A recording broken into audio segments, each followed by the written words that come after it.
The Chaos Jar, Blood Magic Book 5, a series in the makeshift wizard universe, by J.T. Lawrence and M.J. Krauss, narrated by Roshina Ratnam, an audio shelf production.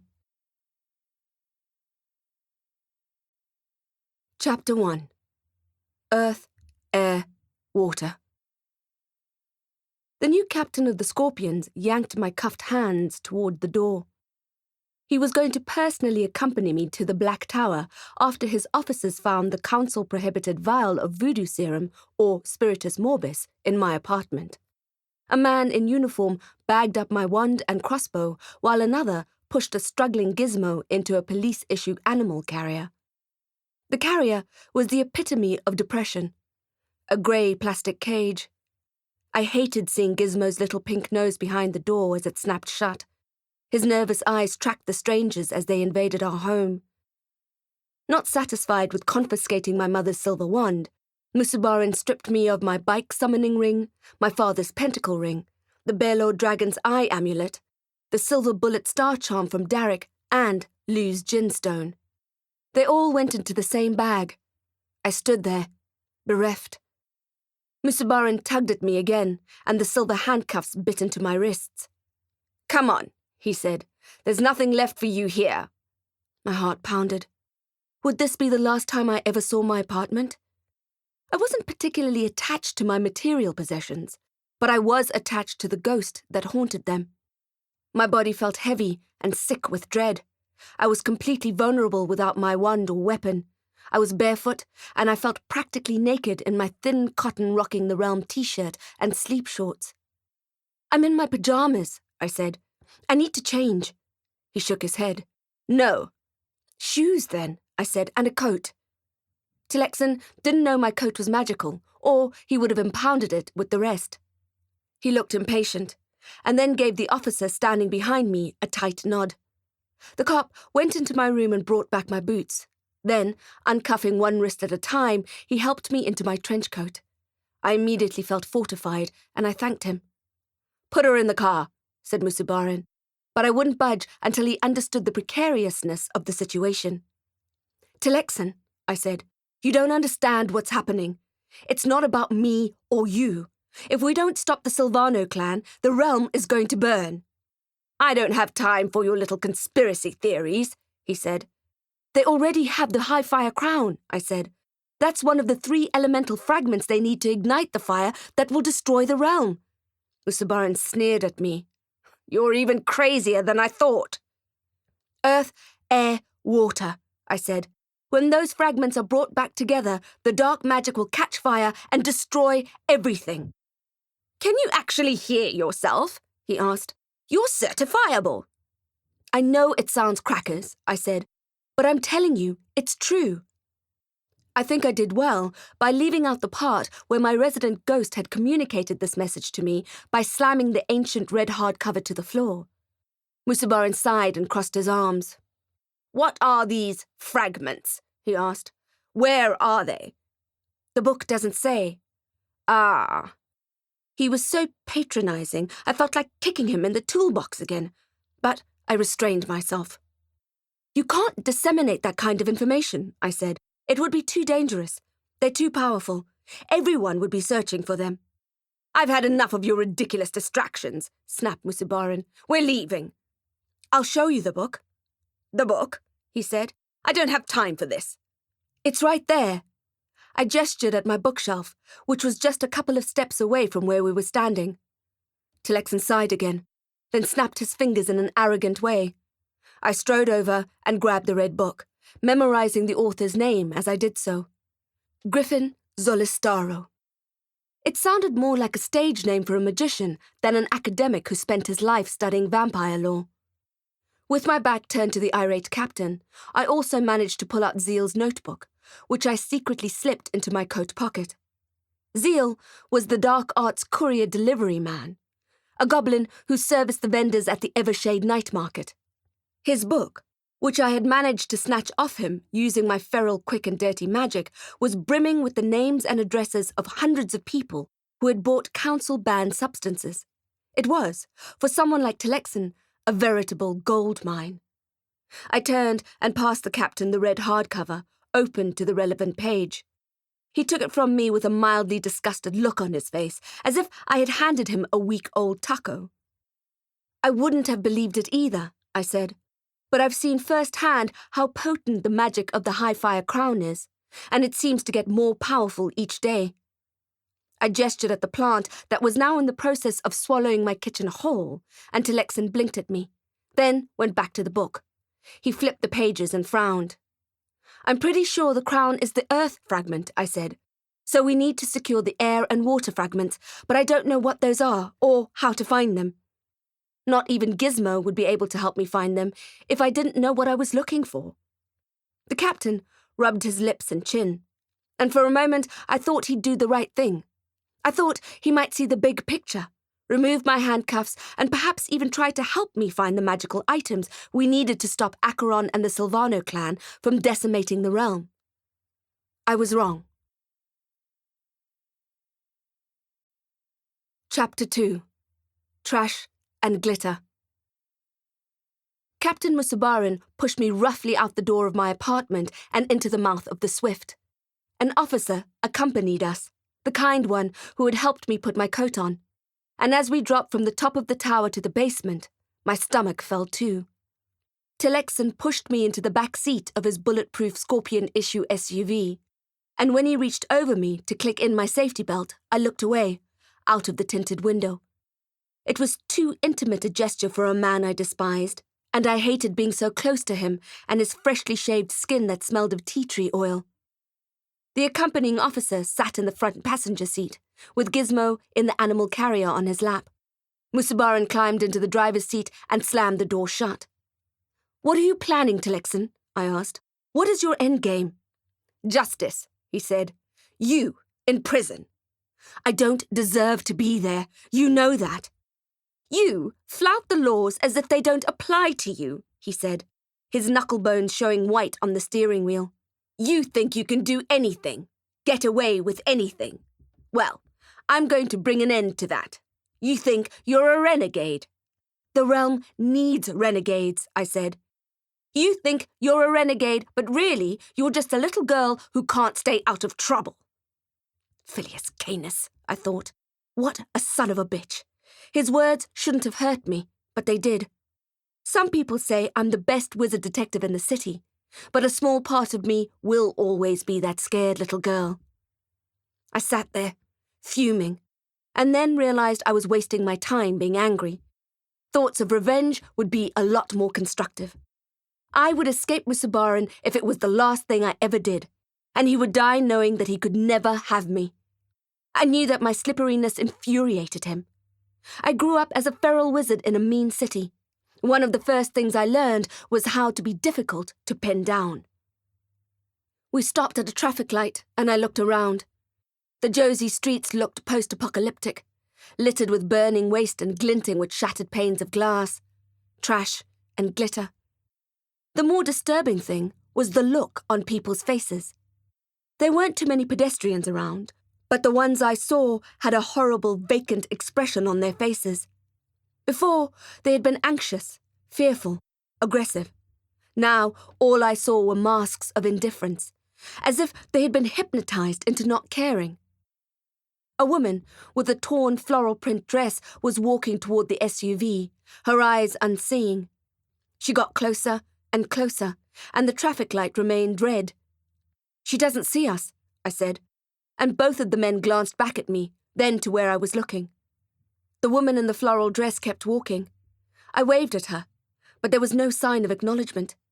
Then there was a bump of body on metal as she walked straight into the side of the car and melted down to the ground. The officer in the passenger seat clicked his safety belt off and opened his door, carefully putting Gizmo's cage on the floor in front of him. He jumped out of the vehicle. Ma'am? He walked around to my side and helped the woman up. Ma'am, he said again, holding her limp body up and trying to look into her eyes, which he levered open with his fingers. That's when I saw him flinch, just a little, and he let go of her eyelids. What is it? Asked Telexan. He was impatient to get going. Every minute that I wasn't locked up in a cell made him feel intensely uncomfortable. I stared at his neck and saw that his body was as tense as a bowstring drawn back and ready to shoot. "What is it?" asked Musubarin again, this time through clenched teeth. He had seen the man flinch too. "Nothing," lied the officer. I knew he was lying, because I had seen it too. The whites of the woman's eyes were bloodshot, and her irises were silver. The officer hoisted her body higher and began to walk around the SUV. He opened the door opposite me and began easing the woman in. Her legs were dirty and bruised, and her ponytail was loose, close to falling out of its hair elastic altogether. "Sabalala," Musubarin said, grimacing. "What the hell do you think you're doing?" Sabalala met his gaze. "We can't just leave her here," he said. I stared at the unconscious woman for the rest of the trip, trying to figure out what was wrong with her and the other people I had seen with the same blank faces. I could sense she was untouched, and something that Lysander had said to me a few hours ago rang in my ears. "When you blew up that lab, it forced the clan to think of a new strategy to recruit soldiers, a much more dangerous design." Musubarin and Sabalala tried to drop the woman off at a hospital that was on our way. Injured people milled around the entrance, but there was little point. The medical staff's parking lot was empty, and the entrance doors were locked. "Something terrible is going to happen," Lysander had said, right before I slammed the door in his face. Moose ground the car's gears and kept driving. Once we arrived at HQ, Sabalala radioed for assistance while Telexan wrenched me out of the SUV. "When's the next Onyx transfer van arriving?" I asked. "Don't get smart," he snapped. Of course, there would be no more transfers to the port. Not until the Ember Isles ferry was replaced. And it's not like you can get those shipped overnight from eBay. I wondered how he was planning to get me to the Black Tower when the blown-up pieces of the ferry had drifted to the ocean floor. "Sleeping with the fishes," Don Vito would have said. There was a chopping sound in the air, and soon a large black military helicopter was slicing the sky above us. It landed expertly on the top of the Scorpion HQ building. "Best hurry up," said Musubarin. "Our lift is here." Chapter 3. Violent Magic. Captain Musubarin grabbed my arm and forced me into the building. Nothing about this man was gentle. He smashed through the double doors at the entrance and through the security turnstiles, slamming his access card against the sensor. When the receptionist greeted him, he just grunted in her direction. I hated the feel of his hot palm on my skin. Hated that he was allowed to touch me just because of the badge pinned to his chest. Being unarmed and in my pajamas added to my sense of powerlessness. I thought he'd take me right up to the top of the building and force me into the chopper. But instead, he pressed the elevator button for level 2, which is the floor I knew. The floor where Morgan's office was. The heavy metal doors closed, and I looked Musubarin in the eye, trying to figure him out. Trying to find the source of his bitter hatred of me. I mean, I know I'm not everyone's cup of tea. Introverted, jaded, cynical, reckless, damaged, with a touch of crazy. But I didn't understand the depth and intensity of his dislike for me. From the beginning, he had a chip on his shoulder the size of Gallon Rock, and I didn't know why. There was no point in asking him. I had already figured out that he was as good as lying as he was at making women feel weak. "Look at us," I said. "Again. Why are you always trying to get me alone in an elevator?" "Don't flatter yourself," he sneered. "I missed that troll glamour of yours," I said. "It was an improvement." "Such a smart mouth, Knight," he said. "Do you kiss your pet weasel with that mouth?" Telexan mentioning Gizmo made my stomach flutter with fear. "He's a ferret," I said in a softer voice. I didn't mind antagonizing Musubarin when my comfort was at stake, but I didn't want him to take his anger out on Gizmo. "Ferret, weasel," he said. "It doesn't matter. Or, at least, it won't matter." The flutter in my stomach turned into a fist. "What do you mean?" "What?" He feigned innocence. "I don't mean anything." I swallowed hard. "Musubarin," I said, raising my voice, "what do you mean it won't matter?" "What do you think would happen to it?" he said. "Did you think we'd let you take it along to the Black Tower?" Do you have any idea what it's like there?" His eyes were burning into mine. "Do you think they allow pets?" "I have friends who can look after him for me," I said. "The owner of the Copper Cog and Ale." Tilexon raised his eyebrows at me, then shook his head as if he were pretending to be sorry. "Ah, shame. You haven't heard." "I have heard. I know the Hammerskins have annexed the place." "If by annex you mean burn to the ground, then yes, the Copper Cog has been annexed." "No," I said, not breathing. "You're lying." "I wish I was," he said. "It was a good little place. Good beer. Now it's all a blackened mess. We drove past it a few hours ago. It was still smoking." I could feel my heart crumble in my chest. "We had to send a team to investigate, make sure those devious dwarves weren't trying to grab the insurance money. The Fanax would never do that. Farah Fanac has more common decency in her little finger than you have in your entire body." It was a cliché, I knew, but it was true. Besides, they'd never burn it down. The Copper Cog was everything to them. It was everything to me, too. My body jerked, as if it wanted to dash out of the building and rush to see Farah. The elevator doors pinged, and Musabaran pulled me out and along the beige-carpeted passage. "The inspector said it wasn't caused by arson, so you can relax. Your dwarf friends won't be going to jail anytime soon. We're not charging the Hammerskins either. Apparently, you can't arrest someone for being stupid, which, personally, I think is a downright shame." "The Hammerskins burnt it down?" "Not on purpose. They left one of the gas stoves on while they were sleeping. Then someone woke up and lit a cigarette. As I said, you can't arrest them for being stupid.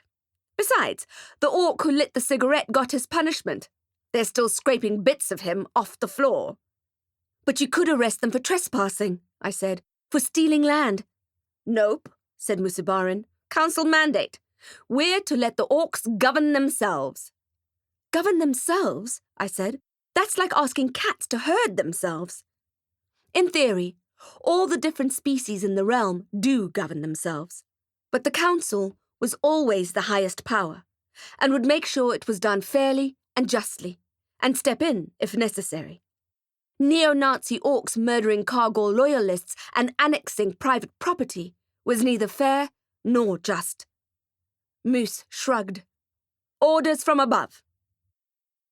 We reached the charge office, and Tilexon pushed me down into one of the grubby plastic chairs that lined the chipped wall. "Sit," he commanded. "Stay." He ambled up to the counter and began chatting to the officer there. I heard him say my name, and then he began to reel off the charges he was bringing against me. I tapped my foot. It was a long list. So long that if I were a male wizard, I was sure I would have felt my beard growing. When I heard him mention Gizmo, I sat bolt upright and pricked up my ears. "Animal handler. No need to take the thing away, he can just do it here. We've got the facilities to dispose of the body." I shut up. "Musabaran," I seethed. My insides were roiling with lava. "You wouldn't." He turned around and looked at me with his ugly pursed lips.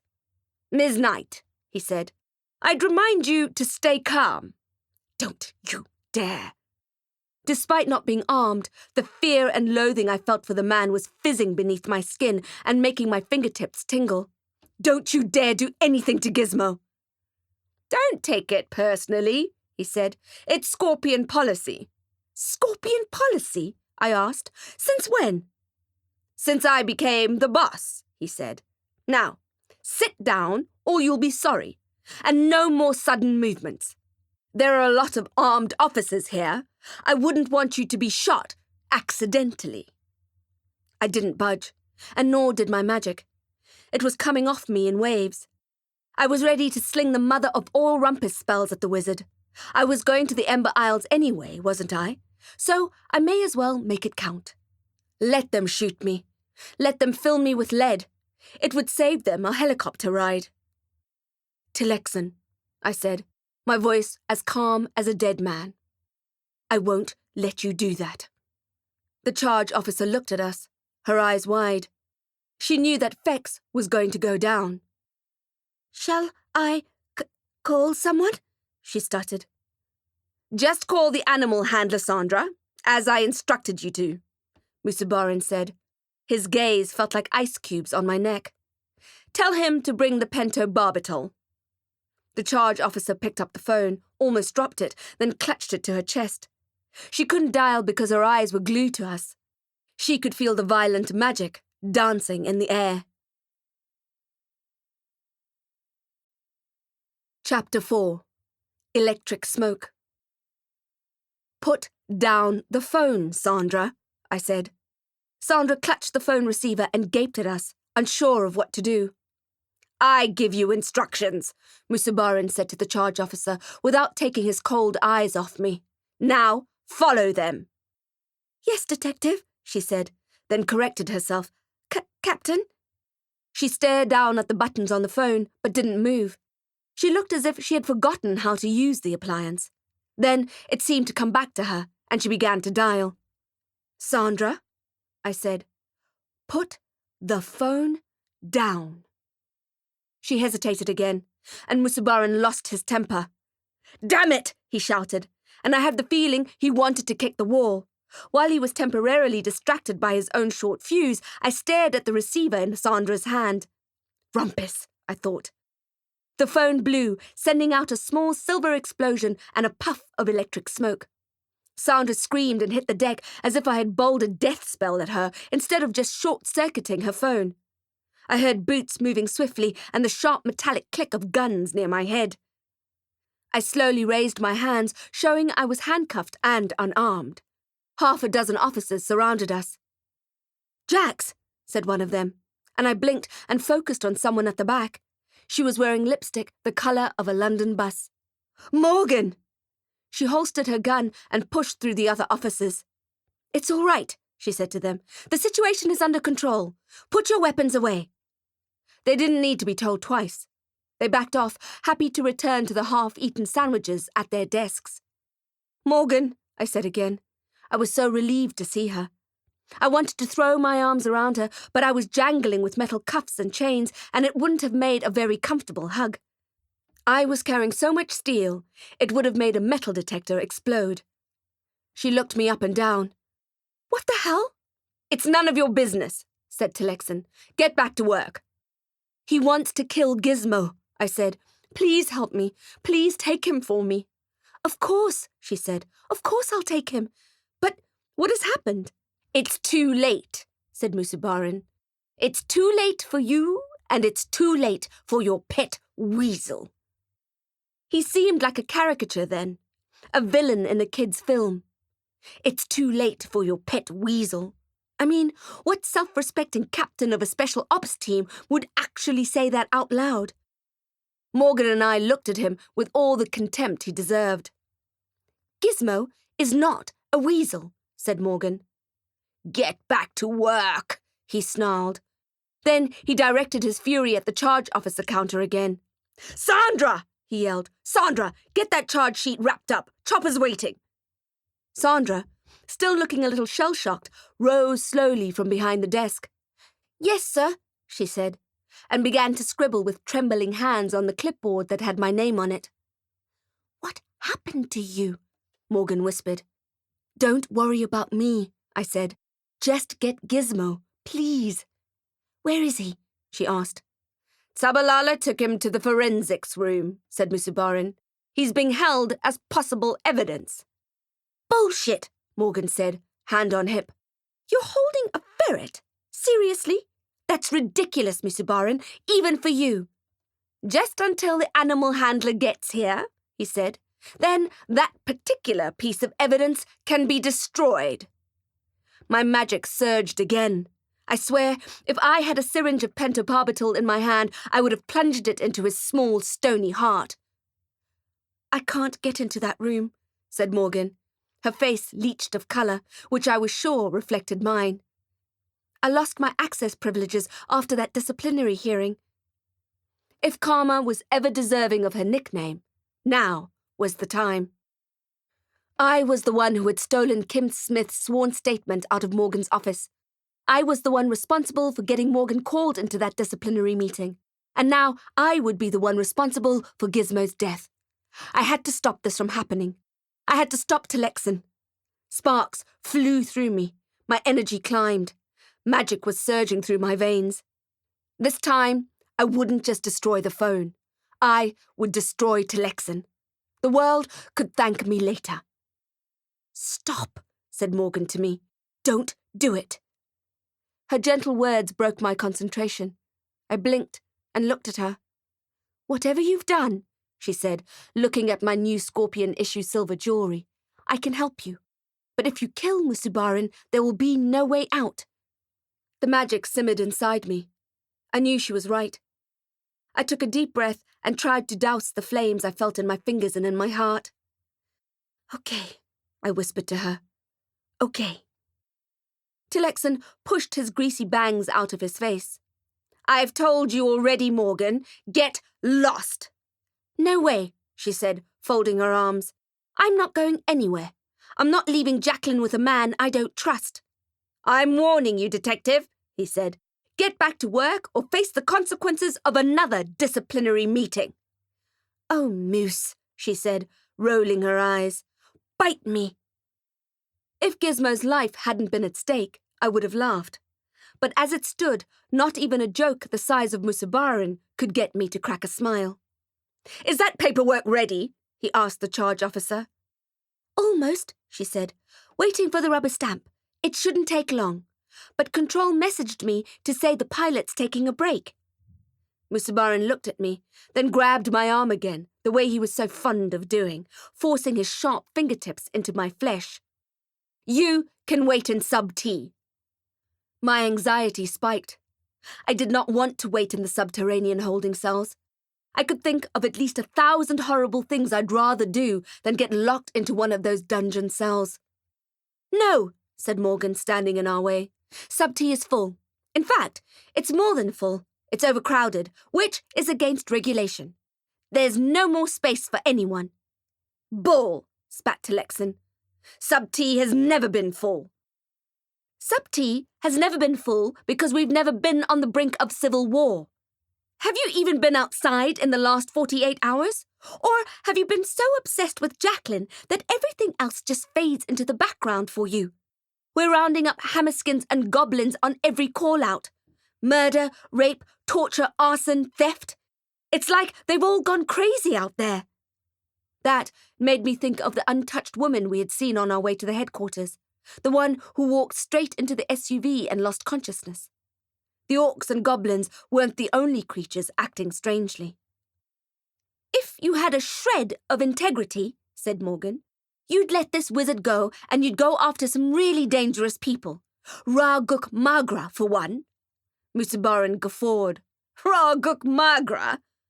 Ra-Guk Magra was the commander of the Hammerskins, the kingpin, and he ate wizards like Telexan for breakfast. "What's wrong, Moose?" she asked. "Are you scared?" "You don't go after Ra-Guk Magra," he said. "Magra is ensconced at Alcazar. No one gets in. It's all tangled up in amateur orc enchantment magic and razor wire." The Hammerskins' magic may be amateur, but their battle skills were on fleek. Automatic guns, shivs, swords, flails, bows, and arrows.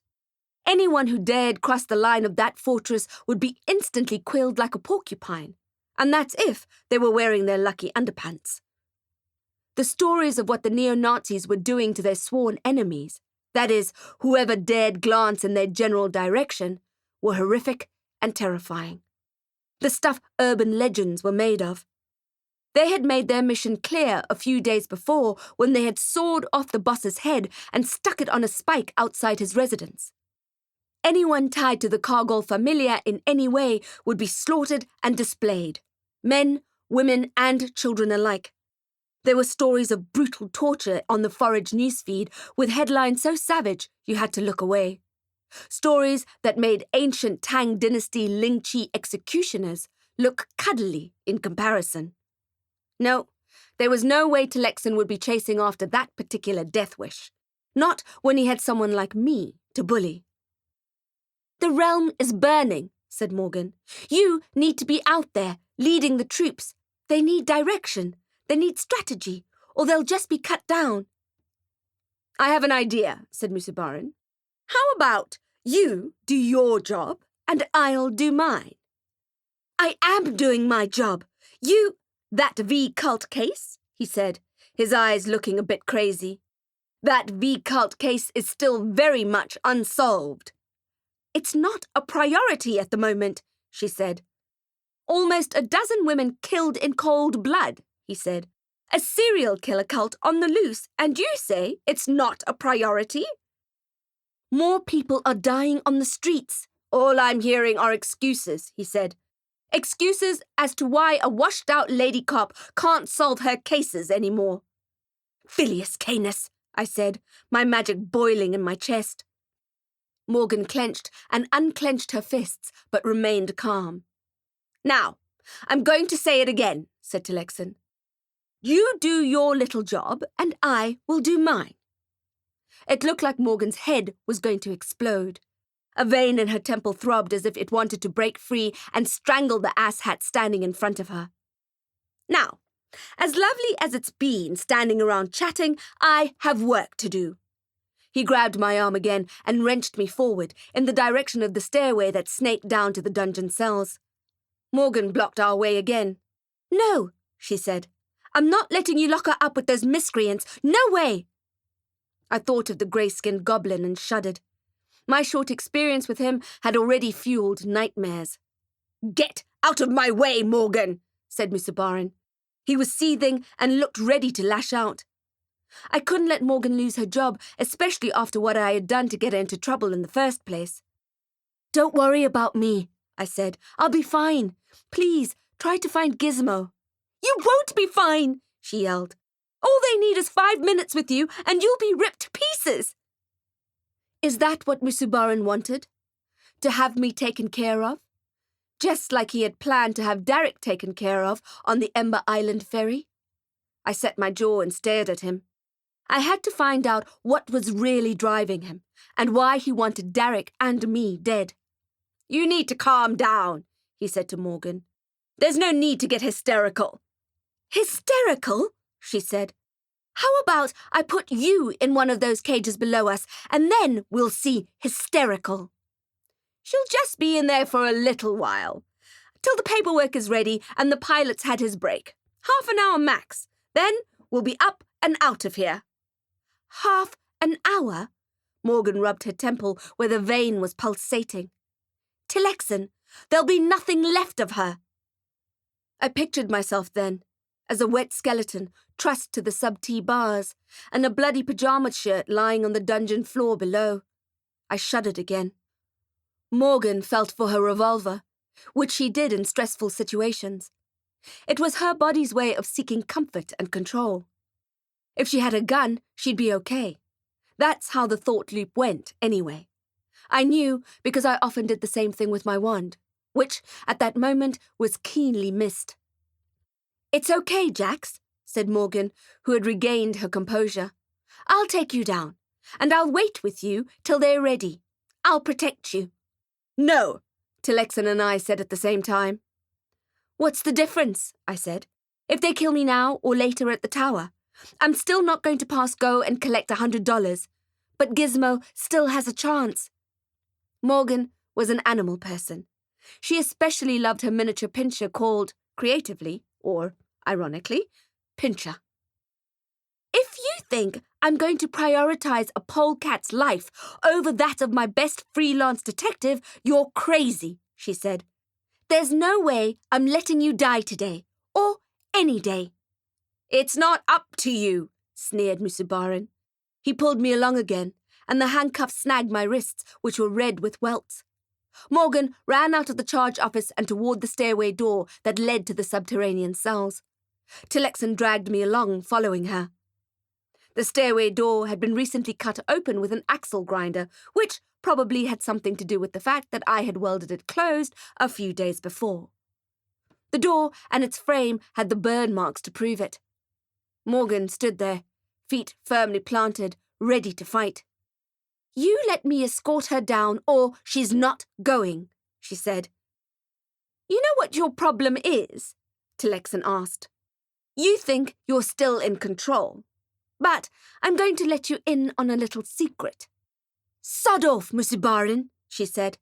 I've had enough of your stupid posturing and your arrogance, your misguided sense of justice. You can go to hell. Linton, he shouted. Vilakazi. 2 officers jogged up. I'd like you to escort Morgan out of the building. The pair looked confused. I could practically hear the gears in their brains working. It was a heavy crunching sound, like a goblin eating over-salted popcorn. Escort Morgan, the shorter one said. But she's not your anything, said Musibarin, eyes burning. She's nothing. She's finished. Get her out of here. I looked at Morgan, and I thought I saw something in her face change. It was as if a bitter breeze had reared up and snuffed out a candle. Bastardis, I hissed. It felt as if my skin was burning where his hand touched my arm, and I would have liked nothing more than to sling a lightning spell at him and incinerate him right there in the Scorpion HQ. The magic coursed through me again, stronger this time, as if it wanted to make up for not being used earlier. Take your hands off me, Morgan said to the officers who were trying to subdue her. Don't touch me! You can hand in your badge on the way out, shouted Musibarin over the din of her struggling and swearing. More officers came up to us, ready to assist Linton and Vilakazi. You cowards, she shouted at them, following his orders when you know he's a fraud. A couple of them looked ashamed for a moment, but they remained in Tillexen's corner. They knew which side of their bread was buttered. They had families to feed. I was enraged by how quick their betrayal was, how easy. The sparks began to burn. Take your hands off her, I whispered. Then louder, take your hands off her!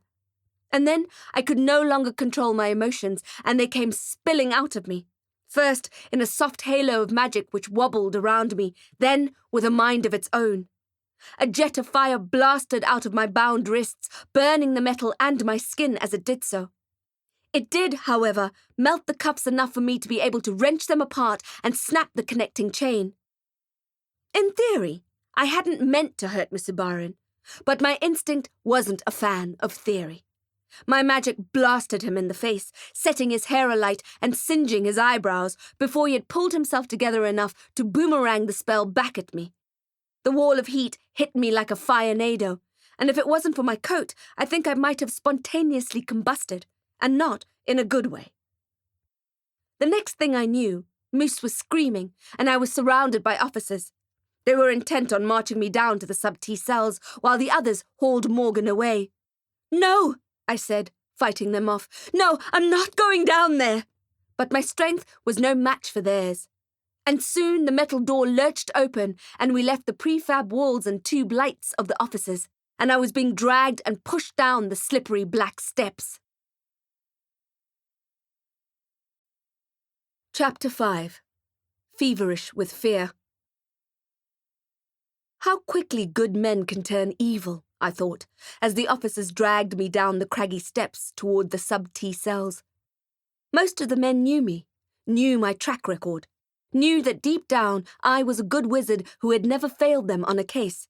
But because a madman was in charge, they forgot their moral compasses and blindly followed orders. I was disappointed in them, but not surprised. I stopped fighting and let them take me, feeling faint as they lifted me in the air and feverish with fear. The stench down in the dungeon was retch-worthy. It was up my nose and in my mouth before I had time to cover my face. Feces, urine, body odor, vomit, and some other revolting smells that I didn't want to even try to identify. I swallowed the acidic bile that rose in my throat.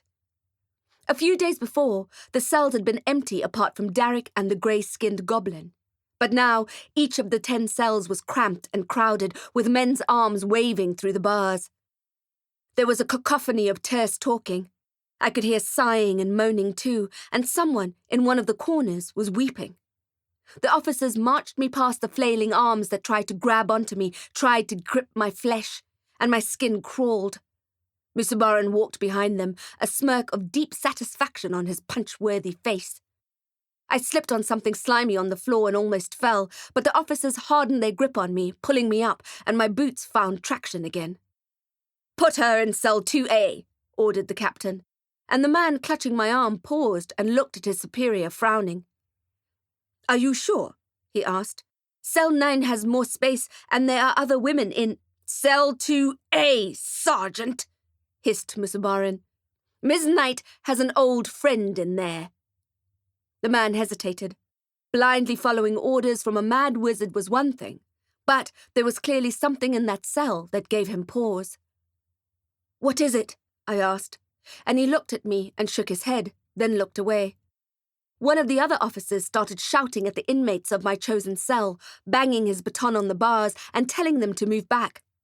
Another pair of officers stood with their tasers at the ready. Once the creatures moved away from the door, he unlocked it and it creaked open. I saw what looked like blood on the floor, and I was sure it was splattered on the dungeon wall too. It was too dark to see it properly, but I could smell it in the fetid air. My heart was beating so loudly I felt deaf to the sounds in the dungeon.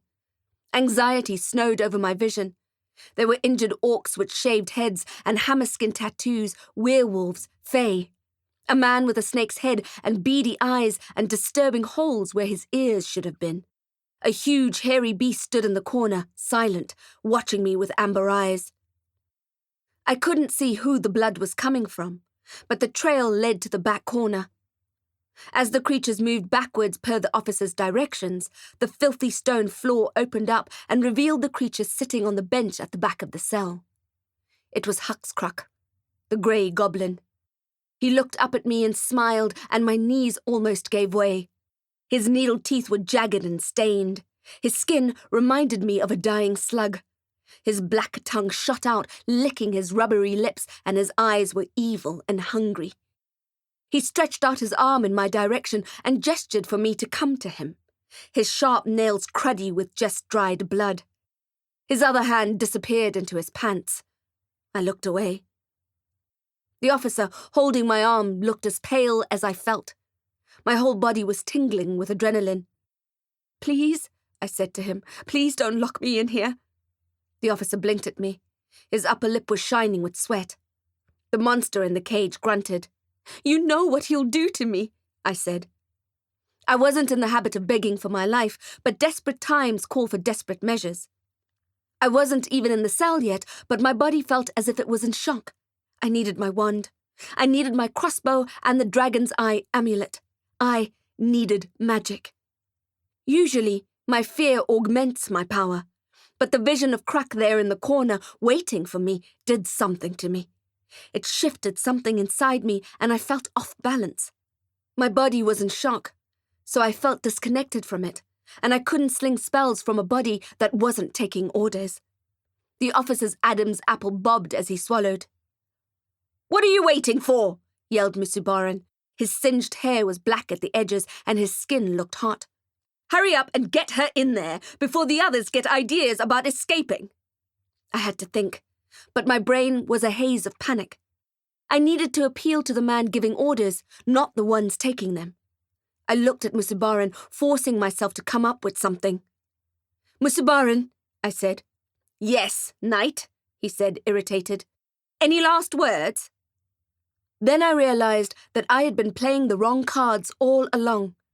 I had been appealing to Musabaran's sense of right and wrong, to his sense of justice and duty. But he wasn't that kind of man. I should have been appealing to something altogether different. His ambition. "I have something you want," I said. "I want to make a deal." Chapter 6. Goblin Love Gone Wrong. I didn't have a choice. I was in my pajamas, unarmed, and about to be fed to a vicious goblin. Musabaran had my wand, my crossbow, and my magical items. Most importantly, he held Gizmo's life in his hands.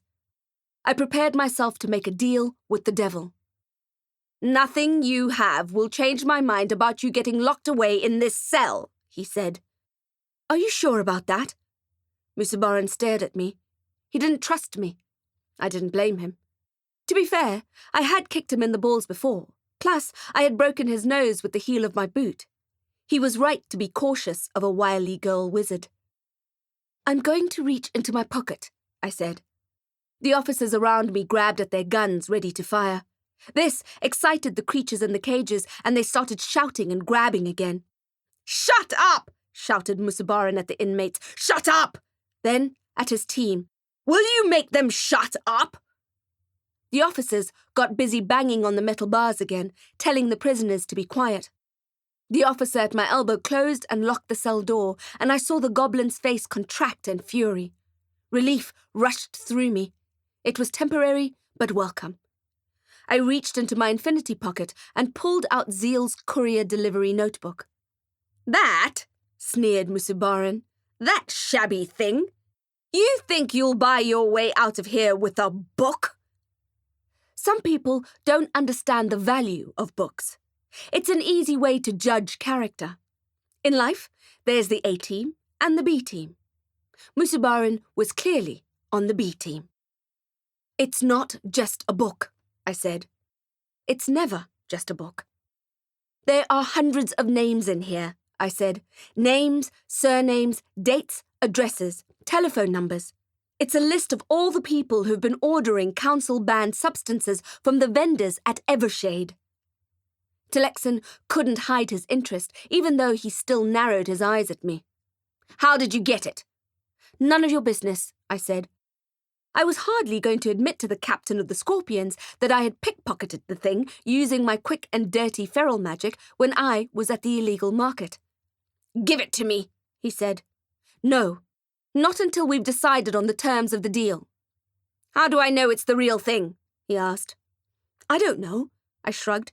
"You're supposed to be a wizard. Don't you have a way of testing these things?" "Gordon," he said, and the officer holding my arm flinched. "Check the book." I handed it to him, and he paged through it. His eyebrows shot up, and he rubbed his lips.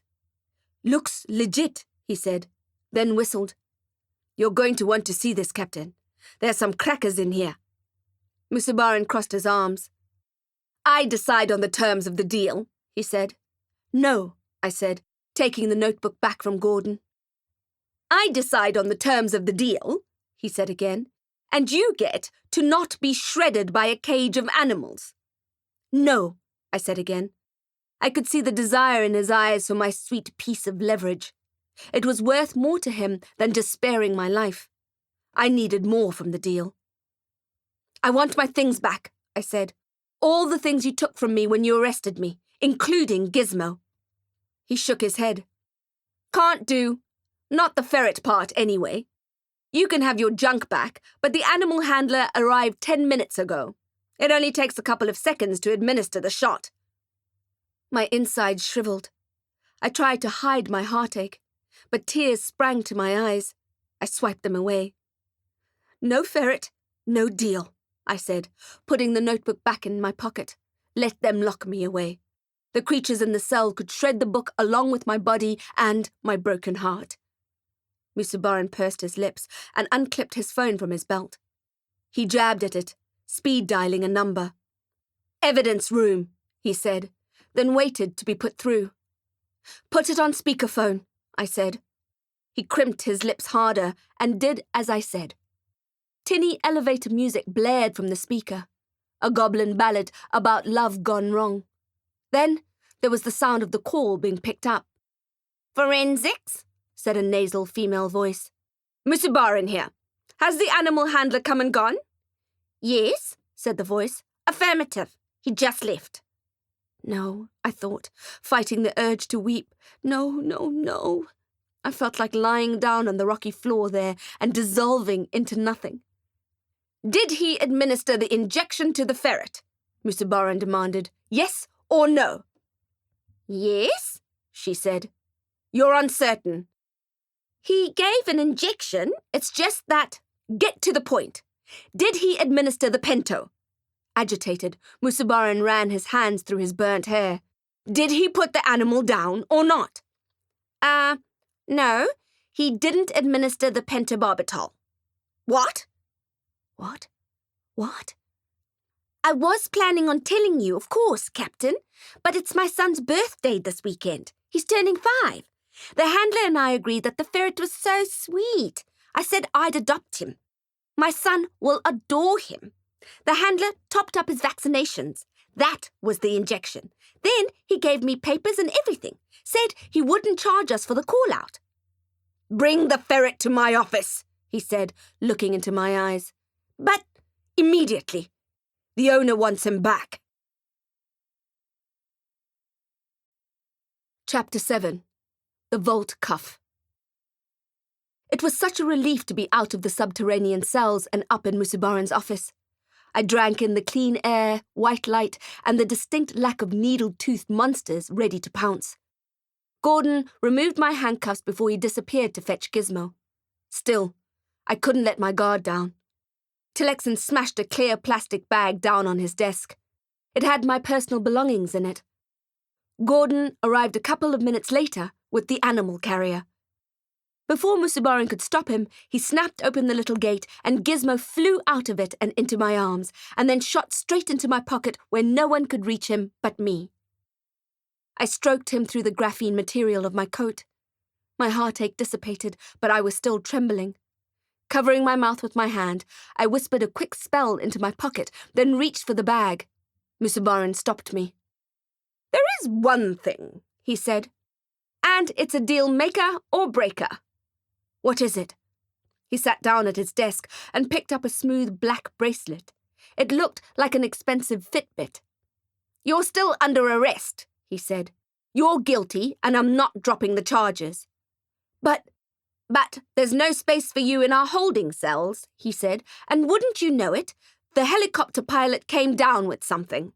A stomach bug?" "Did he eat at the canteen here?" I asked, because that would explain it. "He's too ill to fly us to the tower." "How unfortunate," I said. "In these situations, we put our prisoners under house arrest." "That seems fair," I said. "You'll have to wear this ankle cuff.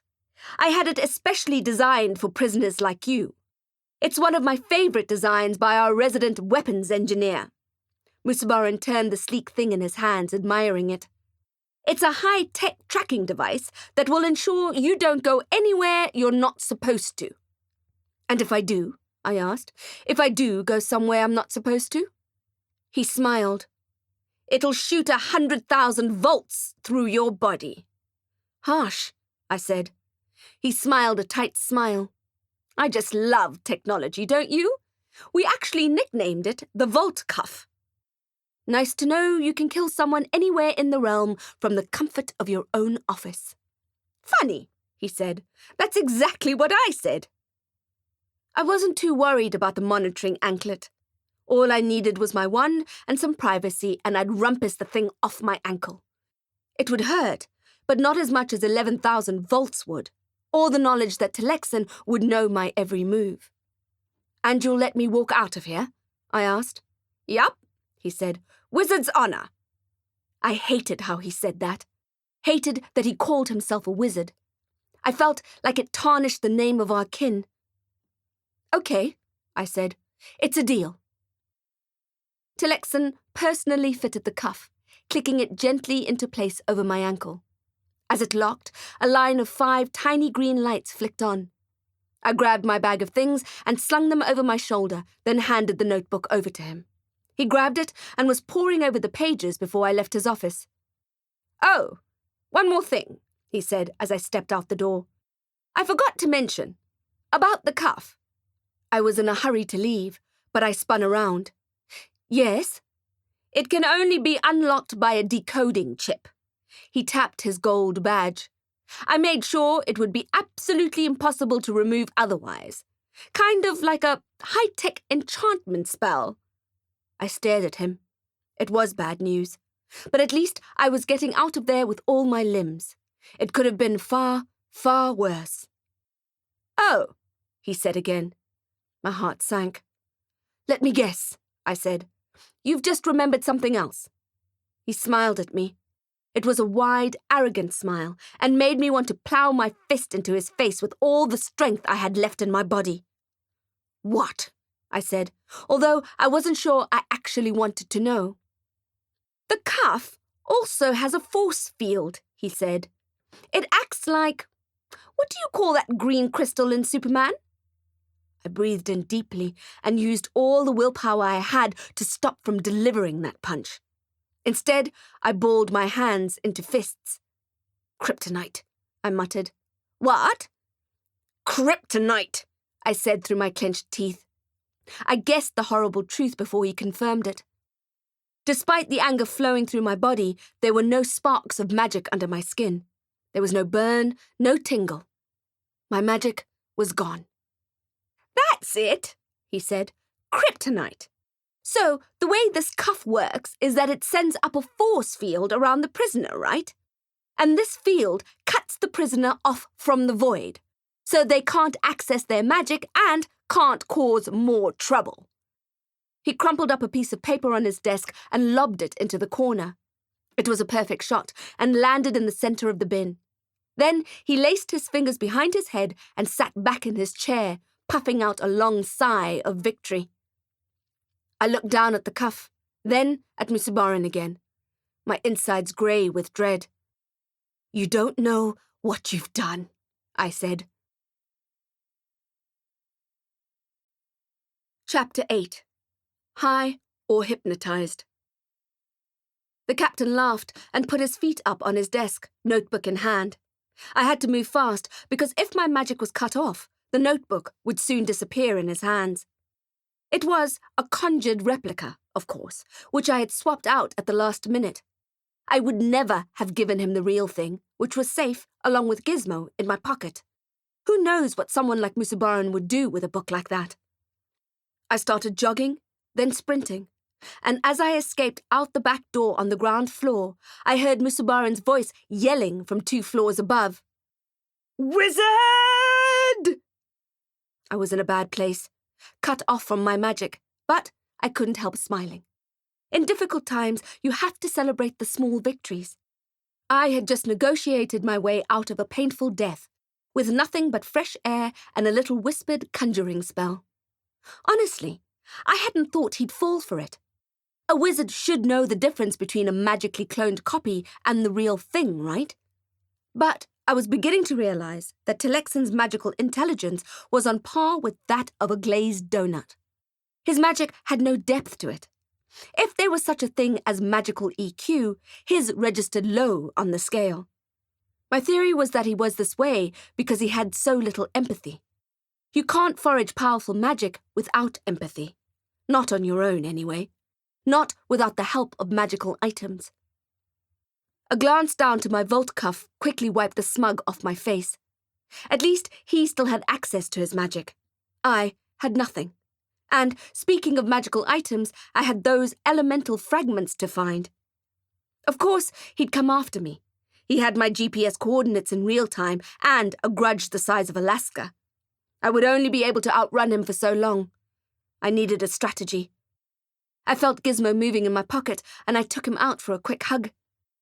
"I thought I'd lost you," I mumbled into his fur, which, I'll admit, is an ironic thing to say to a ferret whose magical ability is to find things.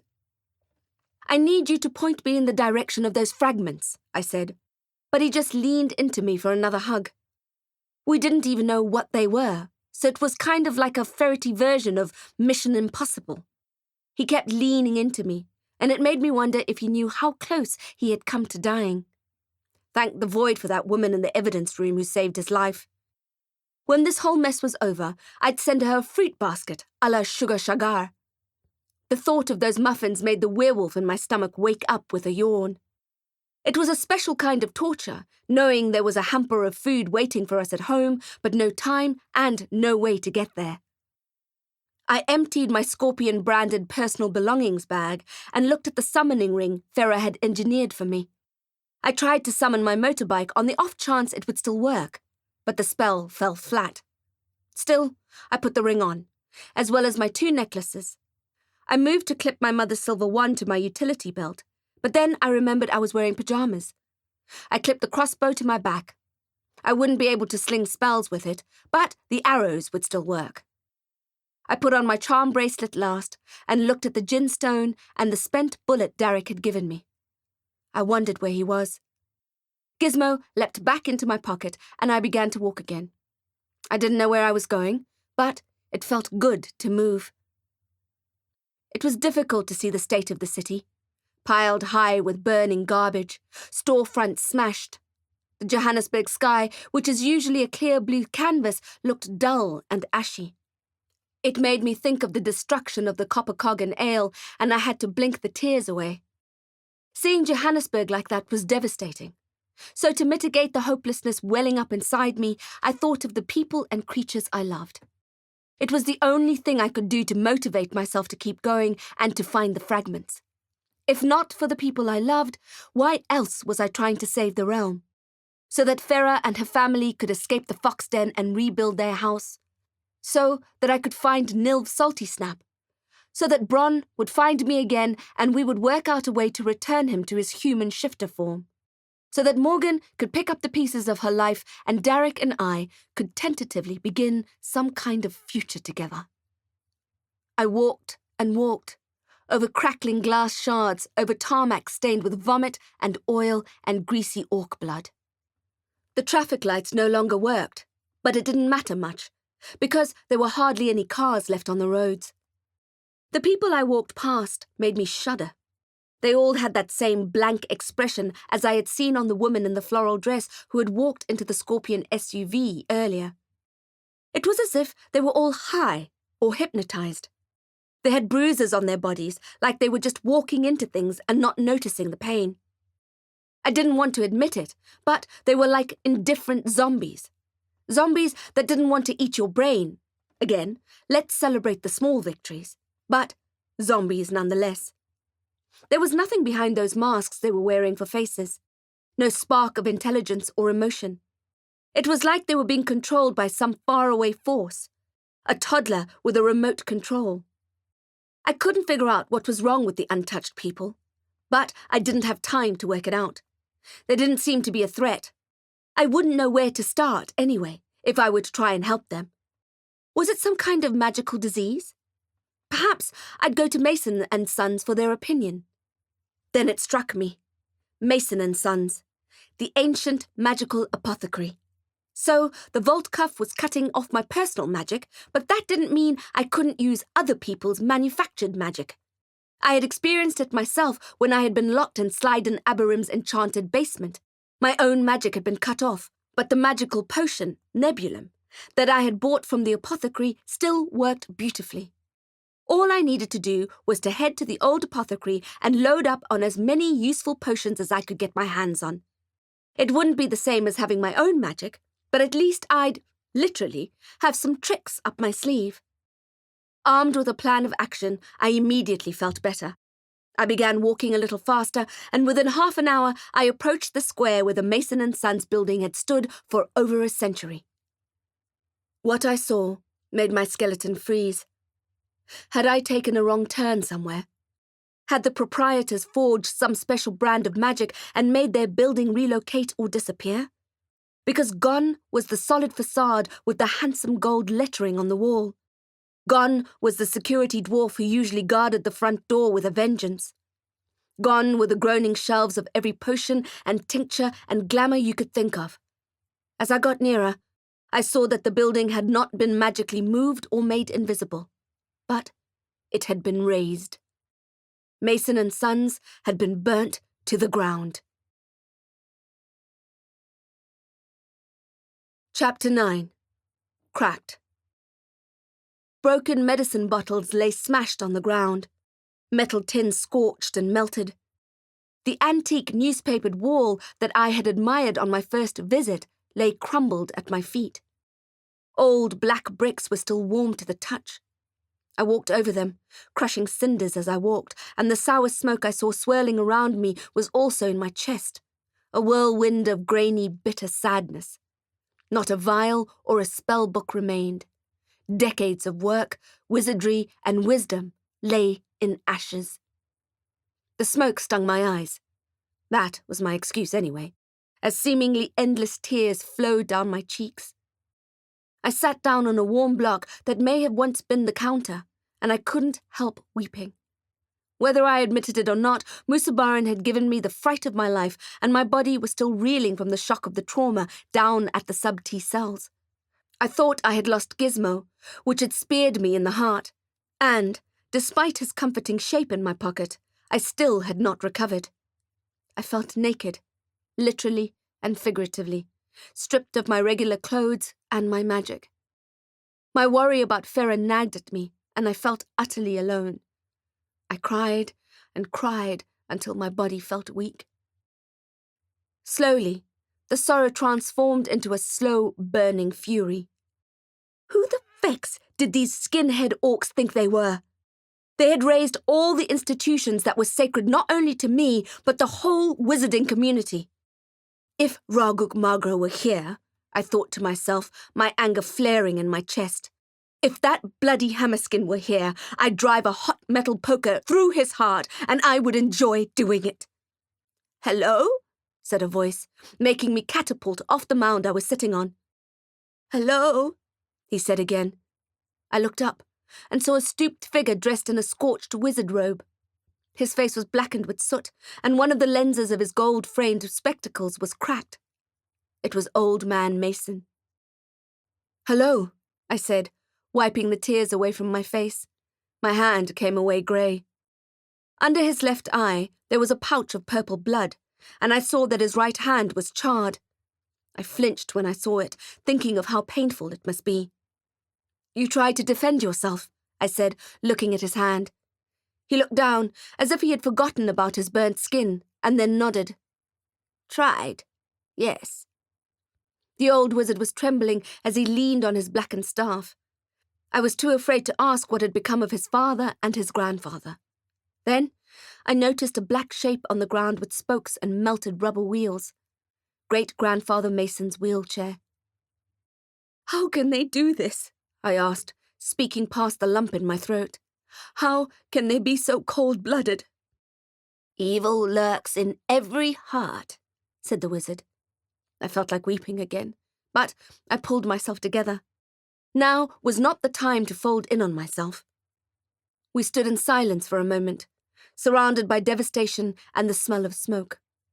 Is this what the Copper Cog looked like now? And Ferret's home? And what had become of the Copperfield Institute? I showed the old man the cuff on my ankle. "Scorpion issue," I said. "It's cutting off my magic. Do you think you'd be able to remove it with a rumpus spell?" He stooped to inspect it with his watery eyes. The crack in his lens of his specs looked like an angry spiderweb. Then he stepped back with a sigh. "Too dangerous," he said. "It would break your ankle." I felt chilled, imagining being unable to walk or run. I'd take the cuff over being hobbled, at least till I had a better idea. I could try to get hold of Musabaran's chip, which was baked into the golden badge in his chest, but that option filled me with dread too. "I came here in the hope of buying some potions," I said. "I feel so vulnerable without my magic." He looked at me and nodded sadly.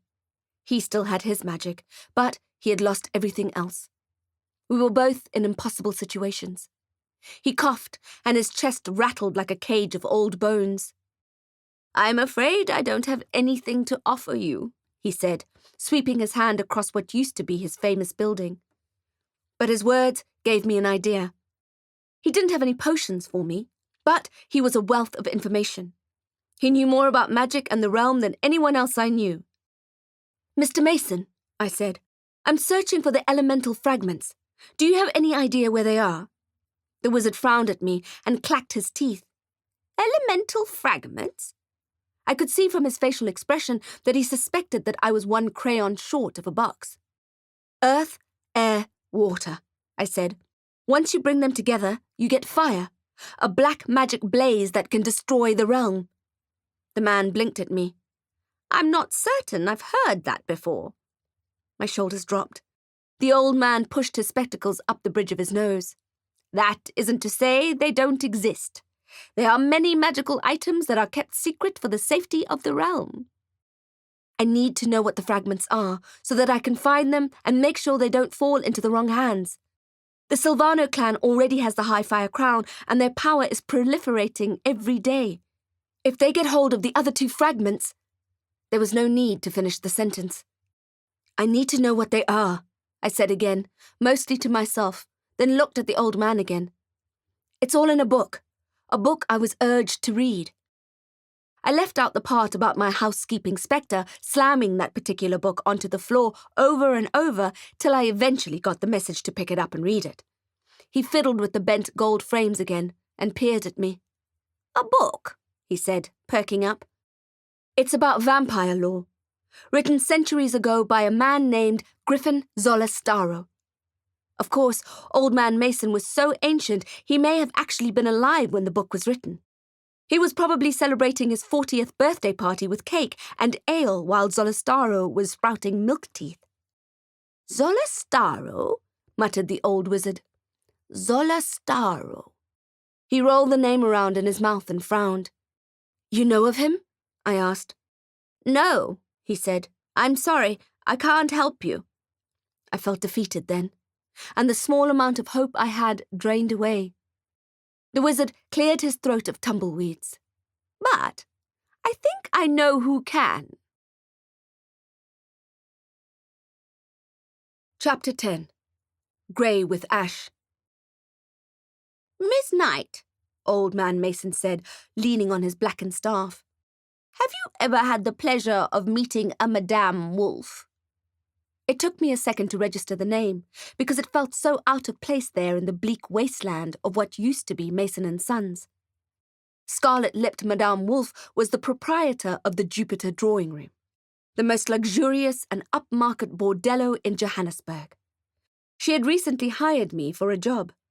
Her place of business was being frequented by a particularly reckless vampire, which, as you can imagine, had not been good for business. A customer of hers, a man in pink boxer shorts, had died on my watch, and the vicious creature who had murdered him escaped out the window. It wasn't a career highlight, that's for sure, but I did get my vengeance in the end, and another notch on my bedpost. Madame Wolf, I said, of the Jupiter Drawing Room? Correct, he said, a little too enthusiastically, and we were both punished by another bout of his hacking into his elbow. When he recovered, he continued in a hoarse voice. Wolf is an expert on history. She is committed to the subject and studies it doggedly. If there is anyone in the city who knows about this Zolastaro chap, it will be her. I felt like hugging the old wizard, so I did. He was surprised, flinching at first, but then his body relaxed and he returned the embrace. Thank you, I said.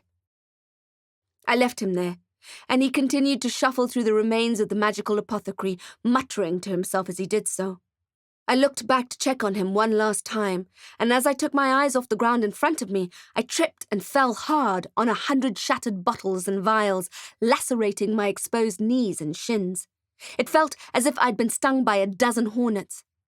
I swore under my breath, then began to pick the shards of smoky glass of all shapes and shades out of my skin. Ruby rivulets ran down my shins. Swearing again, I looked at what I had tripped over. It was the stuffed crocodile, the one that had used to hang over the counter at Mason and Sons, its mouth shaped artfully into a grin. But there was no smile now. His body was eaten away by fire. He looked like an abstract sculpture in charcoal. With the last of the glass extricated from my shredded skin, I took a calming breath. I was about to stand up when a small green vial caught my eye. It was as scorched as the other merchandise, but there still seemed to be some liquid in the bottle. I picked it up. It was still warm, and the black of the exterior came off in my palms. The cork had been damaged by the fire, and most of the potion had leaked out, but there was still a splash left over. I studied the label, which was ink on ebony. I had to tilt it away to make out what it said. Summoning potion. I wasn't sure what I would do with it, but I had a feeling it would come in handy, so I adjusted the cork as much as I could to stop further loss and slipped it into my pocket. I was tempted to use the new potion on summoning my bike, which I missed, but I had a feeling I'd need it for something more important.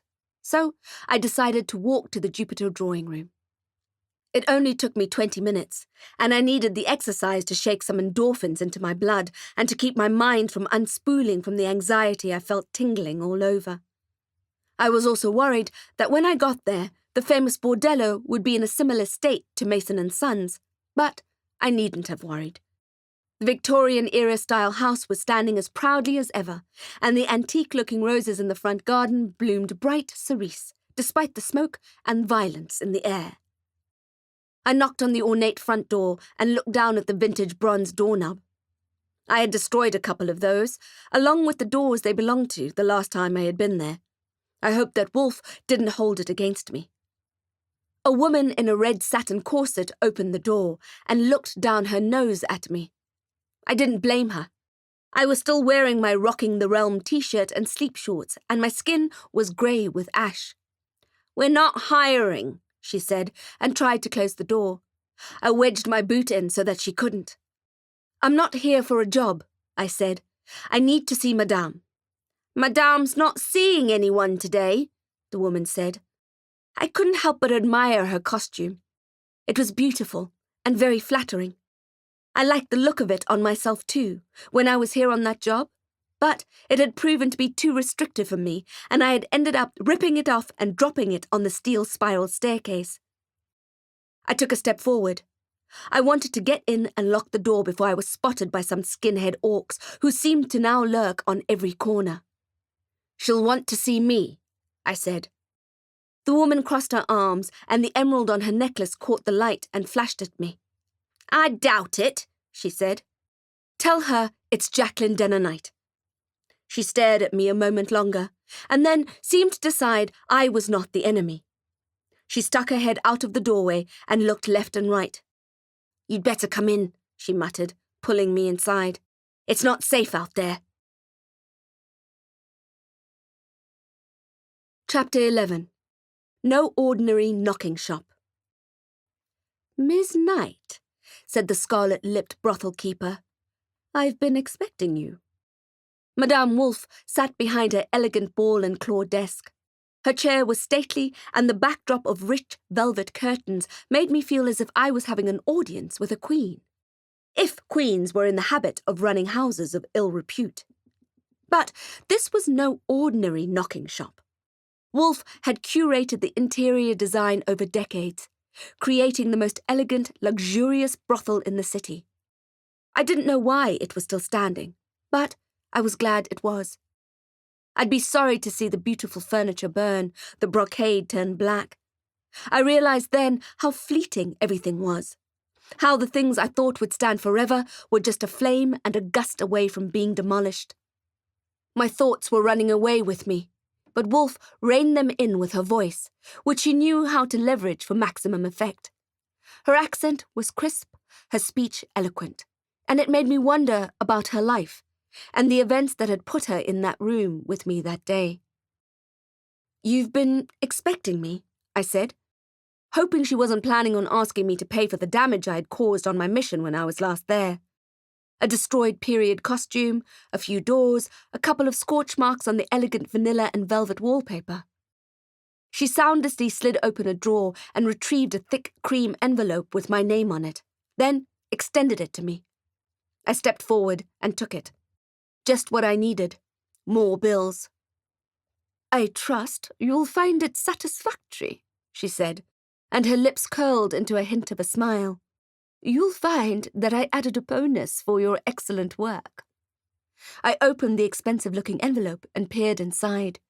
A fat bundle of 200 Rand notes were tied together with a thin silver thread. "Thank you," I said. "I wasn't expecting this." Of course, Wolf wouldn't have known that I had choked just as I was about to deliver my coup de grace to the vampire who had been picking off her customers. She wouldn't know that the bloodsucker had escaped out the window because I had ashed the creature the very next night.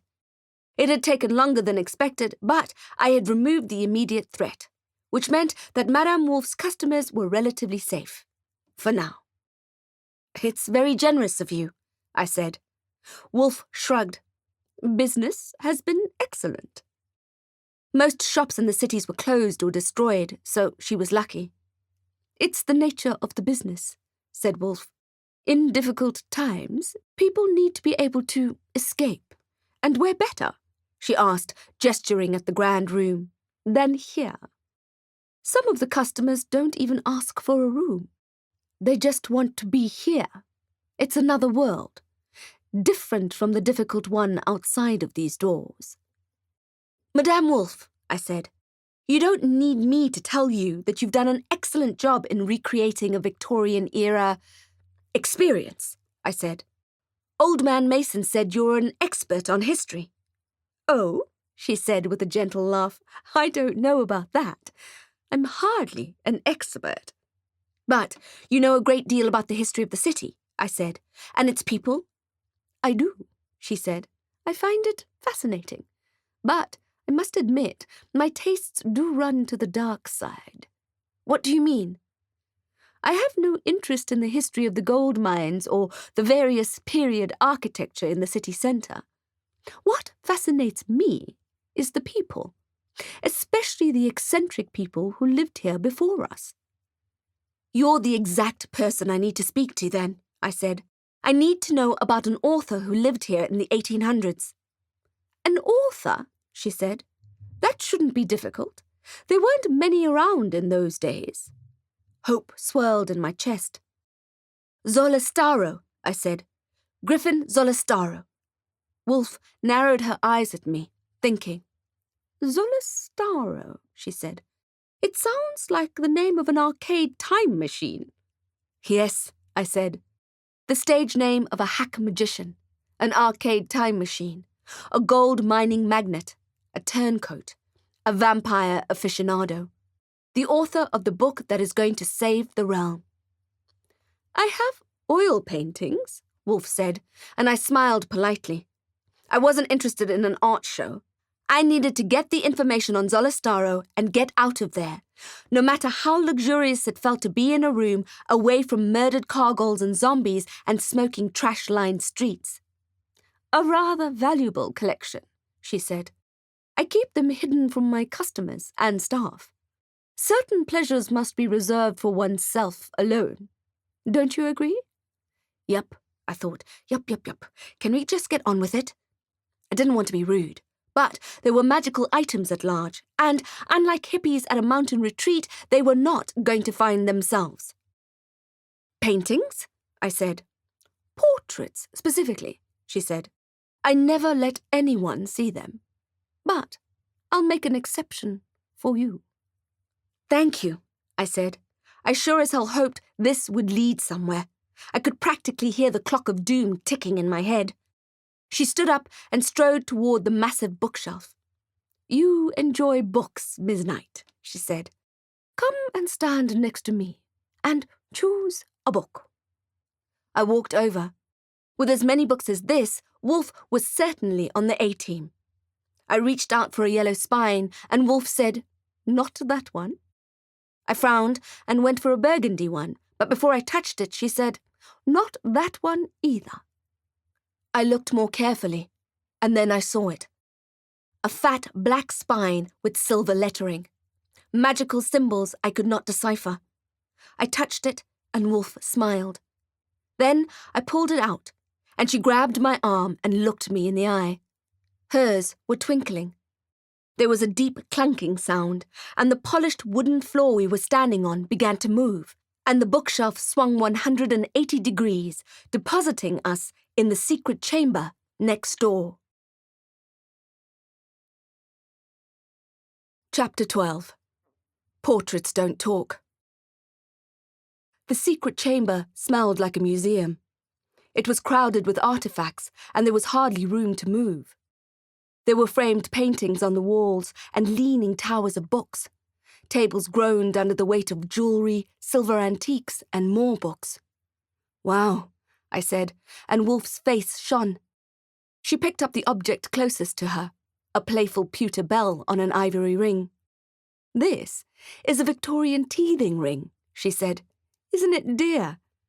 Then she showed me a vintage wig and some rubber underwear. Imagine wearing these, she said. About the portraits, I said. Of course. This way. Together, we scanned all the paintings on the wall, but Zolostaro wasn't there. I was annoyed. This had been a particularly time-consuming dead end. Oh, don't fret, dear, she said. I don't have space on the wall for all the art I have. She led me to the corner, where a metal cabinet stood. It was battered and dusty. I don't let the housekeepers in here, she said, blowing dust off the handle before touching it. With a tug, she pulled the drawer out. It was one of those long, deep spaces which could house 100 different kitsch posters in a tourist store. This particular chamber, however, carried more canvases than the Louvre. Holy, I said. It's a comprehensive collection, said Wolf. If Zolostaro was an author, his portrait will be here. No one famous escaped without a portrait in those days. That was good news. The bad news was that it would take me at least a decade to wade through every painting to work out who was who. I don't suppose it's in alphabetical order, I joked, and Wolf smiled. Honestly, she said, despite years of research, I don't know who half of them are. A buzzing sound reached us from Madame Wolf's office, so, with a pat on my shoulder for luck and stamina, she left me to my new art appreciation course. I sighed and started paging through the old canvases. Some of the paintings were expertly executed and made me want to stop and admire them, despite my desire to get going. Others were clumsy, rushed with no artistic flair, and were easy to page past. I felt Gizmo move around in my pocket, and then his head appeared. Hello, minion, I said. I need your whiskers on this job. He nodded and looked at the stack of canvases. I wasn't sure how it would work. I imagined him setting up a table with the art spread out in front of him. He'd be wearing bifocals and tiny white cotton gloves. But it turned out that he didn't need any of that. He just stuck out his snowy paw and selected a painting, as if we were playing tricks with a deck of cards. I opened the bundle of canvases where he had indicated, and a man with jet-black hair stared back at me. The portrait was so lifelike, it gave me goosebumps. At the bottom of the painting, in a tiny, neat handwriting, it said, Griffin Zolostaro. Thank the void for small mercies, and for magical pet ferrets. Mr. Zolostaro, I said, I am pleased to make your acquaintance. Gizmo glanced up at me, perhaps thinking I'd finally lost my marbles. Not that I had many to begin with, and angled his head. Well done, I whispered to him. Thank you. Not for the first time, I wished I had a bag of ferret treats in my pocket. Instead, I unclipped the canvas and pulled it out from the drawer, then laid it on a table nearby. On second thoughts, I decided to clip it up over one of the paintings hanging on the wall, so I could inspect it properly in its new burnished frame. I stood there, looking into Griffin Zolostaro's deep green eyes. Yes, I said. What do you have to tell me? Gizmo made a funny squeaking sound, like a dog's toy, a rubber cartoon bone. I know, I said. You think I'm crazy. Portraits don't talk. He squeaked again. It was probably ferret speak for, get thee to the insane asylum, pronto. I looked at him, then looked at the painting again. Zolostaro stared back at me. His eyes were deep emerald abysses. I got the feeling that he definitely wanted to tell me something. I'm listening. I may have imagined it then, but I think I saw Gizmo roll his eyes. That's when I remembered the potion in my pocket. It was a tablespoon at most, hardly enough to do any kind of magic with. Would a summoning spell even work on an old portrait? I had my doubts. Still, I needed to try it. I reached into my pocket and took out the blackened glass bottle and edged out its flamed gnawed cork. I couldn't help but feel a little bit sorry for myself. Of all the magic I had previously been capable of, I was reduced to this. I felt like the equivalent of a tuk-tuk being held together with string and a prayer. The cork came out, and I took a suspicious sniff of the contents. Alcohol and herbs, soap and cinnamon bark. It smelled more like Old Spice aftershave than a summoning potion, but who was I to judge it? The last potion I had made almost blew up the school laboratory at the Copperfield Institute. Turns out that I'm more talented at blowing things up than mixing things together. It's also the reason my kitchen equipment huddles together in fright when I come anywhere near them. It's not like I can blame them. Besides, they've probably been eaten by my horror plant, so even if they were bad feelings, I wouldn't talk ill of the recently devoured. I looked down at the vial in my hands, then up at the portrait. I felt ridiculous and desperate at the same time. Before I lost my nerve, I threw the contents of the bottle at the painting and hoped for the best. I worried that the paint would start crackling and peeling away, and I'd have yet another apology to make to Madame Wolf. But what happened was worse. I watched and watched Zolostara's face, and nothing changed. Chapter 13. The Chaos Jar. Then, suddenly, there was a minute movement, the slightest twitch of a nose, as if he could also smell the overpowering old spice. Soon he blinked, and just as I was wondering if I had imagined it, he blinked again. "Zolostaro!" I yelled, giving Gizmo a fright. "Griffin Zolostaro, can you hear me?" The man's black eyebrows wiggled, and then his jaw moved as if he was stretching it, as if his muscles were stiff from so many decades of holding utterly still. His dark, limpid eyes sparkled as they came to life. Finally, he shook his hair out of his face and lost his dreamy look, and he focused on me. "Oh," he said. "Where are we? Is this heaven?" "Hang on," I said. "I'm the one who's supposed to be asking the questions." "You are?" he said. "Who are you?" "Do you mean," I said, "that you've been dead for over a century and you still don't know if there is a heaven or hell?" "Oh, I know there's a hell," he said. He smoothed his hair, and I glimpsed his elegant fingers. I would have liked to press him on that, but I knew the potion would only last a few more minutes at most. It was already evaporating at the edges. "I have an urgent question," I said. "About the book you wrote, Vampire Law?" "Oh," he said. "That was an interesting one to research." "You were the vampire authority in your day?" I asked. "An academic?" "An academic?" he said, and threw his head back, roaring with laughter. No, not quite." Disappointment bloomed inside me like a black rose, rising, opening, and dying. "But you wrote the book. It was a serious book, right?" The laughter vanished. "Oh, yes, deadly serious. But I was no academic. An academic did not have access to the information that I was privy to." "Where did you get it from, then?" "I used to mix in interesting circles," he said. "I was on the fringe myself, you see. I couldn't be my true self in society.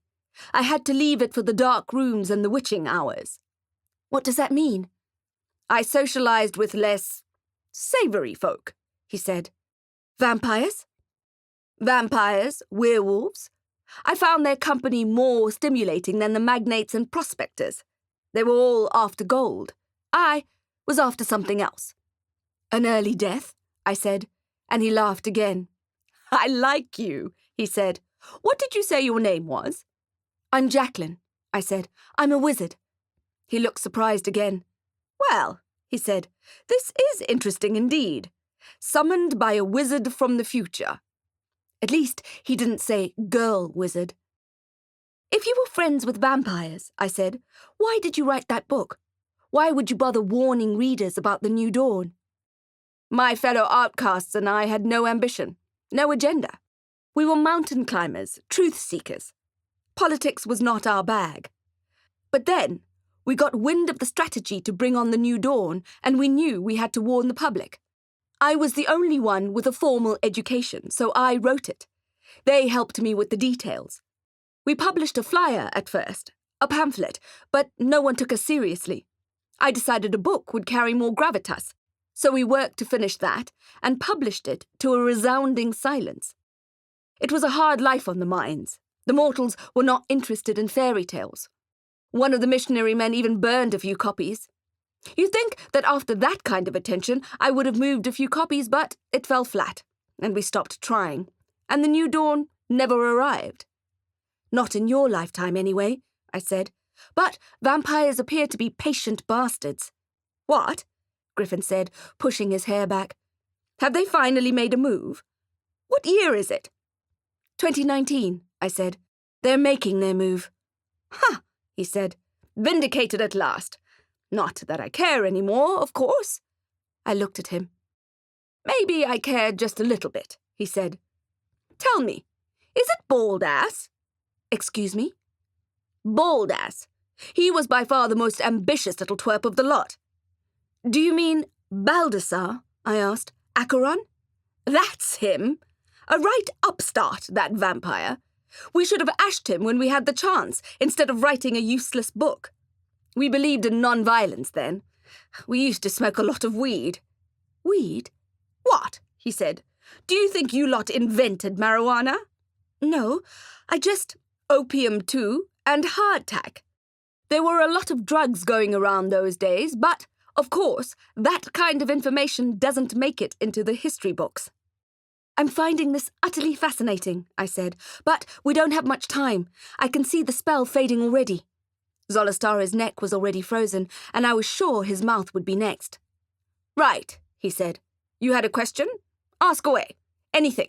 Happy to oblige. The New Dawn, I said. The elemental fragments? Ah. You didn't name them in the book, for fear that the wrong kind of person would bring the fragments together. Right. So, I need to know what they are, so I can make sure they don't fall into the wrong hands.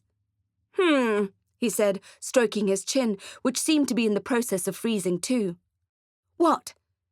How do I know, he said, that your pretty hands are not the wrong hands? Ah, I said, look, vampires killed my parents. I've been fighting vampires my whole life. I was staking vampires' hearts when other kids were chasing Pokemons. He looked at me for a long minute. Please, I said, the potion is wearing off. Please tell me what the fragments are. My guess is that the earth element is the high fire crown. Correct, he said, nodding, but his face got stuck mid-nod. Please. Griffin saw the desperation in my face and softened. Okay, he said, I'll compromise. We don't have time, I was screaming inside. No time for compromises. I'll tell you what the air fragment is, he said. His chin was no longer moving, and I saw his lips begin to stiffen. Have you heard of the chaos jar? What? I said, making sure I had heard him right. The chaos jar? You'll know it when you see it. It looks like blue lightning locked in a jar. It'll be sequestered somewhere safe, he said. Nowhere is safe anymore, I said. That's why I need to find it. That was one of the reasons the Silvanos were allowing the Hammerskins to tear up the realm, wasn't it? Sowing panic and at the same time hoping to unearth the missing fragments. The chaos jar, I said again. Got it. Thank you. I won't tell you what the third fragment is, he said, and my pulse sprinted. That's the compromise. His lips were moving in slow motion. No, I yelled. You have to tell me. What is the third fragment? Water. I needed to know what the water one was. It wouldn't necessarily be water, of course, just something liquid with potent magic. But there was nothing left of the summoning potion. The water fragment. If you are who you say you are, he drawled, fighting the paralysis, then you already have what you need. Chapter 14. Ferret Radar. I left the Jupiter drawing room feeling frustrated, but at least I had a way forward. So often I feel as if I'm losing the battle, but I've also learned to trust the process. It's a bit like my domino theory. You can't let the case overwhelm you, even if you have nothing, even if you have less than nothing. You need to trust as you investigate, as you follow the leads, no matter how oblique they may seem, they will lead you forward. And as long as you knew you're moving forward, then there was nothing to panic about. In my paranormal detective cases, all I needed was the first domino. The first domino brings with it momentum and direction. In this case, it was the Chaos Jar. A bottle of blue lightning, hidden somewhere under lock and key, or, more likely, a complicated elf enchantment, because everyone knows that elven enchantments were impossible to break. That's why the High-Fire Crown was in the Pavaris mansion in the first place. And when Pavaris had become greedy and inadvertently put the crown on the market, he had shattered over a century of status quo. If one of the fragments was up for grabs, the vampires must have thought, then they could snag the others too. Decades of biding their time, refining their strategy, and sharpening their fangs was about to pay off in a big way. "The Chaos Jar," I said to Gizmo, and he nodded. It was a good sign, but I didn't get my hopes up. This wasn't my first roller derby. I knew it wouldn't be that easy. But I had a name and a direction, and a magical albino ferret called Gizmo. I was going to grab that first domino and see where it took me. It took ages to walk the way Gizmo directed me. I should have felt exhausted after the day I'd had, but my body was running on adrenaline and my limbs wanted to keep moving. After a couple of hours, we were out of the city, and the architecture gradually transformed from towering solar scrapers to houses hiding behind 8-foot-tall walls festooned with glittering silver barbed wire. I kept walking, and soon I began to recognize the environment. I had been there before, recently. It wasn't the white picket fence and flamingos of Greenside, or the luxury mansions of the elf estate. It was a well-maintained but understated neighborhood, the kind I grew up in. Purple-blossomed jacaranda trees on the sidewalks, swing sets in the gardens, and then it made sense. It was the kind of suburb wizard families would live in. And that's when I realized that we were on our way to the Baylor house. "Are you sure?" I wanted to ask Gizmo as we stopped outside the house I recognized. Was he getting confused? Was his ferret radar malfunctioning? But I knew that the polecat had never failed me. So I took a deep breath, pressed the doorbell, and rattled the pedestrian gate. Of course, there was no answer. Mr. and Mrs. Baylor were buried at the Oaktown Cemetery. I had felt the rich, red soil in my hands before I flung it onto their matching coffins. In a slightly less charming memory, I had seen Amatrix Baylor's decomposing body stuffed into a cheap trunk, together with a snickering plague of hungry city rats eager to speed up the job. I still had nightmares of Obsidian Hill, and I hoped I'd never have to traverse that kind of pocket realm again. I didn't have a choice. I needed to break into the esteemed wizard's home and search for the jar. I readied my muscles and parkoured up the plastered wall and jumped down on the other side. It was a long way down, so I fell in a soft tumble as not to break cartilage or snap any bones. Once I was on the property, I tried the front door. It was locked. I almost slung a small fire spell to melt the lock, but then I remembered I no longer had access to the void. A fleeting thought then. Was that if I no longer had magic, was I still a wizard? I knew I had wizard blood, but was that enough? I didn't know, and I had no one to ask. I picked up a rock from the garden and used it to break the glass in one of the windows. It was a small one, the only one I could find without any burglar bars, and I had to squeeze myself through the teeth of the glass. My trench coat protected me from the worst of the scrapes, but I still felt the shards biting into my skin. The Baylor house was in darkness, and when I flipped the switches, I saw that the lights no longer worked. I suppose dead wizards don't pay their electricity bills. I didn't have my utility belt, so I didn't have my pen light. Usually, in this case, I'd light my wand with an Illumino spell, but, again, I had to stop myself for reaching for it. I had a rush of sympathy for untouched folk. Life without magic felt grey and shallow, and relentlessly difficult. I followed Gizmo's snout, stumbling over things in the dark. The house was in a mess. Ferret had told me they were still trying to contact the twins' next of kin, who was their aunt in Manhattan, but so far they'd had no luck. There was also a cousin, twice removed, a wizard who lives in Dublin.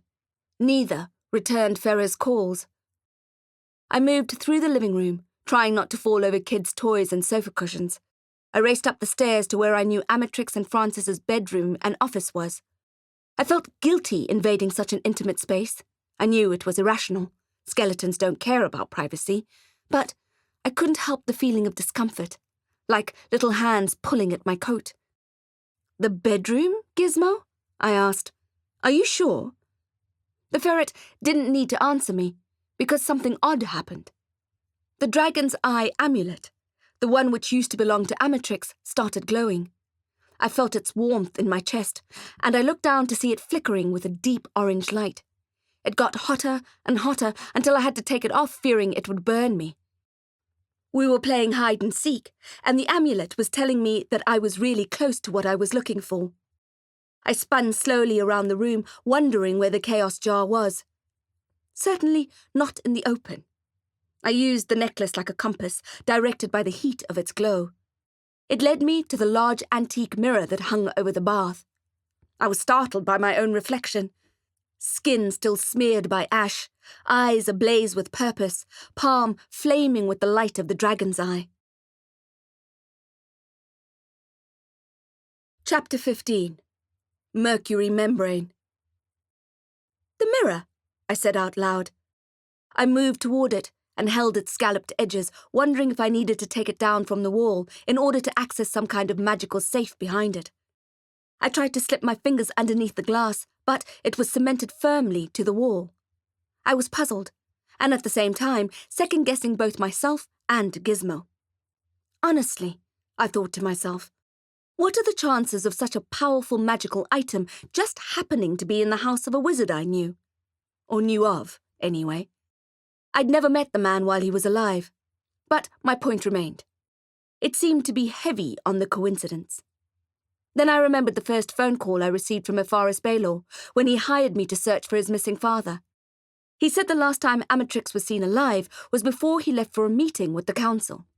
Now, no ordinary wizard just meets with the council, just like no ordinary person just meets with the president for tea. Amatrix was clearly working for the council in some way.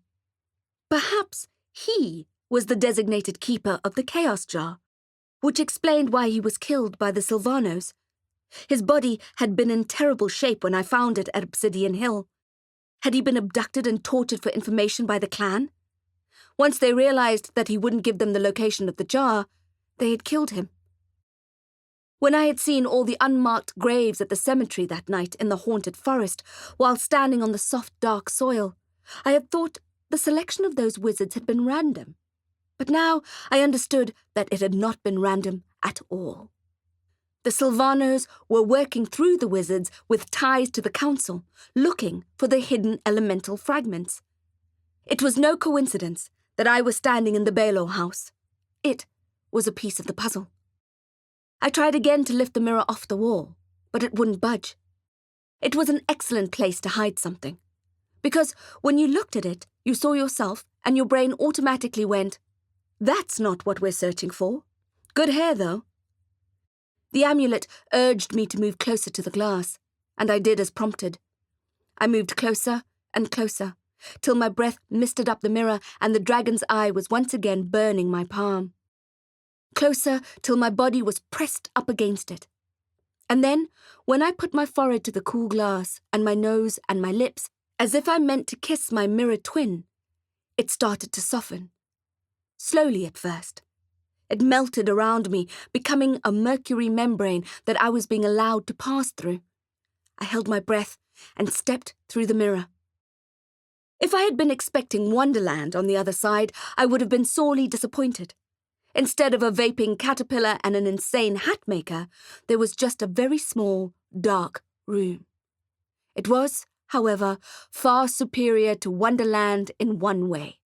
It was lit by incredibly beautiful blue lightning, which was pulsing inside a large jar that stood on a pedestal in the center. I tried to take a step and almost fell over. The floor was like black jello. It was a safety measure, I guessed, in case the jar fell off its platform. With the dark jelly there, it wouldn't break if it fell to the ground. It wouldn't even bounce. The slurping gelatin would embrace it like a big, wobbly jello mama monster. With substantial effort, I made my way towards the jar, and when it was within reach, I took it from its platform. That's when the alarm sounded. Of course it did. What was I expecting? That I could just smash and grab one of the most potent and dangerous magical items in the realm? So, maybe I hadn't thought the whole thing through. But you can hardly blame me. I was running on fear and adrenaline. I had nothing else in my tank. I felt like lying down in that strange black jello and giving up. But as the alarm screeched in my ears, I thought of Musbarin and the Ember Isles, Boulder Keep Labour Colony and the Black Tower, and that gave me the energy to move. I slipped the chaos jar into my infinity pocket and pushed my way back through the quicksilver film. When I stepped back into the Belor bedroom, I heard tires squeal on the road outside and saw the blue flashing lights, an impromptu disco party. Even if Telexon wasn't in one of those cars down there, I thought, peeking through the blinds, he'd be minutes away. I wasn't about to repeat the trauma of my first arrest. I needed to get out of there. I watched as 2 of the officers started banging down the pedestrian gate. I wished I could use my portal key. I wished I could summon my bike. I wished I could turn myself invisible, but I could no longer do any of these things. I squeezed my eyes shut for a moment, cursing the vault cuff and forcing myself to think. There was another bang, and my eyes clicked open again. They had broken down the gate and were inside the property. They had left all 3 cars on the road, doors open, lights flashing. And I would have bet my pet ferret that at least one of those SUVs still had the key in the ignition. Chapter 16.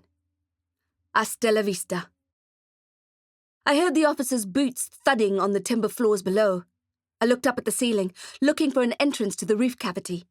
The ceiling was smooth, so I ran into the bathroom and then to the office, where I found a barely there square of ceiling board that looked like it could be my ticket out.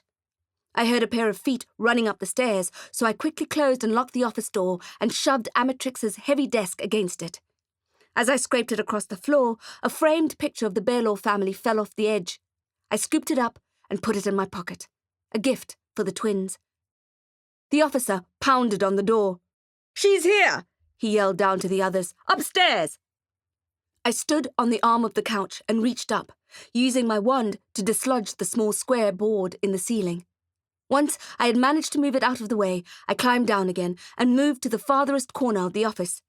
I took a breath, readied my muscles, then sprinted back to the couch, jumping and using the arm as a springboard to leap up and grab onto the edges of the door.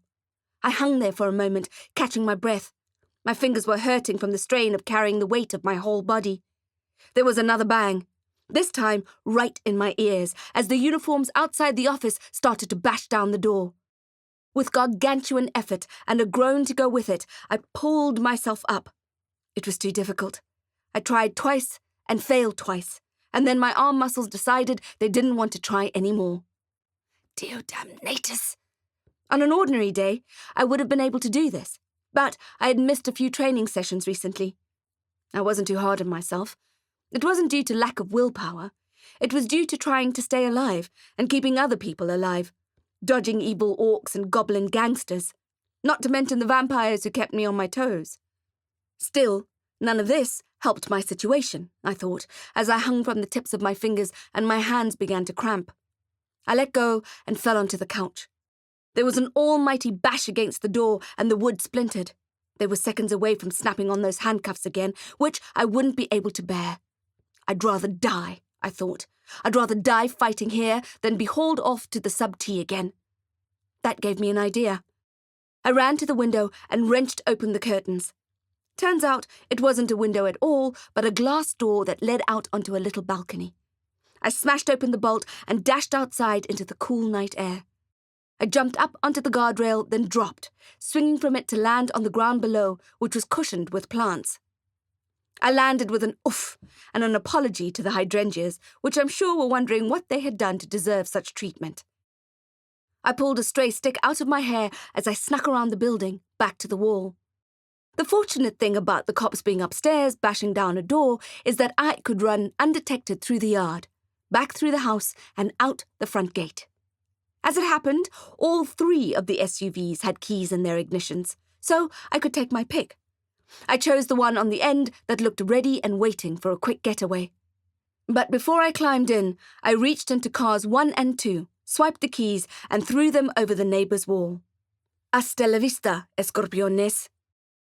If you're wondering how a Joburg girl learned how to speak such good Spanish, I'll tell you. I grew up watching reruns of The Terminator and Dora the Explorer. I jumped into the third car, slammed the door, and twisted the key. The engine came to life, and as I tried to remember how to drive, I smashed the accelerator down and jumped forward. I was making it up as I was going along, and as the car took off under my inexpert control, quite possibly leaving a skid mark on the road, I heard shouting from the house. I flattened the pedal to the floor, and we flew forward. As I glimpsed in the rearview mirror the uniforms running out onto the road, I felt like I could breathe again. I turned the corner and accelerated. Cars always felt a bit claustrophobic to me. But without a bike or a portal key, I had the feeling that having the SUV was going to come in very handy. I considered stopping somewhere to remove the plates, but then I realized it would be a waste of time. The car would have anti-theft tech anyway. Plus, there was the tracking chip in my cuff. Musabaran could find me or electrocute me at any time.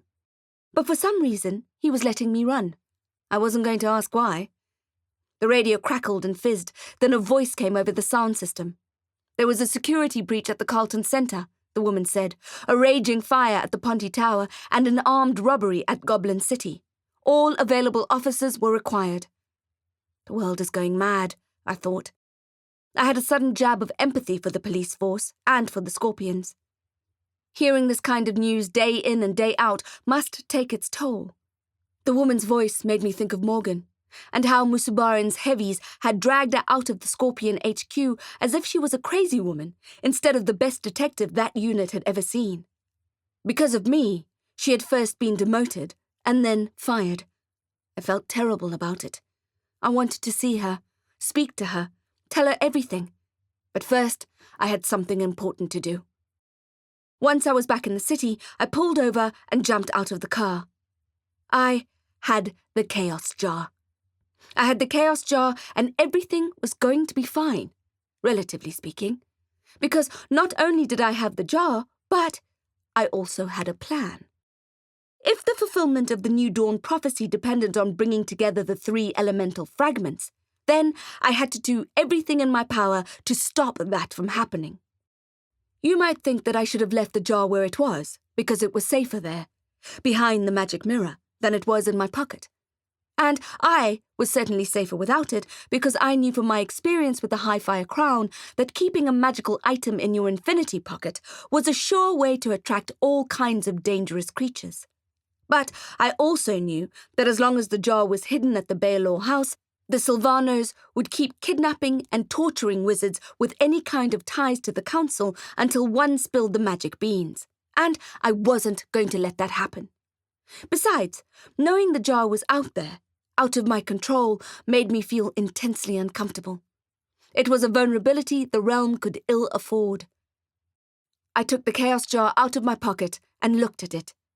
White lightning struck the bottom and sides over and over again, sending out flashes of incredible blue light. Watching it bolt and flicker, I thought that if magic ever had a symbol, a picture, to epitomize it, it would be this blue lightning. Even though I was cut off from the void, I could feel the magic in the jar. I could sense its potential power. It was one of the most beautiful things I had ever seen, I thought, as I turned it in my hands. A part of me wanted to keep it forever, but my survival instinct reared up and told me to get back to work. Do what I was supposed to do.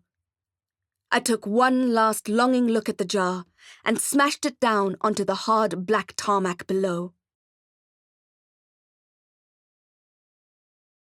Chapter 17. Black Honey. The glass didn't shatter as I had expected it to. I thought it would be fragile, taking into account it had been so carefully protected in its little safe room. I bent down and picked it up, ready to try again, but this time I'd really put some muscle behind it. If I destroyed the Chaos Jar, it would be impossible to unite the 3 elemental fragments, and the prophecy would die a small, sad, silent death. Maybe it would whimper a little, but only if you kicked it. I held the jar in both hands now, ready to hurl it as hard as I could onto the ground below, when something strange happened. Some of the blue light from inside the jar started to leak out, like blue mist. When I looked closer, I saw that I had in fact cracked the jar on the first attempt. But it was just a tiny hairline fracture. It would be barely noticeable if it wasn't for the wisp of cerulean smoke. That wasn't the strange part. The strange part was that when I looked at the sky and expected to see the usual black of night speckled with stars, there was something else up there too. At first, it looked like the trail of a shooting star, if shooting stars were able to travel across more than half the visible sky. And then I realized the shape of the shimmering gash was exactly the same as the hairline crack in the jar. What the fex? Was there a crack in the sky? I wondered. A crack in the sky? I knew it wasn't possible, but there was no denying that the line was identical to the one in the jar I held in my hands. It was as if we were in a giant snow globe and the glass bubble had been fissured. Not enough for all the water and glitter to escape, or not yet anyway, but enough to show us that we were in trouble. So much trouble. Oh, my fex, I thought, my nerves spiking my brain. Had I just broken the realm? It made me remember the time my orc security guard, Gnaw, had accidentally dislocated my shoulder. Don't ask. The way he had looked at me then, like a child who had accidentally broken his toy. Did I break a wizard? I could practically hear him thinking. Uh-oh. I was sure my face right then mirrored his horrified expression. Except that I hadn't broken a toy or a wizard. I seemed to have broken the entire fexing realm. Holy, holy hex. It's okay, I tried to tell myself. Don't panic. It's just a giant slash of a silver in space. It's quite pretty, really, the way it shimmers like that. Nice to look at. But I wasn't fooling anyone. I knew it was bad. I knew it was very, very bad. I looked down at the jar again, wishing it would just heal itself. The void knows that even if I hadn't lost my magic, I wouldn't have tried to heal the jar. Too risky. Once, I had tried to fix my magical crossbow with a healing spell, and it did not turn out well. I looked at the jar, then back up at the sky, then back at the jar. I was using all the power I had to A, not panic, and B, think of a plan. Neither was going very well. Maybe Derek could fix the jar, I thought desperately. He was the best healer I knew. I wasn't sure if his talent applied to inanimate objects, but it would be worth a try, right? He had done a good job of fixing Slide and Aberam's voodoo doll. But I didn't know where Derek was, and I couldn't phone him because he had given me his mobile, which was sitting on my rickety kitchen table at home. I thought of taking the jar to Ferret. She would know what to do. But the painful truth was that I didn't even know if Ferret was alive. I don't know how much damage the gas explosion at the copper cog had done. I had to haul my thoughts away from my favourite dwarf and focus on my predicament. It was difficult to think, because I had a strange buzzing in my ears, as if a swarm of insects were passing over me. When I glanced in the direction of the sound, I saw that there were actually bees in the air. They looked black in the dark of the night, but they were definitely bees. Black bees made me think of black honey and the air like molasses at Evershade, and my heart started climbing up my throat. I was no apiologist, but I knew that bees didn't swarm about randomly at night time. One of the animals landed on the back of my hand. I lifted it up slowly so that I could get a proper look at it, and as I watched, it lowered its thorax to my skin and injected me with its poison. Ah! I exclaimed, more in surprise than pain, although it did sting like a Phileas Canis. I shook my hand, and the little apian bastard flew away to join his friends, as if nothing had happened. As if we lived in a world where bees could sting out of spite and not receive the death penalty for doing so. I narrowed my eyes at the shadow swarm as it moved away, then walked slowly to the squad car, wondering if the insects were a bad omen, or worse. I climbed into the vehicle and shut the door, feeling immediately safer. The bulletproof exterior of the car could protect me from some things, at least. I put my hands on the wheel and watched as the skin on my hand swelled. Chapter 18. Planes don't just drop out of the sky. The drive towards Morgan's house was interesting. Black bees had nothing on the kinds of things I saw on that trip. First of all, the untouched people were still acting like zombies, except now they seemed more dangerous than before. They were certainly more terrifying to look at. They all had those silver irises and deeply bloodshot eyes. Their masks of indifference leaned more towards aggression than before. Clenched jaws, furrowed brows, faces set in vicious snarls. I didn't see any of them act violently, but having observed their transformation, I knew that it was just a matter of time. And they still seemed to be severely visually and mentally impaired, walking into things like blind zombies. It was horrifying to see people like that, and the woman on the police car radio felt the same way. She remained professional, but I could hear the strain in her voice, the tremor. She felt like the realm was collapsing around her, and she wasn't wrong. I imagined her having a young family at home and feeling desperate to get to them and protect them, but her duty as a dispatcher was just as important. That's the problem with having children, I thought.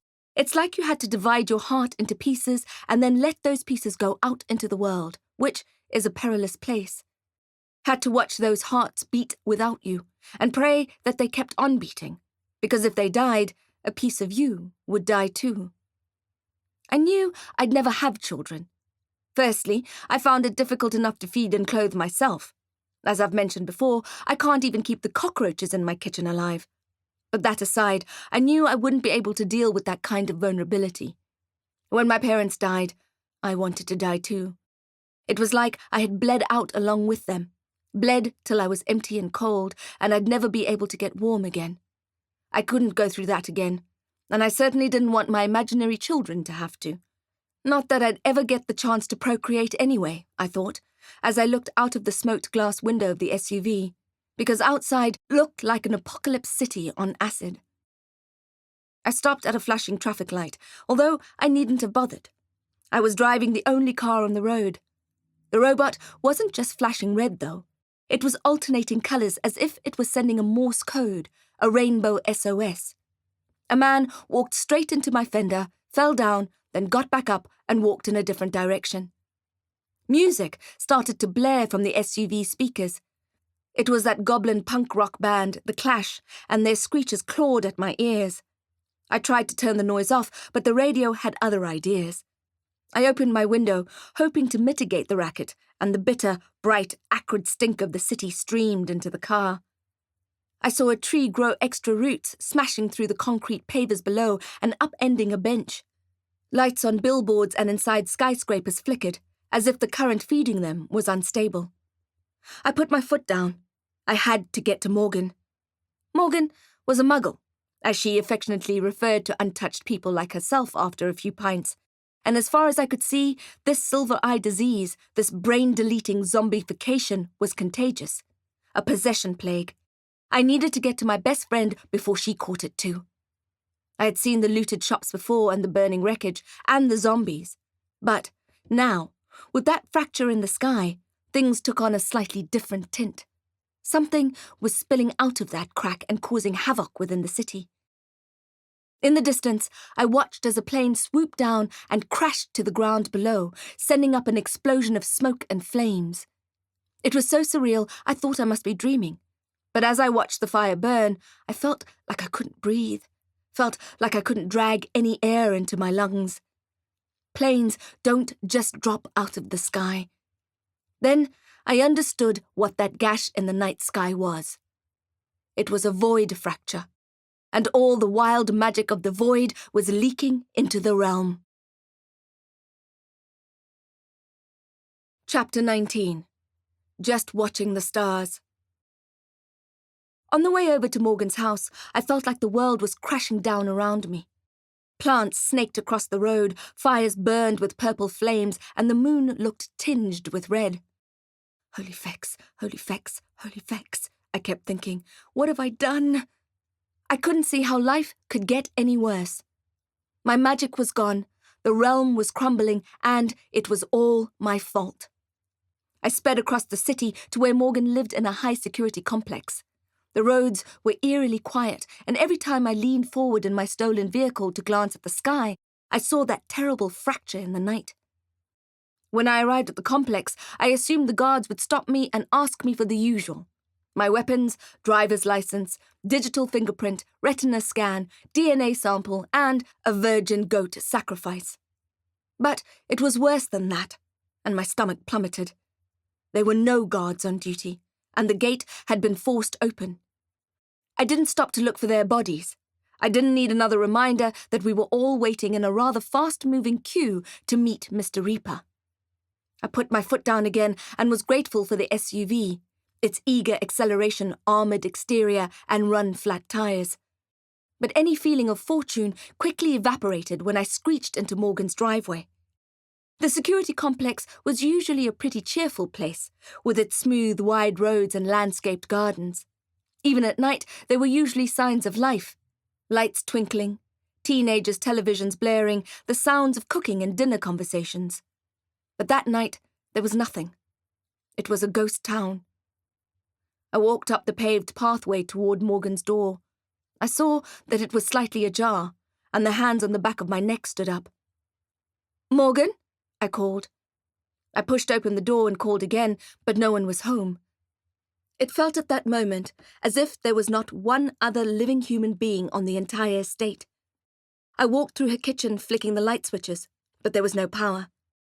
Had the Hammerskins blown up the substation here, like they had done at Samantha Fazard's suburb? Or had the void fracture blown the light bulbs? Not that it mattered. Morgan was missing, her kids were missing, and I feared the worst. I turned to leave, and as I did so, I caught a glimpse of colour in my peripheral vision. I stopped. Slowly, quietly, I took a couple of tentative steps in the direction of the movement I thought I had seen, my lungs ballooning. I crept along, looking for whatever it was. The house was dark, and I missed my Luminos spell. I also missed my utility belt, which had my pen light in it. Although, to be fair, I never replaced the batteries in the thing, so it probably would have died in my hands anyway. I searched for a while longer, but I didn't find anything. I moved to the kitchen and searched Morgan's cupboards and drawers for one of her flashlights. Morgan was the kind of person who always made sure her kitchen was stocked, her fuel tank full, and that her flashlights had charged batteries. She was born with the successful adulting gene, the one I never got. To underscore my belief, the next drawer I pulled out had a great big flashlight. It was the heavy-duty kind, and when I clicked the glow-in-the-dark button to switch it on, the beam of light appeared, strong and steady. Not one to miss out on an opportunity, I raided her snack cupboard too. I grabbed a box of protein bars for myself and a bag of biltong for Gizmo. My anxiety for my missing friend had crushed my appetite, but I figured they may come in handy during the apocalypse. On my second attempt to leave the house, I walked out of the front door and down the path, but again, something stopped me. There was the sound of running water behind the hedge. It was coming from Liz Durrison's house. I peered over the plants, sweeping the flashlight over the front of her house. When I shone the light on the lawn, I jumped. My heart sprinted at what I saw. Liz Durrison was lying there, naked, her face pointed to the sky. I felt the black mist then, exactly as Morgan had felt it the night she had discovered her neighbour's body. There was evil in the air. Everything I looked at seemed tainted with malice. I scrambled around the hedge and onto Durrison's property. When I reached her body, she sat up and smiled, making me jump again. "Phileas Canis Durrison," I said, grabbing at my chest, sure I was about to have a heart attack. "What are you doing out here?" She looked into my eyes. Her irises had decayed. Her skin was slack. "Just watching the stars," she said. I looked at the V symbol branded on her chest. I expected her to nag me again about finding her killer, but she didn't. She seemed to be in some kind of trance. Perhaps she had given up on me. She lay back down on the black grass and stared at the sky. I wanted to apologize, but how do you say sorry for something like that? "I'm sorry I never found your killer." I'm sorry your kids lost their mother. I'm sorry you're stuck in some kind of weird limbo where you never get any peace." Then she turned her head slightly to look at me. Her neck made a crunching sound. "It's all a bit backwards," she said. "Isn't it?" If she meant the void fracture, then yes, I suppose she was right. Everything was out of balance, and the more the wild magic leaked into the realm, the more havoc it would cause. I left Liz Durrison's ghost there, naked on the cold lawn. Guilt turned my stomach to stone, and the anxiety I felt for Morgan frayed my thoughts, making it difficult to think of a plan of action. I jumped back into the car and slammed the door. That's when I saw a missed call on my phone. Morgan. Relief gushed through me. Morgan had not caught the possession plague. Yet. I tried to call her back, but it just went to voicemail. After trying twice more with no luck, I clicked on the message she sent me. Her voice was strained, and I battled to hear what she was saying over the static on the line, which kept breaking up. Jax, she said. "Do not see... again. Do not trust. Not safe. I think... I know... who killed Liz Durrison." Chapter 20. The Greedy Tendril. I hightailed it back to my apartment. I had nowhere else to go, and I thought if Morgan would meet me anywhere, it would be there. I needed an hour in a safe place to calm my nerves and to think. I needed to figure out how I was going to fix the colossal mess I had made. With all the traffic lights on the blink and the streets empty, it was easy to speed home. I knocked a couple of trash cans over and flattened a few cardboard boxes on my way. The cabin of the SUV seemed to lose its claustrophobic quality once I reached a certain speed. I parked in the basement and raced up the stairs. It wouldn't have been my first choice, but the Swift was out of order. I arrived at my front door gasping and sweating and congratulated myself for not keeling over. I gave Gizmo some biltong to eat, offloading a good portion of it into his snack bowl in his Ferret dream house, then sat down at my toothpick-legged table and picked up a banana from the fruit basket. It was the only thing I thought I could stomach.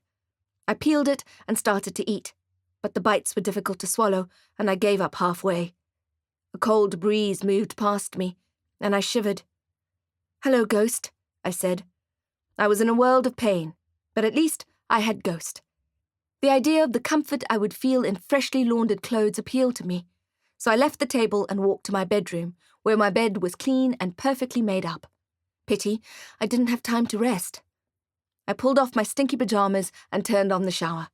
The pipes in the walls groaned and hissed and banged around. That doesn't sound good, I thought, but I didn't turn it off. When the water finally came through, it was brown and had flecks of black in it that looked like dead ants. I ran it for a little longer, hoping it would run clear, but the colour just got darker. I turned it off and opted for deodorant instead. The idea of those black flecks in my hair and on my scalp made my skin crawl. Back at the kitchen table, I sorted through the mess that had accumulated there. I put Derek's phone and gun to one side. Then, on second thoughts, I pocketed the gun. I wasn't usually a fan of firearms, but the loss of my magic had changed the game. Behind Derek's bag of personal belongings was Crux, the grey-skinned goblin. I zipped open the plastic bag and immediately regretted it. The stench of his clothes was on par with really ripe, veiny orc cheese. I had to lean over away from the bag and stop myself from retching. When the urge to vomit passed, I pulled out the garment that was so smelly and threw it out of the window. Usually, littering really bothers me. I've been known to stop people in the street and tell them to pick up their trash, but there was no way I could have that thing in my home, not even in the garbage. Who knows what kind of invisible insects were teeming in that rough Hessian cloth, or what kind of germs? Nope. Now it could join the dumpster fire outside where it belonged. There were two other items in the goblin's bag. A tarnished silver coin with a fancy emblem on it, and a small bottle of sleeping draught. I pocketed them both. You never know when these things could come in handy. Once I cleared the table, I stood there and stared at the jungle that was slowly eating my home. I wondered when the forest animals would start moving in. Tarantulas, anacondas, golden gibbons. I wondered how long it would take for them to colonize the whole apartment, the whole building, the whole city. It would be an improvement, like those pictures of wrecked, war-torn places where the wildlife has covered the burned carcasses of cars and abandoned homes. I found the kitchen counter, a small part that wasn't covered in leaves, and leaned on it, thinking about what to do next. I felt something tickle my fingers, and I jumped and moved away, the idea of tarantulas still looming in my imagination. But it wasn't a spider. It was a greedy tendril of the plant. It was snaking over the small area as if sniffing for food. My nerves prickled against my skin, as if the plant had bitten me, and I hugged my hand to my chest, feeling repulsed. I thought of the black flecks in the dirty water, and the ravenous plant, and I had the strong urge to get out of there. I pulled on my trench coat, grabbed my things, including an extra muffin, and fled down the stairs. Chapter 21. Rum and Maple. The problem with using a summoning spell to call your motorbike is that you don't always pay attention to where you park it. I never even thought about where I parked my bike because I knew I couldn't lose it. When I got down to the parking basement of my building, it wasn't there. I automatically reached for my summoning ring from Ferret, and then I swore at myself. So much of my life was automatic magic. I didn't even realize how much I depended on it for everyday living. Luckily, I still had the stolen Scorpion SUV. I jumped into the car and clipped in my seatbelt, checking my mirrors as I did so. "Hello, Miss Knight," said the man in the back seat, and I almost catapulted out of the roof. "Phileas Canis," I gasped, clutching my chest. "You gave me such a fright." "Sincerest apologies," he said. The white smoke he wore drifted around him like a nest of slow-moving snakes. I gulped down my anxiety, unclipped my belt, and turned around to look at the deadling gin in the eyes. "What the fex are you doing here? Shouldn't you be playing Happy Half-Dead Family in Limbo Land?" Aleph steepled his hands. "I came here to make good on my promise to you." That made me sit up straight. Was Aleph going to tell me about my parents? I started breathing harder. Aleph saw the hope on my face and patted down his smoke with his palms, as if trying to lower my expectations. "Or half good, anyway." I scratched my temple. "Half good?" "I have information for you, but it's not the information you crave." "You ginny," I said, irritated. "So damn slippery." I knew the smoke was an illusion, but it made me cough anyway. Aleph waited for me to stop, then he continued. "I know you want to know about yourself. Your real name, your parents. Yes, but I have something else for you. Something more pressing." I was impatient, drumming my hands on my lap. What was he waiting for? "Land the plane, Ginny. I've got things to do." The djinn clicked his fingers and a cigarette appeared. He blew gently on the tip to light it, and the tobacco glowed a golden orange and scented the cabin with rum and maple. "Samantha told you how I died?" "Not really. She didn't know the details. Said it was covered up." I rolled down the windows to allow the imaginary smoke to escape. "But she told you that I was a spy? For the council?" "Yes," I said, and I stopped fidgeting. I wanted to hear this. I'd never met a spy before. "It was covered up because I was working on a sensitive case when it happened." "All council cases are sensitive," I said. "What made this one special?" When he didn't answer me, I glared at him. "You," he said. I felt as if I had the wind knocked out of me. Struck airless and speechless, I just blinked at him. "What?" I finally said. "You were the reason the case was sensitive." Eloquence flew out the car window along with the imaginary cigarette smoke.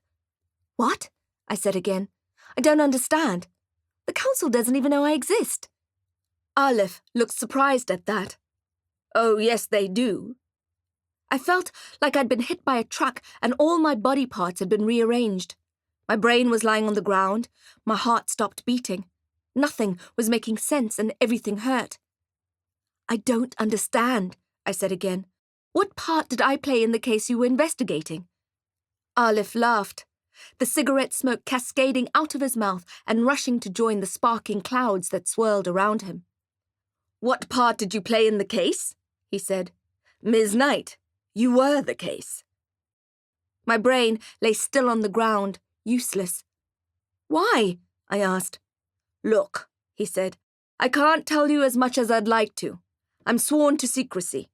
You'd think I'd be out of the council's reach being half spectre, but I know from personal experience that they can reach you anywhere. And I have a family to look after." I felt angry then. "So you thought you'd just come and drop this in my lap with no explanation and then disappear again?" "I thought you'd rather know," he said. He was right, and that made me angrier. Angry and totally useless.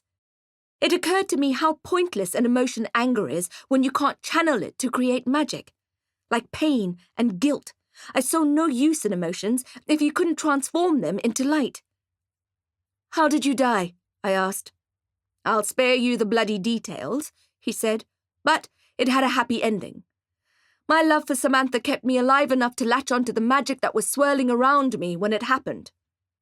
"But who killed you, and how is it related to me?" "You'll find out," he said.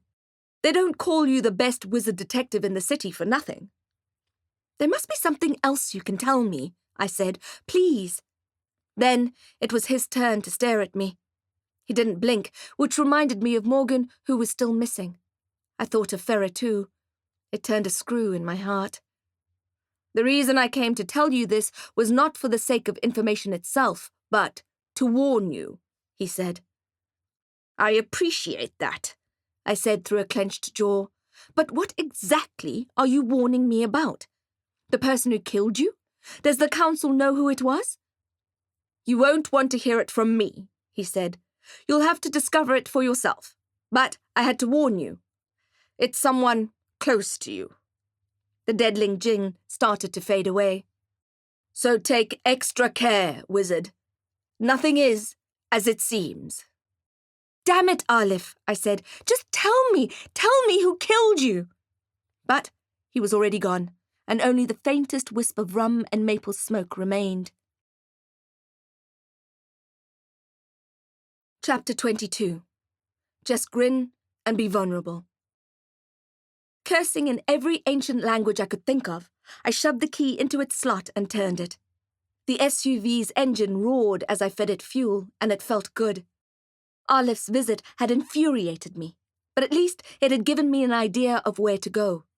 The cracked chaos jar pulsated in my pocket as if it were a living thing. It was too dangerous for me to hang on to the thing, and I couldn't destroy it. There was only one thing left to do. I put my foot down and raced through the city, which was behaving just as strangely as before, with its zombie pedestrians and dead streetlights. Buildings flickered on and off, and the fracture in the sky glimmered silver and white. I had to slow down because there were dogs on the road. 1 or 2 wouldn't have raised an eyebrow, but there were dozens, and they didn't look like strays. There were cats too, all different colours and breeds. I assumed the pets had escaped from their homes when their owners turned into walking corpses. But they weren't acting like dogs. They weren't fighting or cowering in their unfamiliar environment.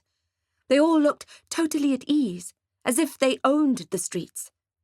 I couldn't help thinking that it was a vast improvement. My imagination leapt to ideas of canines and felines reigning over the city and making all the rules. First on the list for cats would be to build in more free time to lie around in the sun, which I approved of. Dogs would push for more playtime and more treats. Again, it was a party I would vote for. I didn't see any hammerskins on the drive. At first, I was relieved, but it also made me wonder where they were and what they were up to. A stark absence of neo-Nazi orcs and their bloodthirsty bosses, the Silvanos, gave me a sensation of dread so deep it froze my spine. I knew I needed to find them, find out what they were doing, and put a stop to it. But as I felt the pressure of the vault cuff on my ankle, I wondered how I would do it. One thing was for sure, without access to the void, the odds were not stacked in my favour. The jar continued to glow in my pocket as I pulled into the parking lot of the Winged Spire, the Parliament Tower that housed the council and all the administrative teams that made it work. It was late at night, and the parking lot was deserted. But there were some lights on in the top floor where the council pillars had their seats. There was a saying in the realm, the council never sleeps. It was true, practically and metaphorically. It meant that no matter what, the council was there, all-seeing, all-knowing, like a living thing that surrounds its people, keeping them safe and making sure that everyone behaves in the correct way. But the literal meaning was true too, because the council wizards worked in shifts that overlapped one after the other, so that there were, at all times, wakeful wizards to deal with whatever challenges the realm threw at them. Every few hours, one of the wizards would come to relieve the wizard who had started their duty 12 hours before. Then the next wizard would arrive, and so on. I closed the car door and looked up at the skyscraper offices lit by incandescent bulbs. There was, at any time, at least 4 wizards on duty, and not just any wizards. The council pillars were the most respected in the country. Honest, ethical, fair, and generally just beyond reproach. The council would know what to do with the chaos jar. I walked up to the entrance, which was guarded by Kargol orcs. They looked on edge. No doubt they had seen the effects of the wild magic that was leaking out of the void. I felt sorry for them. Ousted by blunt-brained skinheads, which couldn't be good for anyone's ego, and forced to submit to their cold-blooded leader, Raguk Magra, who was known for killing entire families of dissidents and displaying their decapitated heads on spikes outside their houses as a warning to bend the knee or die. Their bodies were dumped in mass graves in the further parts of the sub-realm and covered with fine mining dust there. No mercy was granted to frail or vulnerable orcs, senior citizens, children, sick or disabled people. If they had a heartbeat, it could be stopped. I had seen the gut-wrenching pictures on Forage News, pictures so brutal they'd be burnt into your brain for years. The ruthlessness of the campaign had ensured Magra had no rebel forces to take up arms against him. Orcs were generally pretty vile creatures, but they did put family first, and most of them wouldn't jeopardize their babies' lives by resisting the orc version of Idi Amin. I nodded to the guards as they frisked me and found nothing. I had left Derek's gun in the glove compartment of the car, as well as my crossbow. Gizmo was at home. I didn't like walking around unarmed with no way to sling spells, but it was the only way to get into the spire. I would just have to grin and be vulnerable. At least I was on home ground. Chapter 23. A Red Dwarf Dumpling. ID? Said the grumpy-looking goblin at the desk. She ignored the 3 phones at her elbow that were ringing off the hook. I was surprised. I thought the phone lines were down. Behind me, the reception area was lined with worried-looking creatures, as if this was a hospital waiting room instead of the seat of Parliament. Her rubbery lips were crimped together over her toothpick teeth, and I couldn't help thinking it must hurt. Her mouth was painted a deep, glossy shade of bacon that made her lips look like raw meat, as if the skin had been stripped off them. I looked away, but then forced myself to look at her again. I focused on her bulging eyes instead. "My wallet was stolen," I said. "I don't have an ID. I haven't had time to go to Realm Affairs yet." She pursed her pork strips. She was not impressed and wanted me to know all about it. "You can't come in here without an ID, she said. I didn't have time for red tape. The universe was folding down around us, and I had the cause in my pocket. "And even if you had an ID, you'd be..." She squinted at the small ticket machine in front of her. "Number 362 in the queue." "If you give me a number, I'll wait," I said. The goblin sighed. "There's something else," she said. "The queue isn't moving." "At all?" "At all. Have you been outside?" she asked. "The wizards don't have time to deal with this." She gestured at the muttering people. She leaned in and whispered, "They're trying to stop the end of the world." The goblin slid her pencil behind her ear, into the greasy tundra that passed for hair on goblins' heads. "Besides, you'll never get in. Have you seen how many people are here?" I looked back again, then nodded. "They're keeping you busy," I said. coming here with their problems, blocking up the system. She had a funny expression, as if she wanted to say, preach, and high-five the heavens. What if I told you that I have something that will help the council solve all of this? I pointed at the crowd behind me. I'd say you're not very good at lying, she said, baring her dirty toothpicks. But I do appreciate your creative thinking. Seriously, I said, I know why this is all happening, and I really need to see the council about it. I told you, honey, she said. They're not seeing anyone right now. They're trying to stop the universe from imploding. They haven't even eaten their dinners tonight. I ordered their favourite, sashimi salad and dumplings from Red Dwarf. They didn't even touch it. I had to order a fresh round. If you could just tell them who I am, I said, I think they'd be willing to see me. The goblin laughed. No offence, sweetheart. You're something to look at.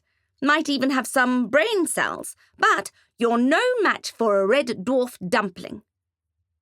Frustration began to gnaw at me. I wasn't going to get past this pork-lipped Grinch. Then I remembered something Pep and Bearlaw had said to me when we were trying to hack into Musubaran's computer. You're trying to get in the front door, she had said. She had, of course, found her way through the back door.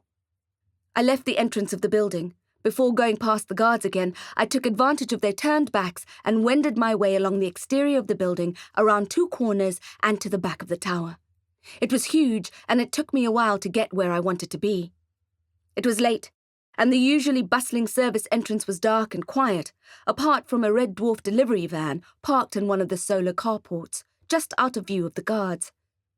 I could imagine, during the day, that area would be buzzing with cars and delivery bikes, laundry, sanitary, waste, water, sashimi, and dumplings. I cursed the vault cuff again. Without it, I could have turned my coat invisible and snuck past the guards on duty. Instead, under the cover of dark, I crept up to the food van, still warm, and checked that there was no one in the front seat. Then I took a clip out of my hair, straightened it, and inserted it into the lock of the passenger door. After a few attempts, my fingers were trembling and slippery with sweat, the silver mechanism clicked and the door unlocked. I squeezed my eyes shut as I levered open the door, expecting a shrill siren from the car alarm, but there was just a happy silence. I thanked the void and slid into the car, climbing over the chair to access the restaurant goods at the back. Using Morgan's flashlight, I found the things I needed, and when I climbed out of the delivery van again, I was all set to break into the most hallowed building in the realm. Chapter 24. Seared Flesh, Scented Flashbacks. Instead of sneaking past the guards at the back of the building, I decided to walk up to them and introduce myself instead. They were bristling with automatic weapons, so I decided it was best to meet them face to face instead of risking being caught breaking in. What I really wished for was a glamour potion, so that I could pass for a Red Dwarf, but my luck was only stretching so far. Arben, I said in my best dwarven, good evening.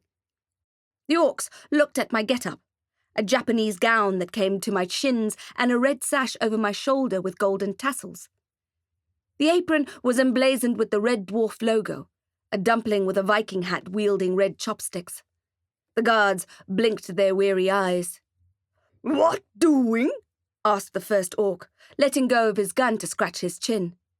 "Fresh dumplings," I said, "and sashimi." "Already delivered," said the other orc. "Oh," I said, frowning. "Someone else already delivered," he said again. "Take them away." "I'm going to get into so much trouble," I said. "Messing up like this on my first day? I can't take these back. They'll fire me." I forced myself to cry. It was easier than expected. All I had to do was remember the copper cog, and tears sprang to my eyes. They both stared at me, hands on their guns that shone silver under the security lights. "You can leave them with us," said the second orc, the one with a potbelly that would have made a laughing Buddha proud. "We'll take them up." "Thank you," I said. "Thank you very much." The second orc did a bad job of hiding his smile. "Yes, we'll take it up." I left the platter with them and walked back to the van. 5 minutes later, I returned to find the pair of orcs passed out on the tarmac and the half-eaten dumplings scattered on the ground beside them. I stole their access cards and dragged their bodies out of sight, which was no mean feat, as they were the weight of baby elephants, and then raced into the building. A fortnight before, I had visited the orc sub-realm. I had gotten my glamour on as a pickle face and visited the beer hall looking for clues on a case I had been working on. I knew someone wanted the orc godfather, Don Vito, dead, but I needed to find out who and why. On edge, and distracted by the cage fighting in the corner, I had accepted a beer from a skinhead. Next thing I knew, I was dragged unconscious to a dark corner of the hall where Zargulg the Hammerskin tried to assault me. Long story short, I used my fury to barbecue his nipple. That turned out to be the least of his problems when I bumped into him again a few days later. I still get seared flesh-scented flashbacks, which I try to forget. But I did learn something. Contraband love potions or sleeping draughts worked wonders on orcs. And that knowledge came in particularly handy then, especially when slipped into red dwarf dumplings. At least the grey-skinned goblin had been good for something. I raced through the building. It was mostly dark, and Morgan's flashlight became worth its weight in gold. I uttered a silent prayer to her, thanking her for being the kind of person who remembered to replace batteries, and also hoping she was okay. The elevator, like the Swift in my building, was out of order, and I had to run up what felt like 11,000 stairs to get to the top floor of the winged spire, where I knew the wizards held their seats. When I got there, my knees were jelly, and my lungs were on fire. I tried to tame my breathing as I approached. There were, of course, more orcs in security guard uniforms outside the door of the council suite, and I was out of dumplings. There was only one thing to do. I walked up to them with my hands in the air. As soon as they saw me, their fingers flew to their triggers, their furrowed brows looking me up and down, and I realized I was still wearing my red dwarf uniform under my coat. I buttoned it up, and they looked at me suspiciously. "Erg," said the one. The other one frowned at me. "How did you get up here?" I wished so hard right then for a quick and humble Impedio spell. Nothing showy or complicated. All I needed was a moment, so that I could get through the locked double doors they were guarding and approach one of the wizards inside. "Get her out of here," the beefy orc said to his sidekick, who took a step toward me and lifted his AK-47, aiming it at my chest. I was wearing my bulletproof coat, but those kinds of shells at point-blank range would hurt like hell. "Take her down to security." "Wait," I said. "I have something they need." I gestured at the double door, and the twitchier of the two almost blew my head off. "What?" My voice was shaky. "I am going to reach into my pocket." "No, you're not," said a voice from behind me. It was a human voice, even-toned and erudite. I spun on my heels. A man stood there. He had a long grey beard and was wearing the white robes edged with gold that I'd only ever seen in photographs. He was a council wizard. I didn't know the correct etiquette. Was I supposed to bow? To curtsy? Even if I wanted to, I didn't know how. Instead, I remained motionless. "I'm Jackal," I said. "I know who you are," said the wizard. "You'd better come in." Chapter 25. Cerberus. The wizard in the white robe lifted his staff, and the doors unlocked, then slid open, revealing a large, cosy room with a huge fire crackling in the hearth, and beautiful stained glass windows of stars and moons and planets. A couple of wizened faces looked up at us from where they were sitting. I'd expected a frantic energy, men rushing around, taking calls, helping people. But the council wizards looked comfortably settled in their various chairs, reading animated newspapers and books and watching the golden fire. They certainly didn't look too busy to eat dinner. In fact, I saw not an anxious crease on their foreheads. That is, until they saw me. A black-bearded wizard sitting near a window with a lead-outlined comet in its frame looked particularly unhappy to see me. "You can't just walk in here," he said. I wasn't sure how to respond to that. I had just literally walked in there, and breaking into the spire hadn't been too difficult either. "You need to upgrade your security," I said. "A couple of orcs in uniform is not enough." "Clearly," said the man who had opened the doors for me. "We've never needed high security," said Blackbeard. "Most people understand that one does not simply break into the winged spire. Any attempt on a council wizard's life is punishable with immediate execution." "Most people respect the laws of the realm," said another wizard, standing up in what I thought was a threatening way. "With all due respect," I said, "I tried calling. I tried hotlining. I tried to make an appointment, but the receptionist said you're not seeing anyone." "We're very busy," said Blackbeard, and the other wizards nodded and made sounds of agreement. You don't look very busy, I thought, but I held my tongue. I had to remember that the council had a collective wisdom beyond anything I could comprehend. If they were sitting around the fire reading books and newspapers and ignoring their dumplings, then there must be a reason for it.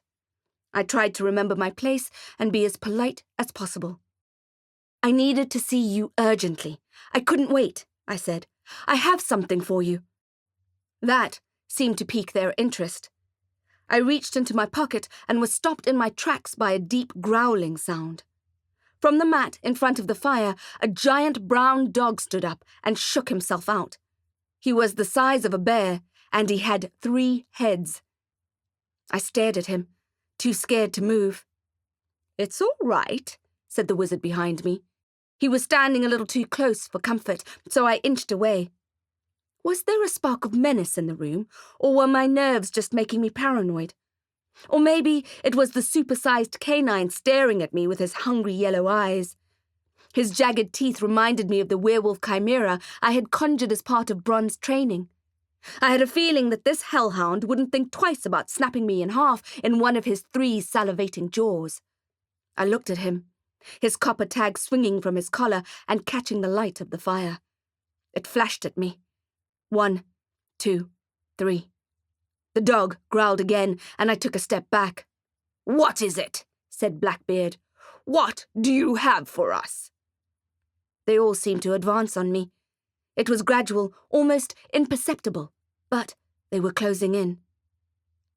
All of a sudden, I was thinking twice about handing over the chaos jar. I didn't feel safe, and I had to listen to my instinct, even though decades of common knowledge was telling me that the council was, and had always been, ethically excellent and beyond reproach. "Don't forget they're the good guys," Morgan had said. "They're on our side."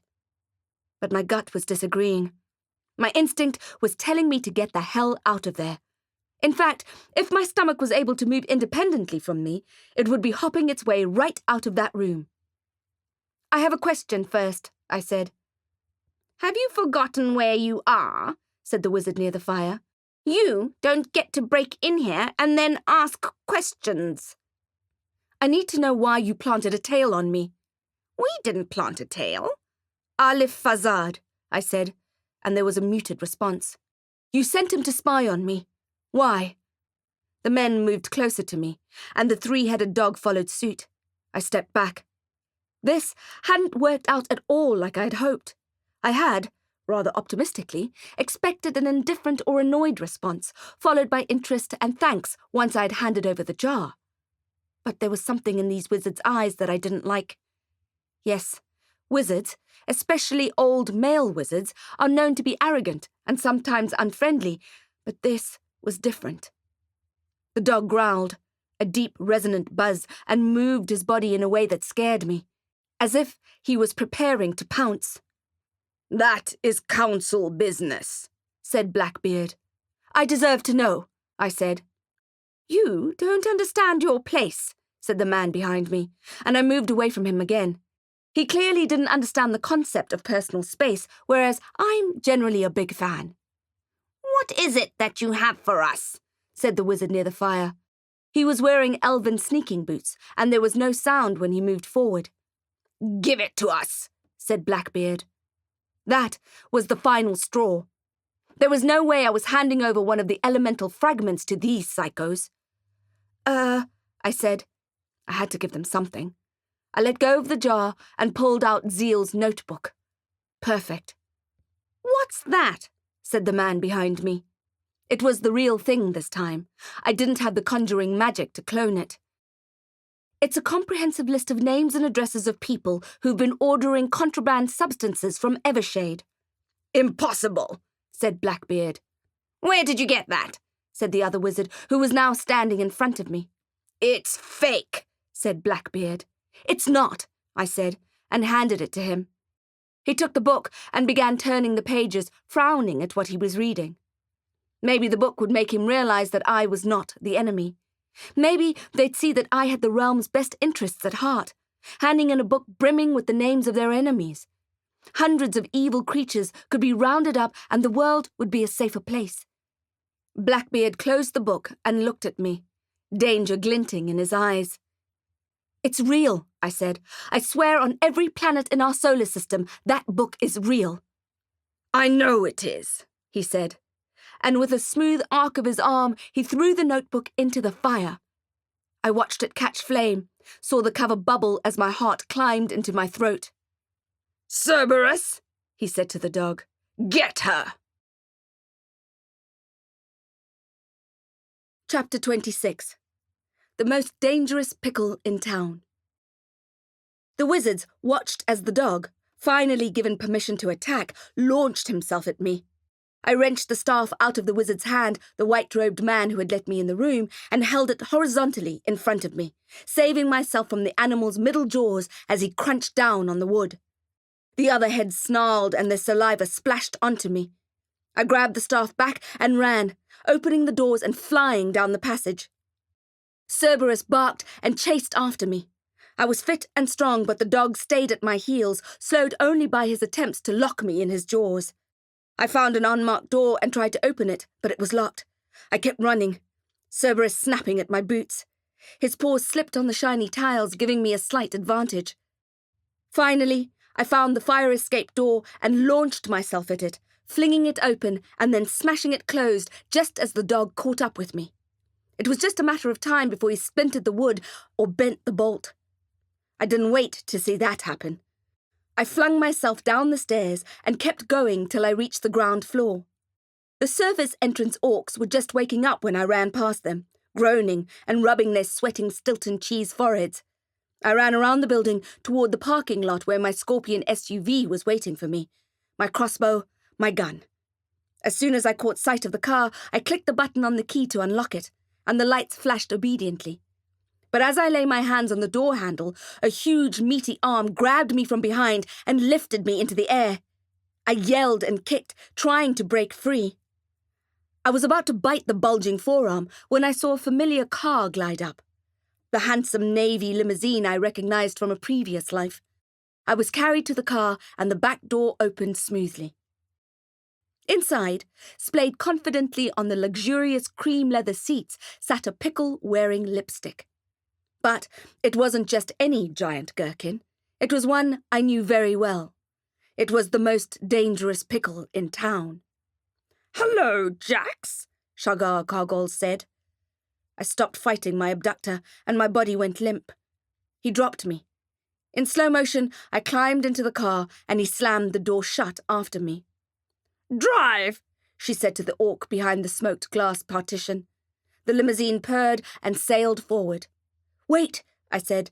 "I can't go with you. My things are back there. I need them." "I'll bring you right back," she said. "We're just going to a little celebration." "A celebration?" "It'll all become clear to you soon." "Let me just get my things," I said. "It'll only take a minute." She glared at me. Her eyes were wet clams. I gave up and sat back against the seat, resigning myself to the fact that I was under her thumb for the foreseeable future. I knew not to argue with Sugar. She had the breath of an alley rat and a mean right hook. "Keep your voice down," she said. Why? I thought. Who would hear us? Did she not trust her driver? Then I saw the baby strapped to her chest, and Sugar's lashes fluttered. I tried to think of something nice to say, but the truth was that orc babies were just as ugly as the grown versions. Not that I could see much of the tyke. She was flattened against Sugar's chest like a limpet, held in place by one of those special orc baby carriers that promised maximum pressure to simulate the uterus, a womb with a view. I forced a smile. "She looks like you," I said, which seemed to make Shagar happy. At least, it wasn't a lie. "I can't believe you came back." "You asked me to," she said, "and you were right.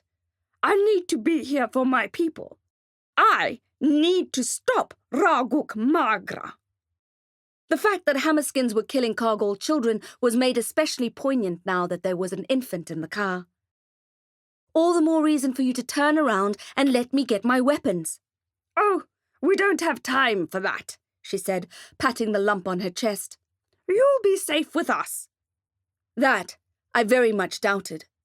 But in my position, there was nothing much I could do. I'd have to go along on Shagar Kargol's unwelcome outing. She'd return me to my stolen cop car, and then I'd go looking for Morgan. "Put your foot down!" she shouted at the driver. The engine roared, and we sped off. "Are you going to tell me where we're going?" I asked. She blinked at me, then checked her lipstick in a small mirror she pulled from her handbag. "Let's keep it a surprise, shall we?" Chapter 27. A punch bowl and a piñata. There was only one reason Shagar Kargol would want to keep our destination a surprise, and it wasn't because there was a punch bowl and a piñata waiting for us. Wherever she was taking me, she knew I wouldn't agree to go if she was upfront about it. "Thanks for the fruit basket," I said. She smiled at me, showing her mossy tombstone teeth in all their rotten glory. The baby began to get restless. She was snorting and mewling, and it reminded me of holding Samantha Farzad's newborn. Shagar unclipped the harness. The baby, sensing the warm, solid flesh she had lost, began to cry at full volume. Shagar held the shrieking baby in one hand and pulled down the top of her dress with the other, exposing a breast swollen with milk. I looked out the tinted window while Sugar plugged the baby's wide-open mouth with her purple nipple. There was a loud suckling noise, and the baby's tiny hands held fast onto Shagar's skin. The limousine was racing through the city streets, but it felt as if my mind was sprinting faster. I ignored the signs of devastation beyond the glass, the burning houses and dead bodies, the animals lining the streets, the people possessed by the plague. What had become of this place? I tried to switch myself off from what I was seeing, and instead attempted to make sense of what had happened at the spire. My insides were simmering with fear and dread, and also a kind of sorrow that I was surprised by. I suppose I had always thought of the council as a kind of band of fathers who looked after everyone in the realm. They protected us. They always knew best. They were quick with discipline. In my mind, the council kept the world spinning. Perhaps the feeling was stronger for me than it was with others, as I'd lost my father so young. At least I had the council looking after me, I thought. But why have they turned on me? They burnt Zeal's notebook of dark arts practitioners. They set their guard dog on me. What can I say? Discovering that your father wants you dead is a pretty shattering experience. No matter how I tried to untangle the threads, I couldn't make sense of it. "I'm going to need your help," said Shagar. "I guessed as much," I said. "I'm sorry to disappoint you, but I'm not able to sling spells at the moment. Or maybe ever." I showed her my vault cuff, and looking at the vile thing again made me wonder why Musubaran had not yet electrocuted me. What was he waiting for? "That's a shame," she said, sniffing. "But it's only a minor setback." "Speak for yourself," I said. My life had never been a very neat affair, but in the last couple of days it had been turned upside down and inside out, and not in a good way. Sugar set her jaw and plucked the baby off her breast, burped her, then settled her onto the other side. "You won't need your magic for this particular occasion." Easy for you to say. I'm used to using magic for everything. I feel completely useless now, especially knowing that we're going somewhere dangerous. Our gazes met, and she shrugged. "Yes," she said. "I guess you could say that." Around 10 minutes later, the car began to slow. But it was so dark outside I found it difficult to tell where we were. But then I saw the fortress and the flag. My blood turned into ice water. "No," I exhaled. "No, Sugar, no. This is a bad idea." I was shaking my head, tapping my feet. "Let me out!" I tried to open the door, but of course it was locked. I would have known that if I could think straight, but my nerves were short-circuiting my brain. "Let me out," I said again. Sugar ignored me. She burped the baby one last time and handed her to me. "No," I said. "What are you doing?" "Take the baby," said Sugar, her voice as smooth and cold as orc steel. "No," I said again. I was not taking her baby. I was not going into the fortress with her. I was not dying that night. We approached the gate, and 6 hammerskins armed to the hilt stepped forward. I looked past them, up at the fortress, and my fingers tingled with fright. Usually, I'd expect some sparks to gather in my hands, but there was nothing. I felt like weeping. I felt like running away. The flag whipped around in the wind, making a snapping sound. Had Sugar gone mad? Had her jaunt at the Cargol Isles made her soft in the head? Why on earth would she choose to come here, to walk right into the lion's den? And this was no ordinary lion. This was a black-maned beast, a scarred animal with no empathy or respect for anyone but his own ego. His thirst for power had killed more people in the past few days that had died in the Third Realm War in 79. We were his sworn enemies, and we had just delivered ourselves in a fancy limousine to our own deaths. Chapter 28. Alcazar. I stared at Shagar Cargol.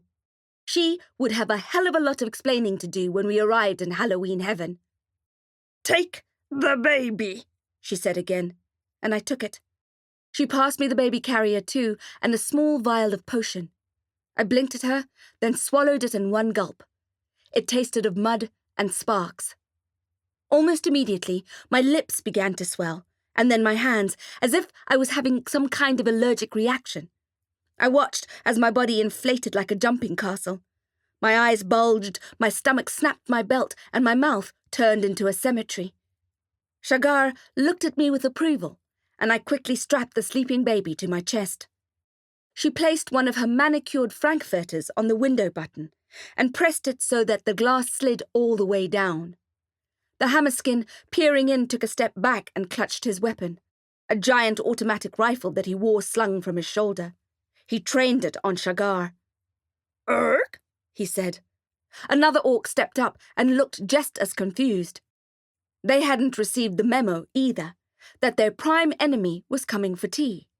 Within seconds, we had 6 weapons pointing at our heads. "Tell Magra I am here," said Shagar in her most royal accent. The orcs blinked at us. Then one of them slowly lowered his rifle and grabbed the walkie-talkie off his belt. He spoke in a strange dialect that I didn't understand, and the conversation went back and forth a little, until he finally shrugged and replaced the radio. He instructed the other men to stand down, and the heavy black gate shuddered open. "Drive slowly," said the man, and all 6 of the guards walked alongside the limo as we drove up the black path toward the towering fortress. I had seen pictures of the Hammerskin citadel on the news, but none of those photos had done it justice. Alcazar was a huge, imposing building, an old wreck from the old days of war, rebuilt and fortified by the neo-Nazis, rendering it completely impenetrable from the outside. The scene was monochromatic.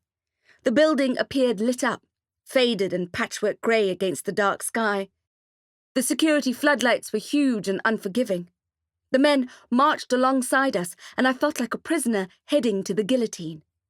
It made me wonder why everyone seemed so damned intent on getting me killed. The limousine rolled to a stop, and the men opened our doors for us. When the driver tried to get out, they shoved a gun in his face and told him he could wait in the car. He lifted his hands in surrender. Sugar climbed out of the car, as did I. I felt intensely uncomfortable in my orc glamour get-up. I made sure the baby was secure against my chest and prayed that Sugar had a plan. I had to remind myself that Shagar Kargol, despite her looks, was one of the smartest, deadliest people I knew. As we walked forward toward the huge fortress gates, I hoped she would live up to my estimation of her. The gates unlocked with a loud thudding clunk, and we entered. There were hammerskins everywhere.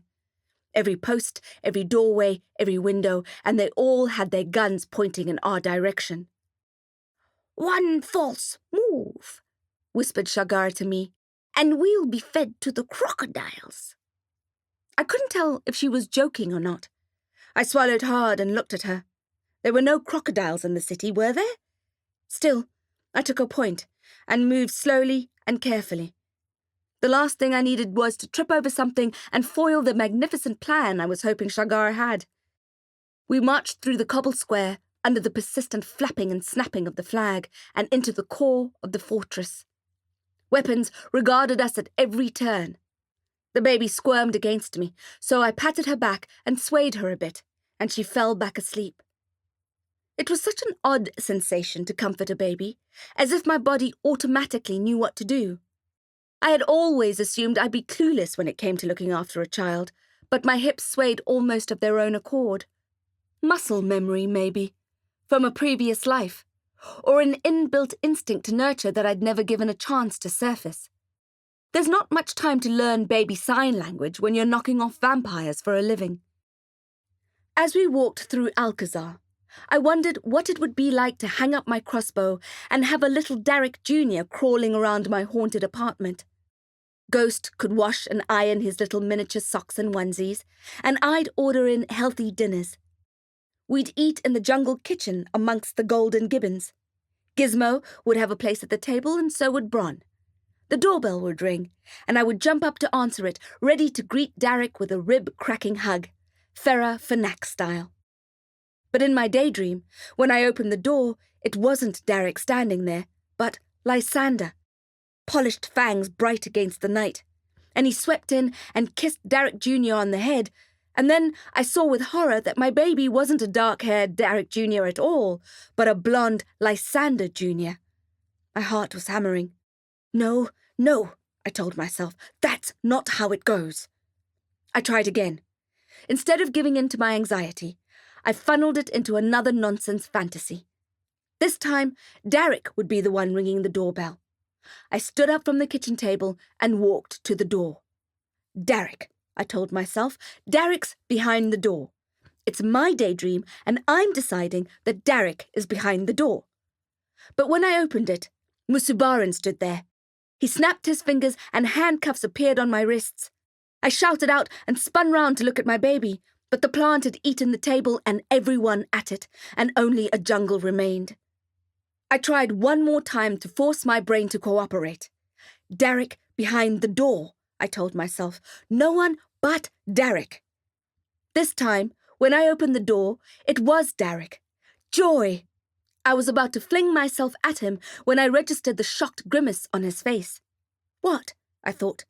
Did I have spinach in my teeth? Then I looked down at my body, and it was an orc body. The potion wasn't a glamour at all, but a permanent potion that rendered my skin into blue cheese, my teeth into decaying planks, a rotten white picket fence. Dio damnatus, I thought. My fear was running through every part of me. I was so far gone, I couldn't even imagine a happy ending in a daydream. It was not a good sign. Finally, we approached another set of giant doors made of solid timber, bolts and big black hinges. The fortress had a medieval feel to it, which added to my sense of dread. The doors creaked as our chaperones showed us in. Rauguk Magra was alone in the cavernous room. It was made of stone and freezing inside. Water dripped somewhere out of sight, and I could hear the shuffling of the guards outside the doors they had just closed. The massive fireplace was clean and cold. He dragged his eyes away from whatever it was that he was looking at outside and regarded us politely. He didn't look like a cold-blooded killer, but, in my experience, they seldom did. "Rauguk," said Shagar, "it's been a long time." I blinked so hard at hearing that, it felt like I had developed a tic in my left eye. Raguk Magra strode toward us, and Shagar went all coy and curtsied. When I didn't follow suit, she elbowed me in the side. "You look well," Magra said. "You haven't aged a bit. And is that a tan I see?" Sugar made a snorting sound. It could have been a laugh, but I wouldn't put money on it. "You are the one who looks well," she said. "Power suits you." Then it was Magra's turn to snort. I guess you could say he was handsome for an orc, but that would be like saying a skunk was sweet-smelling for a skunk, or that a hunter was gentle for a hunter, none of which really made any sense. Perhaps it was better to say that Raguk Magra was one of the least ugly orcs I had met, and he seemed to like the look of Shagar too, judging by the way he hadn't taken his eyes off her since the moment she swept into the room. "You've come at a good time," he said, swishing his robe. "We've had a successful week. I was about to reward the men with a midnight feast. Please, join us." "We'd love to," Shagar said, which made Raguk's eyes dance with light. "But first, I'd like to talk. It won't take long." Magra nodded. "As you wish, my lady." Chapter 29. Orc Blood. One of Raguk Magra's men brought us drinks on a tarnished silver tray, a snifter of orc brandy for him, and dry sherry for Sugar and I. Sugar took a glass for herself, but shooed mine away. I had been introduced as the baby's wet nurse, and I had to play the part. Also, as per Copperfield Institute Potions 101, you shouldn't mix booze with magic. In such esteemed company, I couldn't risk my glamour fading. I watched as they took my triple shot away, and I couldn't say I wasn't sorry. The alcohol would have dampened the anxiety I felt barbing my stomach and stopped my hands from trembling. Shagar rose from the scrub table and walked over to the neglected fireplace. It was like a huge mouth, dark and with blackened metal teeth, hungry for fire. Sugar got down on her knees and began to lay the kindling. Then, some branches.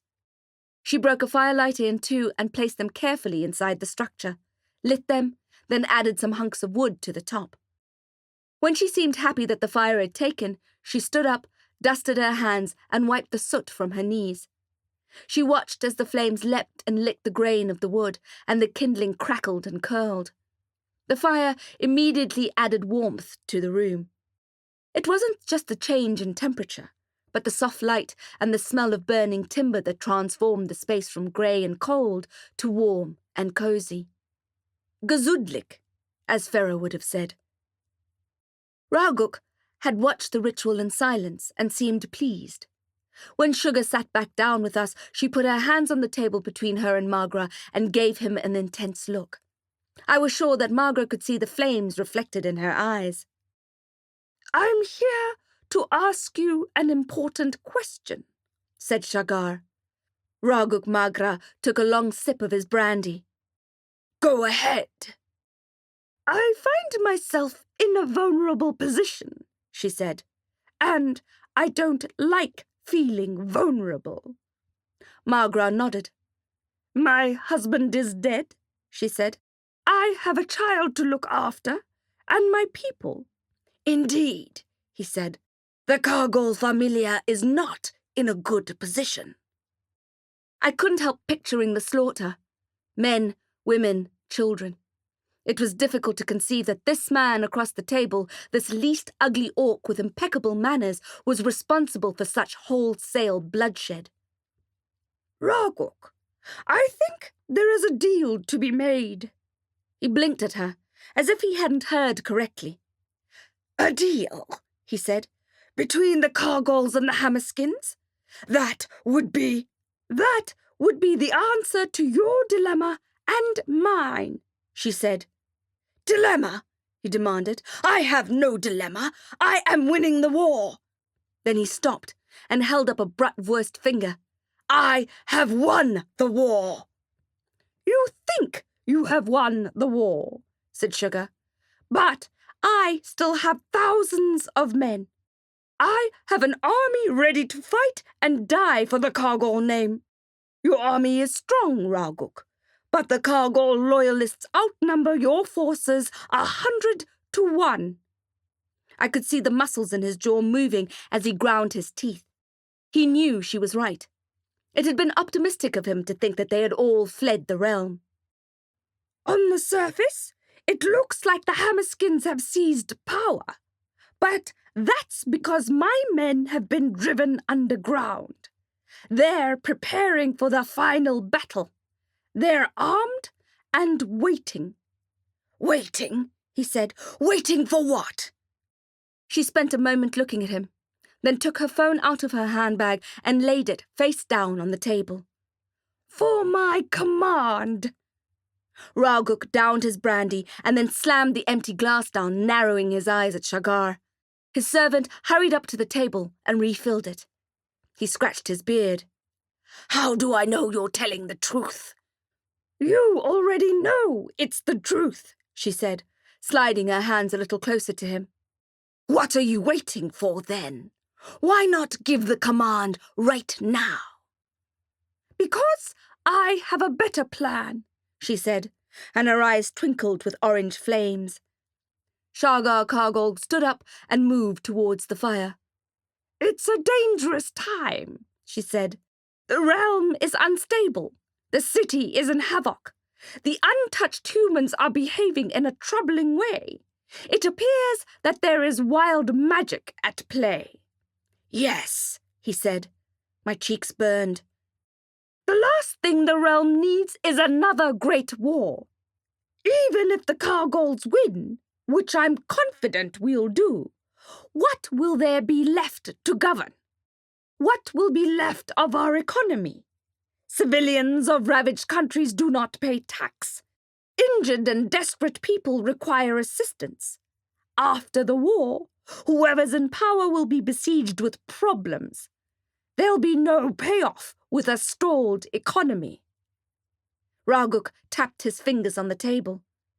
I'd be inheriting problems, not power, and I'm not interested in that. I won't preside over a battle just for the sake of a win. There are easier ways to inflate one's ego. He gazed at her in that intense way again. So, what is your question? He asked. You said you had a question. I'll get to that, she said.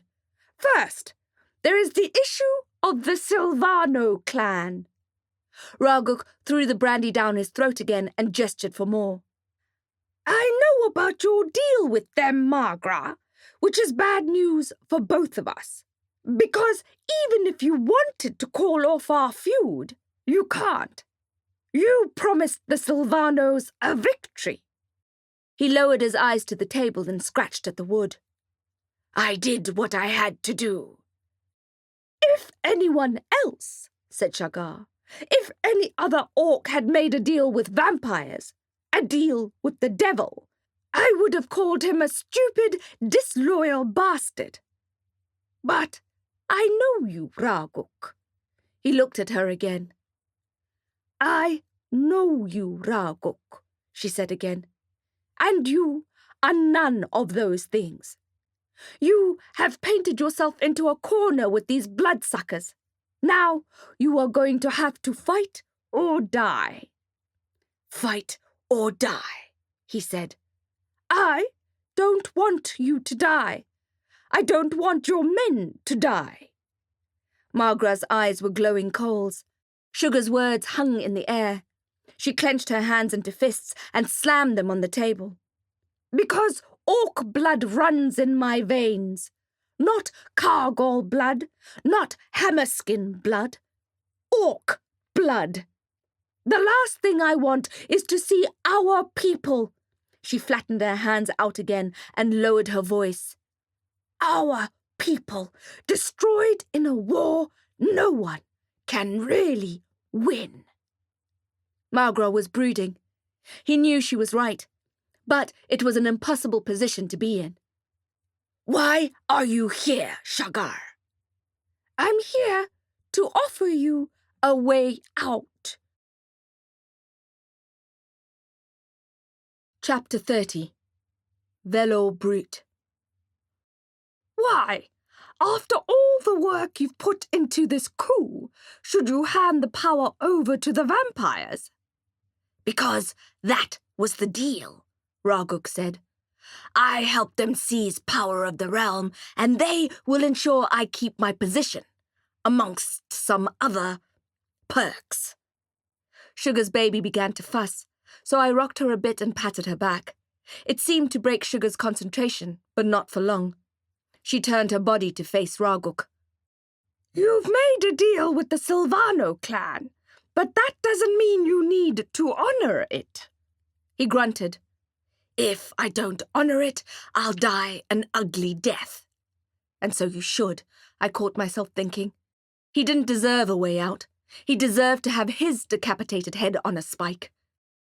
I think there is a new deal to be made, she said. Raguk cocked his head and looked at her. I'm listening. She glanced pointedly at her phone, which was still laying face down on the table. I'll call my men and tell them to stand down. They'll disarm and defuse the bombs. Bombs? Said Raguk. You didn't say anything about bombs. For years, we've had access to an underground military bunker, said Sugar, left over from the last war, forgotten by the authorities. The way she said forgotten made me think that some money had crossed hands in order for those particular memories to be consigned to oblivion. You wouldn't believe the weapons we found in there, she said. But let's not get distracted by the details. My men will stand down. The bombs will be defused. A truce, said Margra. Better than a truce, she said. Because with our combined forces, we'll be stronger than the enemy. Margra grunted in what I thought sounded like approval. Raguk, she said. Raguk. She had a way of saying his name so that it sounded like the title of a romantic hero instead of a monkey retching. Do you understand what I'm saying? If we join forces, we can defeat the Silvanos and any other vampires that stand in our way. He was nodding, very slightly, perhaps thinking of what it would be like to get rid of the vampires for good and to rule the realm with a fellow pickleface who he clearly found attractive. He cleared his throat. It's a good plan, he admitted. It's the only plan, Shagar said, if you want to stay alive. Raguk would get exactly what he had been scheming for. Plus, he would get to live. It seemed like a definite win-win. Shagar stepped up to him and offered her baseball mitt of a hand to shake. Deal? Margra took a moment, then stood up and shook her hand. In a gruff voice, he agreed. They had a deal. There was palpable relief in the room. I felt like I'd been holding my breath for their entire conversation. And now for my question, said Shagar. She pulled her eyes away from Raguk and looked at me. Nurse, she said sweetly, please go to the car and get the gifts from the trunk. Take your time. I stared at her, confused, not wanting to give anything away. Yes, ma'am, I said. Raguk, with a knowing expression, told his servant to accompany me to help carry. They wanted privacy, and I was desperate to know why. I trudged out of the room and walked with the orcs through the fortress passages and out to the limousine. When the driver and security guard saw me coming, they opened their doors and climbed out, and clicked the trunk open without me having to say anything. As the lid sprang open, I flinched. I couldn't help it. In my job, you get used to nasty surprises. Would it be a dead body? A load of dynamite? A goblin with an AK-47? But I needn't have worried, because when I looked into the recess, all I saw were champagne bottles, hundreds of them, neatly packed in boxes with raffia, and a huge bouquet of white flowers. How did Sugar know about the midnight victory feast in Alcazar? I pulled a bottle out and looked at the label. It was the real deal, Velo Brute, from a well-known elven wine estate. Not the cheap, sweet, sparkling stuff you get down in the sub-realm on New Year's Eve. These orcs wouldn't know what hit them. The driver and the bodyguard loaded up some boxes, as did Raguk's servants, and I carried the enormous bouquet of flowers and a small red suitcase embossed with gold initials. S.K. We arrived back at the room and knocked politely on the door. After a few moments, Shagar answered. She had soot on her knees again, and her lipstick was smudged. Oh, I thought, that's why she wanted some privacy. But then she said something that made my head spin. Nurse, she said, you can be the first to congratulate us. I said. Champagne, said Raguk, who suddenly seemed to be in an excessively chipper mood. I hauled the flowers up and onto the table, and Sugar took the suitcase from me. Congratulate you on what? I asked. But then I looked around at the bubbly and the flowers, and Sugar opened her case and took out a XXL tuxedo and a white lace dress. There's going to be a wedding, Raguk said. First wedding in the fortress. I stared at Sugar, and she looked rather breathless. We're getting married, she said. Chapter 31. On Ice. As the midnight feast had already been prepared, all that needed to be done was to put the champagne on ice and call the lapsed evangelical orc pastor to preside over the ceremony. I helped Shagar into her wedding dress, which was 2 sizes too small. The woman had practically just given birth, after all, while 2 of the female hammerskins stood with their backs to the wall, silently watching us, and no doubt listening to every word we said. I did my best with her hair and makeup, but I couldn't help feeling it was a little like trying to decorate a cucumber, which was a losing battle if I ever fought one. Still, I dabbed some foundation powder over her Stilton-esque skin and lined her greasy eyelids with a kohl pencil. You look beautiful, I lied. I still felt awkward in my orc body and knew I wasn't much to look at either. Orc glamours certainly have a way of keeping you humble. I hoped the effects of the potion would last long enough to get me through the wedding, or it would certainly raise some eyebrows. Shagar quickly gave the baby some milk behind a screen, then handed her back to me. Take care of her, she said with a pointed expression. Of course, I said, strapping the infant to my chest. But then a panicky feeling crawled up my throat. Take care of her? Like, take care of her while I'm marrying a murderous dictator, or take care of her forever because I'm not making it out of here alive tonight? Sugar, I said. It's time, said one of our neo-Nazi attendants, ending our rather short conversation. We nodded and followed the women out of the guest room and through the narrow stone corridors. After a few minutes, the passage opened up to reveal a huge hall decorated with posters of Raguk and toilet paper bunting. It's the best I could do at such late notice, he said, and we both looked up at him. He looked perfectly dapper in the tuxedo. It was beautifully cut, as if it had been made for him. He took Sugar's banana-fingered hands in his own. You look stunning, he said, his voice gruff. What was grating his voice? Desire? Happiness? Fear? I wasn't sure. 2 long tables took up the floor space, and there was a makeshift dance floor in the corner. The tables groaned under platters of food, baskets of fresh fruit, pans of roasted meat still steaming. The aroma of freshly baked bread rolls reached me, and the werewolf in my stomach growled. The soon-to-be-married couple's table was adjacent to the other 2 and elevated, and their chairs were thrones. They took their seats and watched as the hammerskins began to stream in from the entrance below. Once the orcs had taken their seats, Raguk and Shagar stood up, and Raguk called for silence. The pastor began his sermon, but halfway through his second sentence, Raguk interrupted him. Skip to the important bit, he commanded. The man nodded nervously, then put his notes back in his pocket. Do you, Shagar Shagal, take this man Raguk Magra to be your lawfully wedded husband? Sugar turned to Raguk and took his hands in hers. I do, she said. They didn't break eye contact. And do you, Raguk Magra, take this woman, Shagar Kargol, as your lawfully wedded wife. I do, said Magra, and they both smiled. Then, by the powers vested in me by the realm, I now pronounce you man and wife. The newlywed couple leaned into a kiss that was so filled with lust that I had to look away. If anyone doubted the potential success of the marriage, that kiss may have certainly convinced them. There was a moment of silence from the Hammerskins, and I worried that they'd reject the union. But then there was a roar of applause, whistling and cheering, and I realized Magra had informed his men of the benefits the marriage would bring them.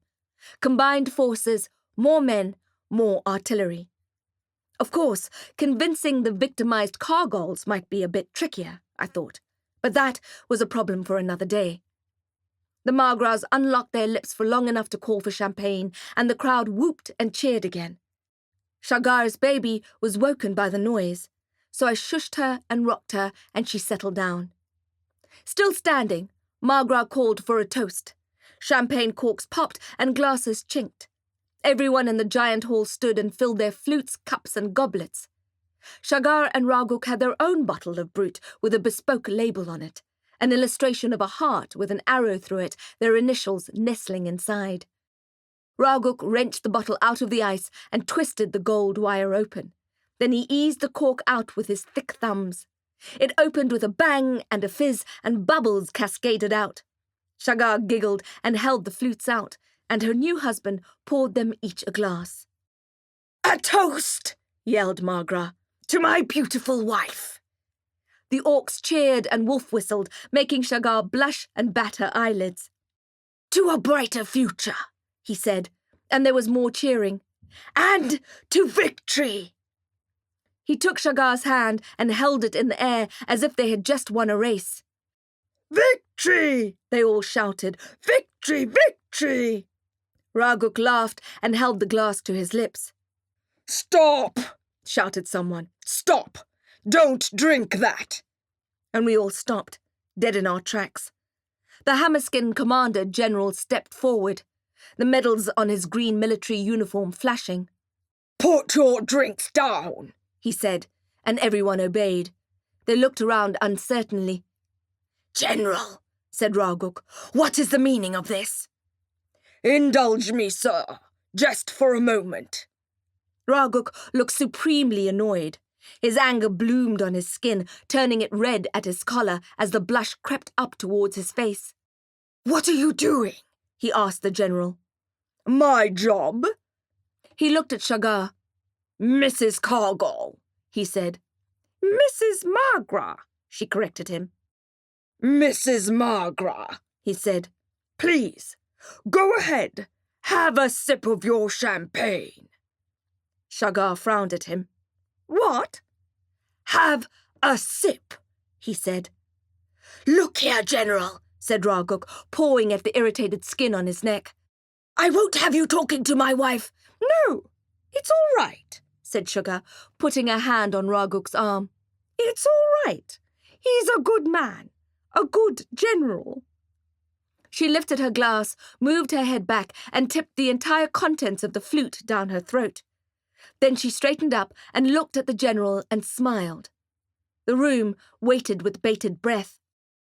Suddenly, Sugar began to look uncomfortable. Her throat wobbled, and she crimped her lips shut.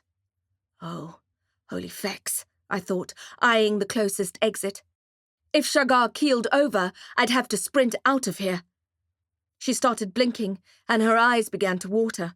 Her hand crept up to her chest. Filius Canis, I thought. I took a deep breath and readied my muscles to run. Then Sugar stunned the crowd by letting out the mother of all belches. It was a roar of a burp, and I could swear I saw the flowers on the table wilt in its aftermath. Then she covered her mouth coyly and smiled. I beg your pardon, she said, and the men roared with laughter. The general nodded, did a half bow, and stood down. If anything, the moment had won the army over. There was a happiness in the hall that had been missing earlier through the cheering and whistling. The couple sat down on their thrones and laughed. They both looked relieved. and I watched as the hammerskins all around me started gulping down their expensive elf champagne and tearing into the roasted birds and bread rolls. Chapter 32. Claiming Victory. Raguk tipped his champagne into his mouth too, and the couple kissed again. And I watched as Sugar's hand travelled down Raguk's chest and stomach and disappeared beneath the table. His expression softened, and I saw his eyes melt with desire. With her other hand, she pulled him by his lapel toward her and whispered something in his ear. I could see that his neck was still red from before, and he unbuttoned his collar to attempt to relieve it. Shagar finished whispering, and Raguk looked at her with a wolfish grin. Holding hands, they left the table and disappeared behind an old, faded velvet curtain. I stood up. I had to follow them. I had to find out what was going on. Plus, I was starting to feel the beginning of the glamour potion fading, and I couldn't be in the company of drunk hammerskins when it happened. As I was slipping away, one of the orcs grabbed me and tried to kiss me. I had to stop myself from going full-on kamikaze and chopping him in the throat with my forearm. I reminded myself to stay in character, to act like a wet nurse, not a wizard who knew her way around an attacker. So instead of kicking him in the toolbox, I gestured at the baby strapped to my chest, a detail he had missed when he had lunged at me. And he put his hand up and backed off, allowing me to disappear behind the purple curtain. I followed the trail of champagne-scented orc breath down a dark stone passage and up a flight of stairs. The interior of the fortress was deserted. Every guard, servant, and general dog's body was in the great hall, celebrating the union of the orc tribes. Still, I climbed up the grey steps quietly. I couldn't afford to be caught. As I watched my feet land on the stairs, I saw them shrinking down to regular human size, and my belly deflated and my legs thinned out. All of a sudden, I had a neck again, and my cheeks weren't wheels of brie. A quick sweep of my tongue across my teeth revealed that my mouth had also returned to normal. Physically, it was a relief to be back in my normal body, but I also knew I was in a heap of trouble. If anyone saw me then, Shagar and I would have a lot of explaining to do. I climbed up the stairs, right to the top where the room opened up. I followed the giggling I guessed could only be coming from Sugar, and approached yet another passage, and then the main bedroom. I held my breath and flattened myself against the flagstone wall and peered in. A screen of billowing voile curtain separated me from the married couple, so I could just barely see their shapes against the light of the fire in the hearth. I noticed it was pre-lit this time, and didn't require Shagar to go down on her knees for the third time that night, although, judging by the sounds coming from the couple, you could never tell. "Don't take it off," said Sugar. "The tuxedo. You look so handsome, I could just eat you up." Raguk groaned. There was some kissing, some muttering, then a squelching sound that made me want to pour acid in my ears. "I'll fire the general in the morning," Raguk said. "Don't," she said. "He was just trying to protect you. He's a good man." "He's not a good man," Raguk said. "Not a good man." "Why?" said Shagar, panting. I could hear her bracelets jingling. "He's too ruthless," Raguk said. "That's rich, coming from you." "I mean it. He's the one who ordered the killing of insurgents, all of them. It's been his plan from the beginning, and I let him go too far." I heard some slapping sounds, which I tried to ignore. I couldn't even think about rainbows and puppies because they were tainted by the images I had of the Hobnob Olympics. "Let him drink some champagne," said Shagar. "It might loosen him up." Raguk laughed. He was out of breath. "The general doesn't drink alcohol. He never lets his guard down." Shagar was puffing and panting then, and it sounded like she was about to erupt. "Can we stop talking about the general? All I want is you. Look at me, Raguk." Magra let out a long groan. "Look at me, Raguk," she said again. "I want you to look at me when I claim victory." Magra groaned again, and Shagar joined in until their voices hit a crescendo together. Calling that particular exchange claiming a victory was an odd turn of phrase, I thought. But to each their own. Who was I to judge? There was another kind of grunt, more like a gurgle, and a thump as a large body hit the ground. I drew the curtain aside. The great Raguk Magra lay dead on the floor. Shagar, naked apart from a pair of blue suspenders, looked up at me. Good, she said. You're here. Chapter 33. Straight to the Heart. The ruthless leader of the Hammerskin tribe lay dead, clothed from the waist up in the tuxedo Sugar had given him. Everywhere the fabric touched him was purple and blotchy with small blisters. I remember the night I was traversing the Evershade market. One of the items for sale was poisoned underwear. Shagar had done one better, a poisoned wedding tuxedo. "I don't know whether to be impressed by you," I whispered, "or very scared." Shagar smiled at me, but didn't answer. She ripped the rest of Raguk's suit off and threw it into the fire, then pulled on her too tight wedding dress.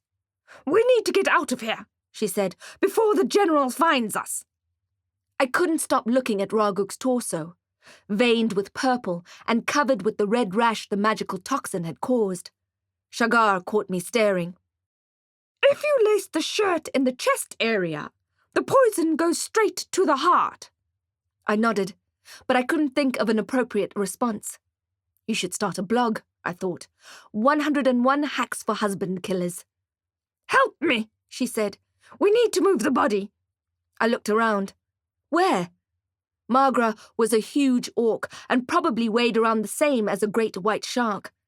I had a sleeping baby strapped to my chest and the chaos jar in my pocket. "There's a trapdoor in the next room," she said. That's when I realized that Sugar Shagar left nothing to chance. She had studied the blueprint of Alcazar. She seemed brazen, but really was cold and calculated. Raguk's head reverberated off the uneven floor as we dragged the body across the flagstone passage and into the adjoining room. I didn't see a trapdoor, but Shagar blinked a few times, looking around the room to orientate herself, then pointed at the four-poster bed. We scraped it across the floor and lifted the rug below, revealing the trapdoor. Shagar opened it, and the air that escaped was cold and musty. "What's down there?" I asked with a shiver, but Shagar didn't answer. We puffed and panted, getting Raguk's bulk into the square hole in the floor and pushed him through it. He landed with a thump and a crack, which I was pretty sure was his skull fracturing. I couldn't help grimacing. "Don't feel bad for him," said Sugar. It sounded like an order. I looked up at her. There wasn't a trace of empathy or guilt in her eyes. "He colluded with vampires for power. He killed my people," she said. "He killed children." I slammed the trapdoor closed and dusted my hands.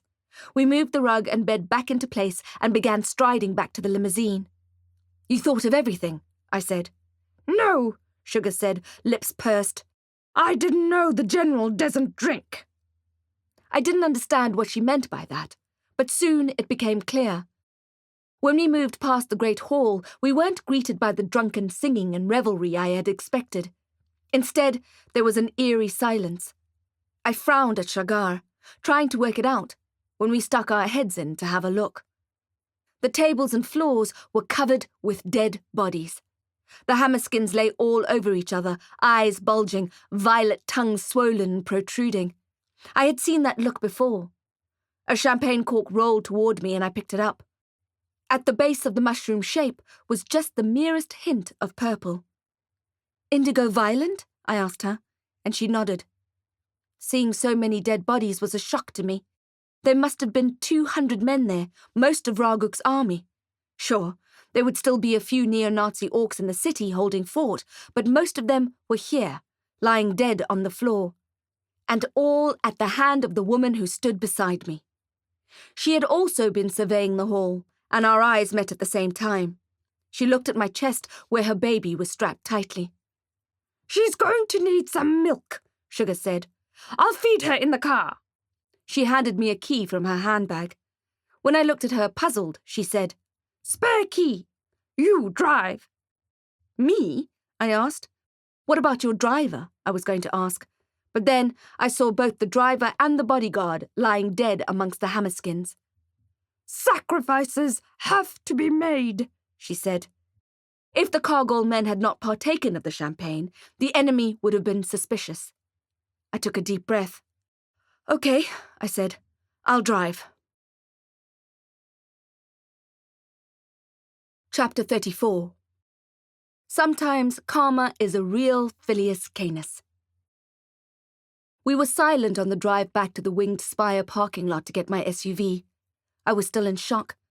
I heard the baby suckle and gurgle and was comforted by the sounds. Of course, it was a huge relief that the hammerskin problem was mostly solved, but now we'd have the general to contend with. He was the ruthless one, Raguk had said. Remembering his words made me feel chilled and empty inside. I had missed out on the dinner at the victory feast, so I unwrapped one of Morgan's protein bars and scarfed it down. My mouth was too dry, and it got stuck in my throat. When we arrived at the council building parking lot, the SUV was gone.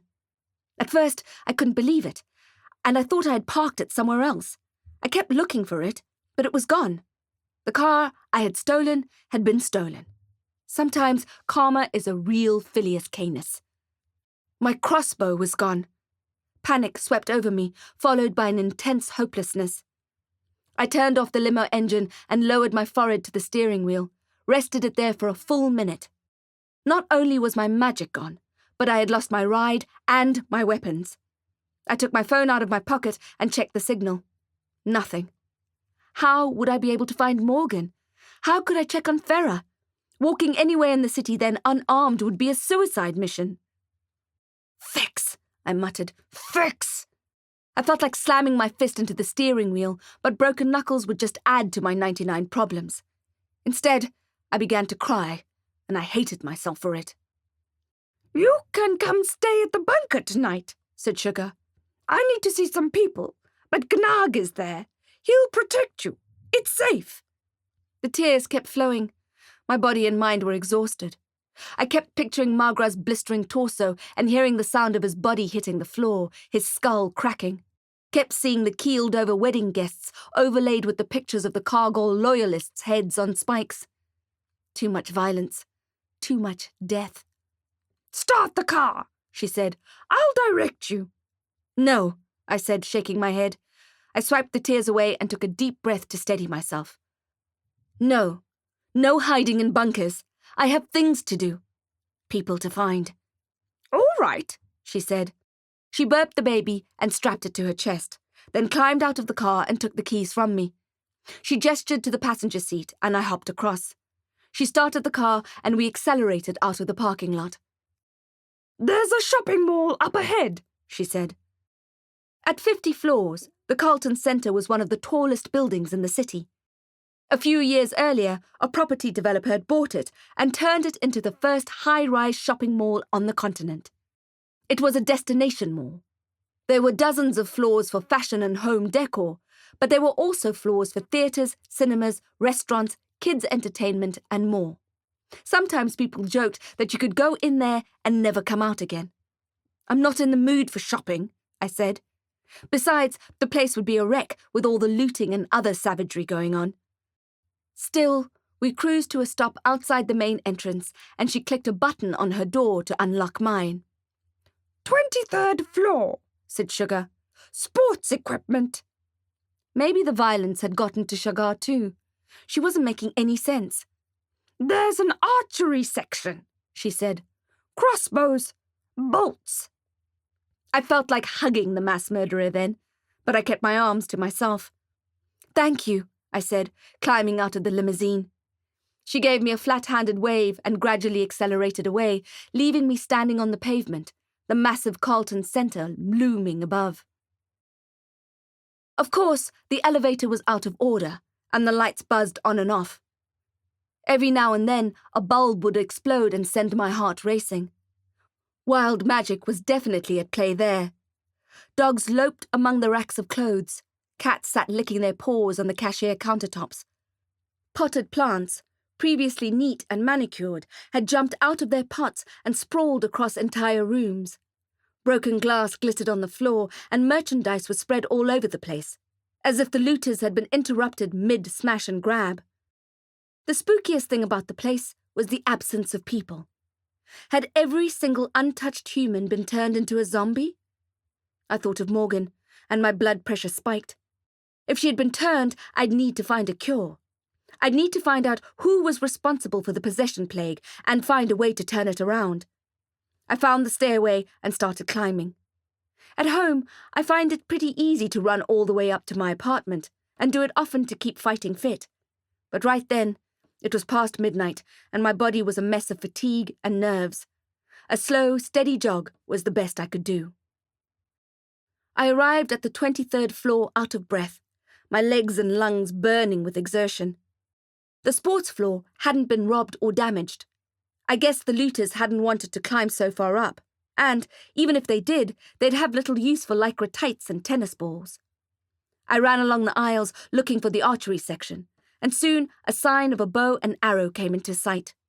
"Thank the void," I whispered to myself. "Thank you, Sugar Shagar." After ripping into some boxes and feeling like I was in a modern retelling of Goldilocks, too big, too heavy, too small, not powerful enough, I found a close-to-perfect crossbow. It was nothing like the one Ferret had designed for me, but it could fire a bolt, so it would do. I loaded it up and aimed at a mannequin wearing bright pink running gear and pulled the trigger. There was a whooshing sound as the bolt left the flight path and it speared the dummy in the middle of the chest, knocking it backwards and making it clatter to the floor. Happy enough with my new weapon, I strapped it to my back and put all the boxes of ammunition I could find inside my infinity pocket. Feeling the crossbow on my back and the weight of the bolts in my coat fortified me. On my way out of the sports section, I saw a poster with a map of all the colour-coded floors. I wondered if I could grab a bottle of water. I was sure the restaurant floor would be a mess, but the camping floor might have something for me. The lights above flickered, hurting my eyes as I searched the map. I found the camping floor toward the top of the skyscraper, but noticed something even better just above it, the hardware supplies floor. I took to the stairs again and started jogging up. It was a weird feeling, being in such a huge space alone, and as I made my way up, it felt more and more like a dream. The home security section was everything I thought it would be, and more. I helped myself to a powerful taser and some extra batteries for the flashlight. In some countries, you can buy guns over the supermarket counter, along with your Marlboros and mints. In comparison, South Africa has stricter gun laws. Not that you'd think so from the proliferation of weapons on the streets. Still, I knew I wouldn't find a revolver there, but I did find a box of flares and a pistol. I tucked the flares into the pouch of my utility belt, creating a kind of makeshift ammo belt, and the flare pistol went into the outside pocket of my trench coat. I felt bolstered, for sure, but I still didn't know where to find Morgan. I stood there, in the middle of the mall floor, crowded with alarm systems and deadbolts and heavy metal house safes, wondering where to go next. "I think I know who killed Liz Durrison," Morgan had said over the line, crackling with static. "I think I know who the V-Cult killer is." Morgan hadn't been taken from her home. She had left in search of the killer. Killer, she had said. Singular. We had assumed the V-Cult was a group because the women's bodies had been found in quick succession and the attacks had been so organized. But Morgan had obviously found something that pointed to one person. I racked my brain. I squeezed my eyes shut and tried to think of everything we had learnt about the case over the last fortnight. Had it only been a fortnight? It felt like forever ago when she had phoned me and told me that all the dead bodies looked like me. I half expected Liz Durrison to appear, a ghost in a gimp suit, swilling her favourite vintage of rosé. But I think she had given up on me. It was a shame, because I had some new questions to ask her. I knew she couldn't tell me who had taken her life, but we could have slowly laid the groundwork together to move forward, building the path that would lead me to Morgan and the V-Cult killer. There had been a lot of distractions which made me take my eye off the ball, But then and there, amongst the security lamps and rape whistles, only Durrison's case mattered. I heard a shuffling sound from the other side of the vast space. I ducked down to hide behind a shelf lined with civilian bulletproof jackets. I tried to keep my breathing as quiet as possible as I squatted down, out of sight. I looked for the exit to the stairs. It was where the sound had come from. Dio damnatus, I was fenced in. I didn't want to fight. I just wanted to race down that staircase and get out of there. I thought that maybe, if I stayed crouched behind the shelves, the intruder would leave, looking for a more exciting floor to plunder. But the sound was getting louder. It was getting closer. Chapter 35. Unlucky Mannequin. I swallowed hard and tried to calm my heart, which was hammering away and causing the blood to rush in my ears. I crept along the shelf and found another display case to hide behind. My plan was to inch out of there slowly, in the opposite direction to the footsteps I was hearing. But the person wasn't moving slowly. He seemed to know I was there and actively seeking me out. I reached the next shelf, increasing my pace, but the person was right on my heels. I could hear him now, smell him. It wasn't a bad smell. It was just human. Not merchandise, not plastic or packaging. I decided I'd have to run for it. If I was lucky, I'd beat him to the exit. If not, I'd fight. I was scared, but the feeling of the crossbow on my back gave me a measure of confidence. I was about to dash when I felt a hand on my shoulder. I gasped and spun around. At first, all I saw was his blue uniform. He was a security guard for the mall, which explained how he had found me. He'd probably seen me steal into the store on one of the cameras. Before I had time to feel relieved that he was one of the good guys, I looked at his face. His eyes were silver and lined with blood. Small, dark capillaries snaked out from them, reminding me of the way Slyden Aberim looked when the dark arts had taken over him. I gasped again and stepped away, upending a display column as I scrambled and fell backwards onto the tiled floor. He reached for his gun. There was no expression on his face. He seemed empty of emotion. He wore a snarl as if it were a mask that didn't belong to him, as if someone was controlling him remotely. A wireless puppet. I glanced around, desperate, ready to reach for my taser, but his finger was already on the trigger and he was squeezing. There was an eardrum-bursting crack of sound and light, and the bullet missed my head by an inch, only because I had rolled out of the way. I rolled back and grabbed one of the many cadmium-yellow canisters beside me, flicked the catch and pressed down as hard as I could. A stream of pepper spray blasted the zombie in the face. He started coughing, but didn't let go of his gun. I sprayed again, then rolled away and sprang up onto my feet. Standing, I could reach for my crossbow. I grabbed it and pointed it at the man, but not before he let another round off, and the bullet bit me in the shoulder. The graphene of the trench coat protected me from the worst of it, but the pain still blasted through me, sending me back a few steps and making me drop my crossbow. I started coughing too, as the pepper spray made its way into my lungs and stung my eyes. The spluttering man pointed his weapon at me again, and this time I roundhouse kicked his hand, sending the gun clattering to the floor and sliding out of view.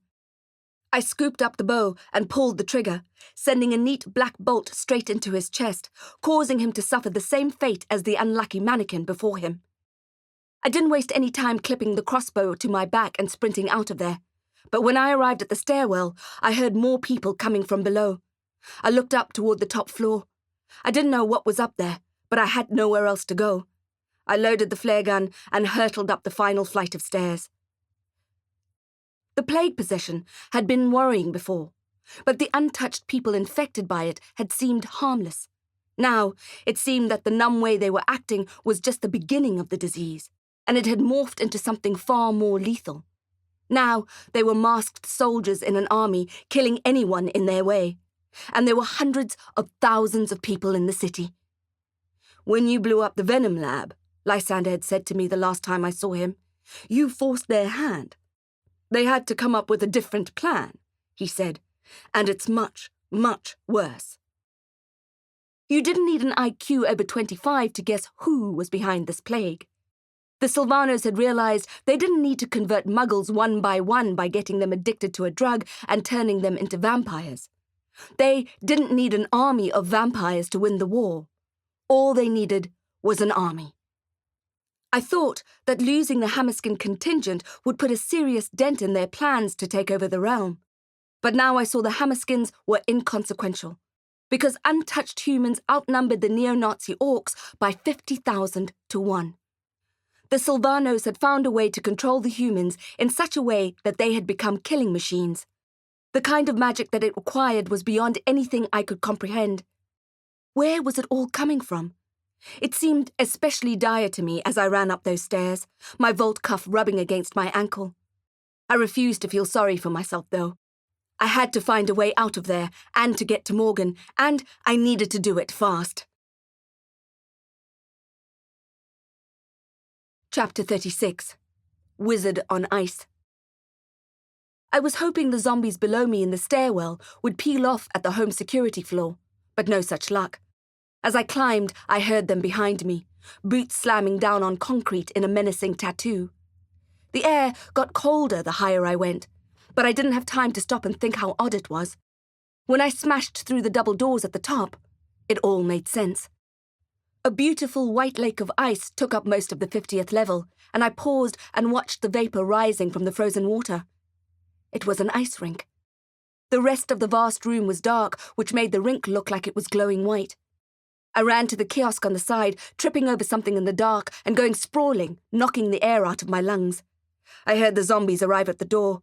I jumped back up and kept going, parkouring up a handrail and jumping over the counter, landing well behind it. I wrenched my boots off and grabbed a pair of ice skates. I skipped back toward the rink, pulled the skates on, plastering the Velcro down to secure them. The shoe change maneuver cost me 30 seconds, but I thought it would be worth it to have that advantage on the ice. The zombies were clumsy on regular terrain. If I could lure them onto the ice, I'd have the upper hand. Skates on, I pushed off and swooped toward the middle of the great white disc of ice. My skating was a bit rusty, but soon I got the hang of it again and was able to push off in a quick pirouette to test my stability. It was good. The cold vapor coming off the ice felt good, and it had a calming effect. I stayed in the middle, but kept moving around, warming up the muscles I need to dodge and weave. If they had an advantage, it was that they were in the relative dark, and I was right in the middle of the room in a halo of white light. This meant that they could all see me perfectly, and I was the proverbial deer caught in the headlights. I blinked and tried to focus on them, tried to get a head count. But as soon as I had counted 12, it seemed that another dozen appeared. Soon it looked like there were 100 of them, which I thought couldn't be right. No way they'd march up here for a lone wizard on ice. Or would they? They kept streaming in. Having skates on was one thing, but killing 100 zombies was another matter entirely. The first attacker stepped onto the ice and began walking brazenly in my direction. On his third step, his feet flew out from under him and he fell, hard, bashing his head as he did so. Red liquid splattered onto the white floor below him, a cut on his scalp. So, they do bleed, I thought. They are still alive. I wasn't sure whether to be relieved or more scared. Somehow, the idea of a living zombie was easier to swallow. There was a chance that the thousands of infected people could be cured. It wasn't too late for them. Also, I preferred the idea of being killed by a live person over a dead one. But that's just a personal preference. I'm weird like that. A second man braved the ice. He only took 2 steps before falling. I moved my legs, pushing off and braking, making sure I was as comfortable as possible on the skates. More of the zombies began to advance, but they all fell before they got anywhere close to me. After falling, they found it difficult to get up again, and they slid blindly into each other. I lifted my flare pistol, ready to shoot anyone who got too close. A woman with silver eyes began to crawl toward me. She moved slowly on her hands and knees, inching forward on the slippery surface. It was a good strategy. I pointed the flare gun at her and pulled the trigger. There was a loud bang, and a bright orange comet left the barrel of the gun and rushed towards her, slamming into her. Orange sparks and smoke exploded around her head, and her body collapsed dead on the ice. I looked at the pistol in my palm. It was my new Ignem Exquiris. I hauled my eyes back to the main throng of zombies. The problem with having so many bodies lying on the ice was that they provided a non-slippery base for the others to climb over. Slowly, relentlessly, The attackers moved forward in waves until they got closer and closer to where I was standing. My adrenaline painted my insides neon while I lifted the pistol over and over, shooting the flares at the zombies. Yellow, blue, army green, red, their heads exploded. The ice was no longer white, but spray-painted with blood and the tint of the emergency flares. When the flares were finished, I tossed the pistol away and unclipped my crossbow. They kept coming, slipping, falling, jostling to get at me. I began to skate around the zombies that were able to reach me, releasing neat black bolts into their chests. I shielded my eyes and tried to look at the entrance. Surely there were no more coming. But there they were, cascading in like vultures at a kill site. I understood then that my skating experience didn't matter. The shoes didn't matter. I could have survived 50 attackers, 100, but there seemed to be an infinite source of the silver-eyed attackers who wanted me dead. I didn't know how, but I had to get out of there. I shot an approaching woman in a nurse's uniform, then a man in a suit. I looked around the room trying to identify a way out. The windows had no handles. I could break up one of the panes, but then what? The building was 50 stories stacked to the sky. My parkour skills were on fleek, but there was no adjacent roof to jump to. A zombie grabbed me from behind. I dropped my bow and elbowed him in the stomach, then swung around and punched him in the throat. He went down, but grabbed my ankle, and I fell down on the hard ice, smashing my elbow and sending pain radiating up my arm. He reached for my face. I grabbed the taser from my belt, shoved it into his chest, and discharged 60,000 volts. Fiat Fulga! Spell slinging was a hard habit to break. The man shuddered as the hot current burnt through his body. He choked, let go of me, and rolled away. I looked up to see that more of them were coming. I raised myself precariously and grabbed my crossbow, shooting as many of the zombies as I could, then sped to the far end of the rink and jumped over the barrier, my elbow still glowing with pain. I hauled off the skates and ran barefoot to a window, smashing it with the blade of the ice skate. It took 5 blows to finally crack the glass, and another 5 to smash it out of the frame. When I stuck my head out to look down, I felt dizzy. I didn't usually struggle with a fear of heights, but I also didn't usually plan on climbing a skyscraper 500 feet above the black city streets below. Holy, I was thinking. Holy fex, I was going to die. I could hear someone behind me, and that made my mind up. I'd rather hurtle to my death than die at the hands of the nightmarish army inside. I could imagine their blind hands all over me, seeking out my softest parts, tearing me open, shredding me, bit by bit. Death by 1,000 cuts. Nope. Nopedy nope. No thank you, zombie muggles. No thank you very much. I took one last look behind me and saw the multitude of silver eyes peering sightlessly back, and I jumped out of the window. Chapter 37. Black Oblivion. I landed awkwardly on a ledge a few feet down. I bounced off it and began to fall again, but this time I grabbed onto the concrete ridge, clutching it with all my might. I looked straight ahead, into the grey concrete, and forced a few shallow breaths to clear the panic from my mind. I glanced around, trying to catch sight of something that would help me slowly maneuver my way down.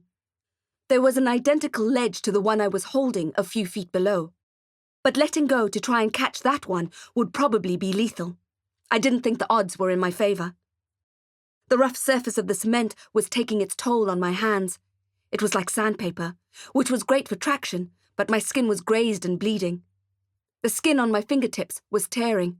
I was slowly slipping, and I had nowhere to go. The dark city was quiet below me. I could see the void fracture out of the corner of my eye. If I fell, the chaos jar would surely shatter along with my skull. I didn't even want to know what the consequences of that would be, but I was pretty sure that my friends wouldn't survive it.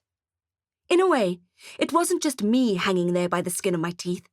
It was also Ferret, and all her children, including the Bellor twins. It was Morgan, and Salty Snap, and Bron, and Lou, and Derek. I slipped some more, and let out a scream. I couldn't help it. The muscles in my hands were giving up. I tried to force them to keep holding on, but they no longer had the strength. My left hand began to cramp. "Hold on," I told my body, which now seemed a separate entity to my mind. Hold on, for Ferret, for Morgan, for Derek.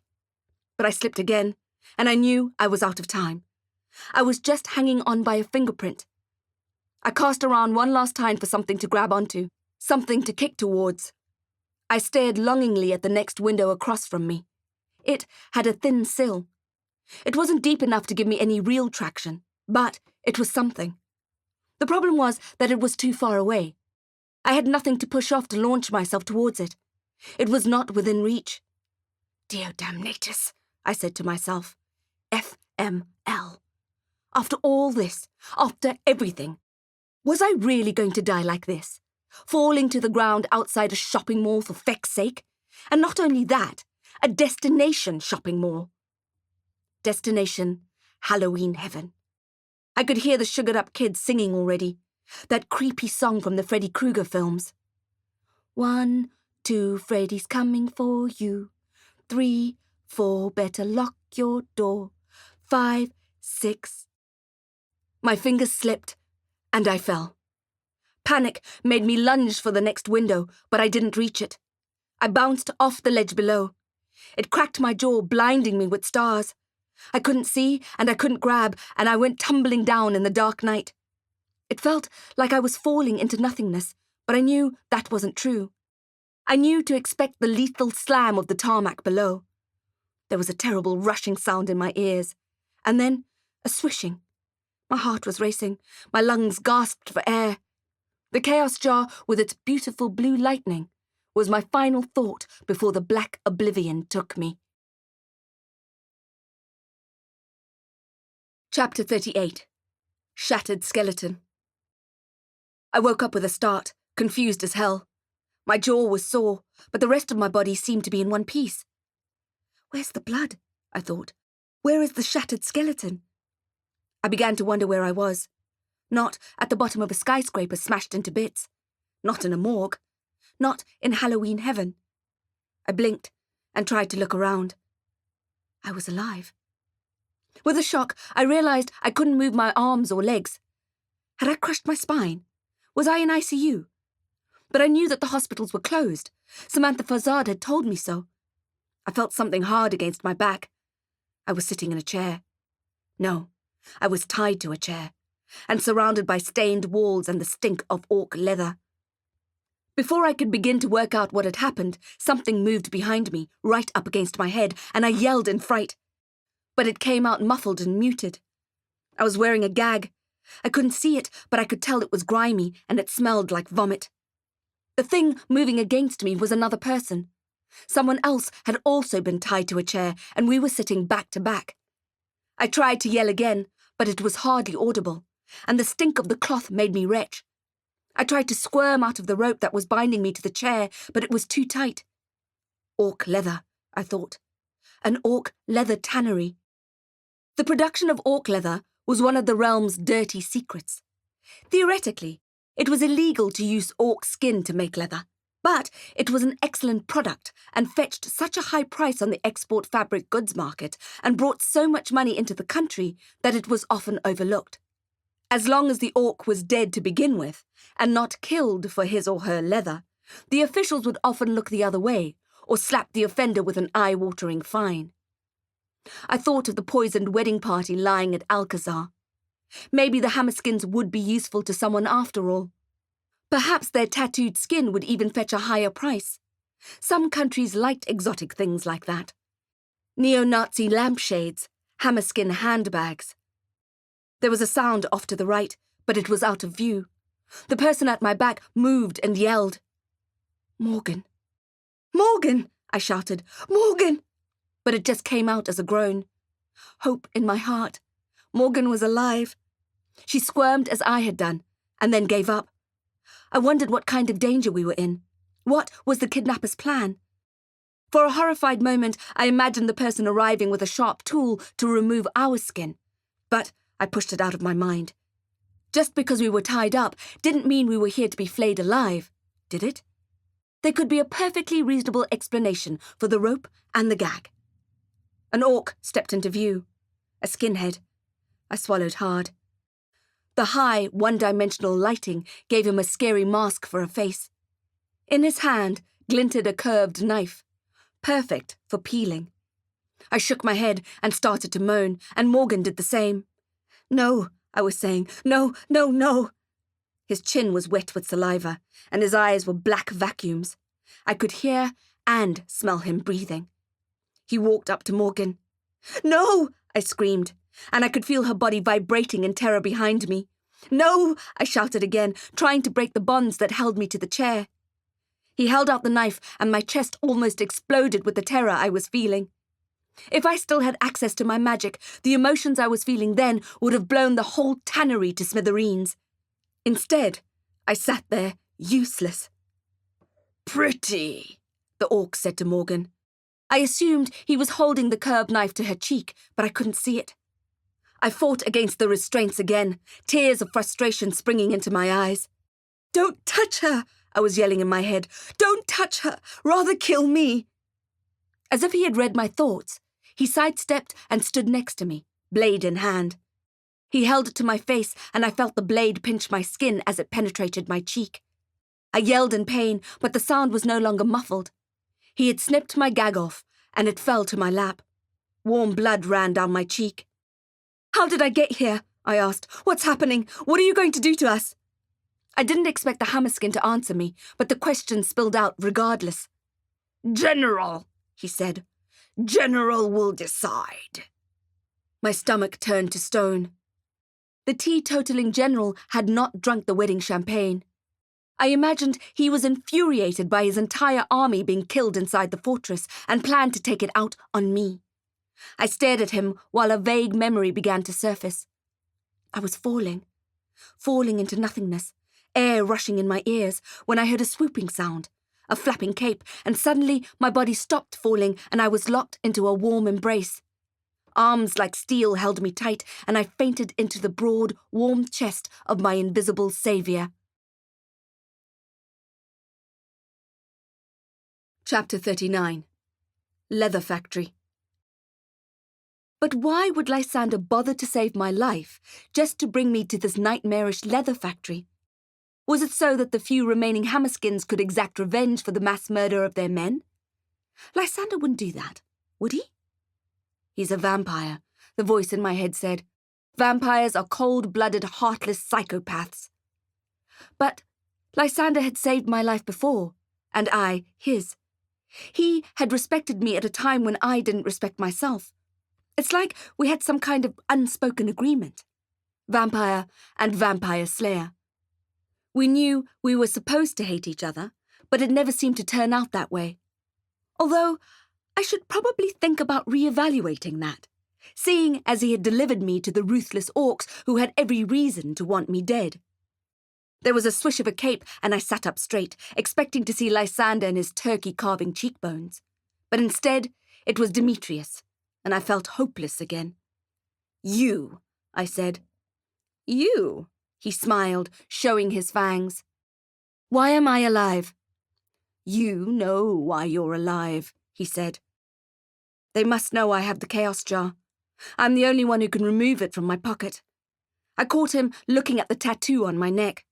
"Hey," I said, and he blinked, reluctantly looking up into my eyes.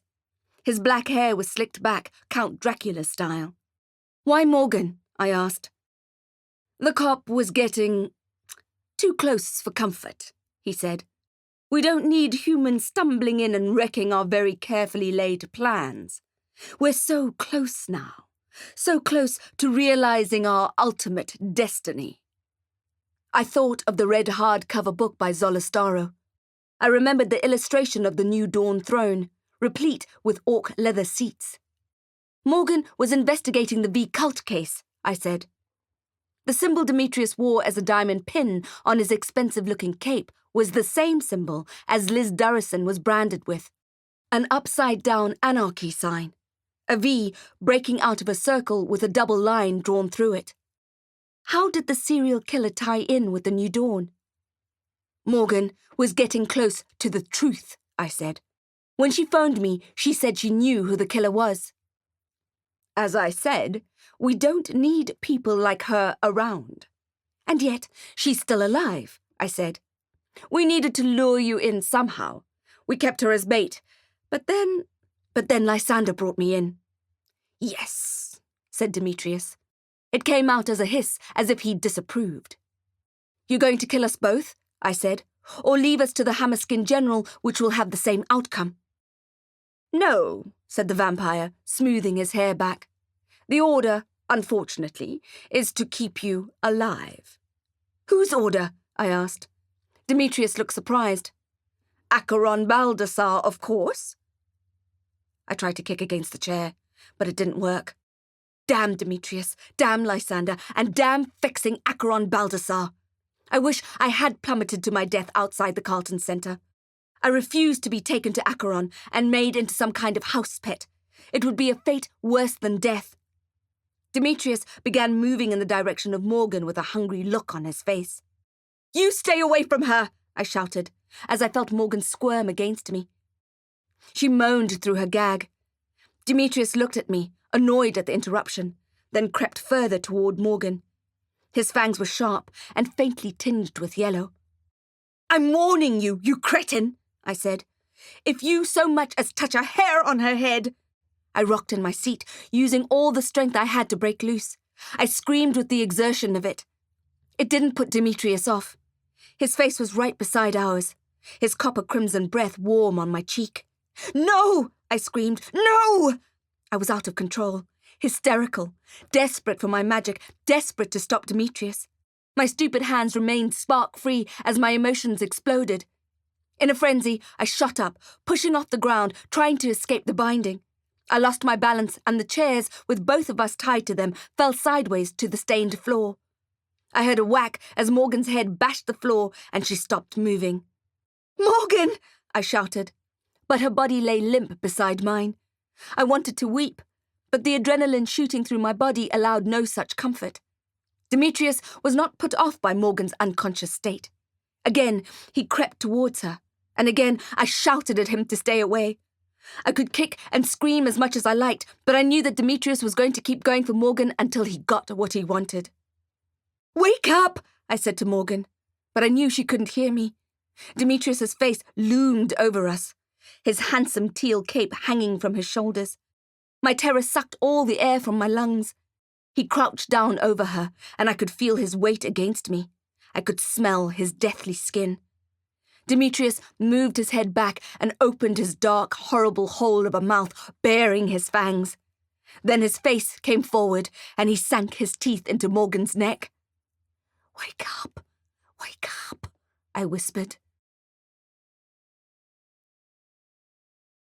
Chapter 40. White Wax Crayon. Wake up, said Derek. Wake up. I flinched, still scared and confused, trying to scramble away, but Derek held me tightly in his arms and shushed me, comforting me until my body understood it was safe. My head throbbed like a Phileas Canis. When I opened my eyes, I was no longer in the orc leather tannery. That was quite a tumble you took, he said.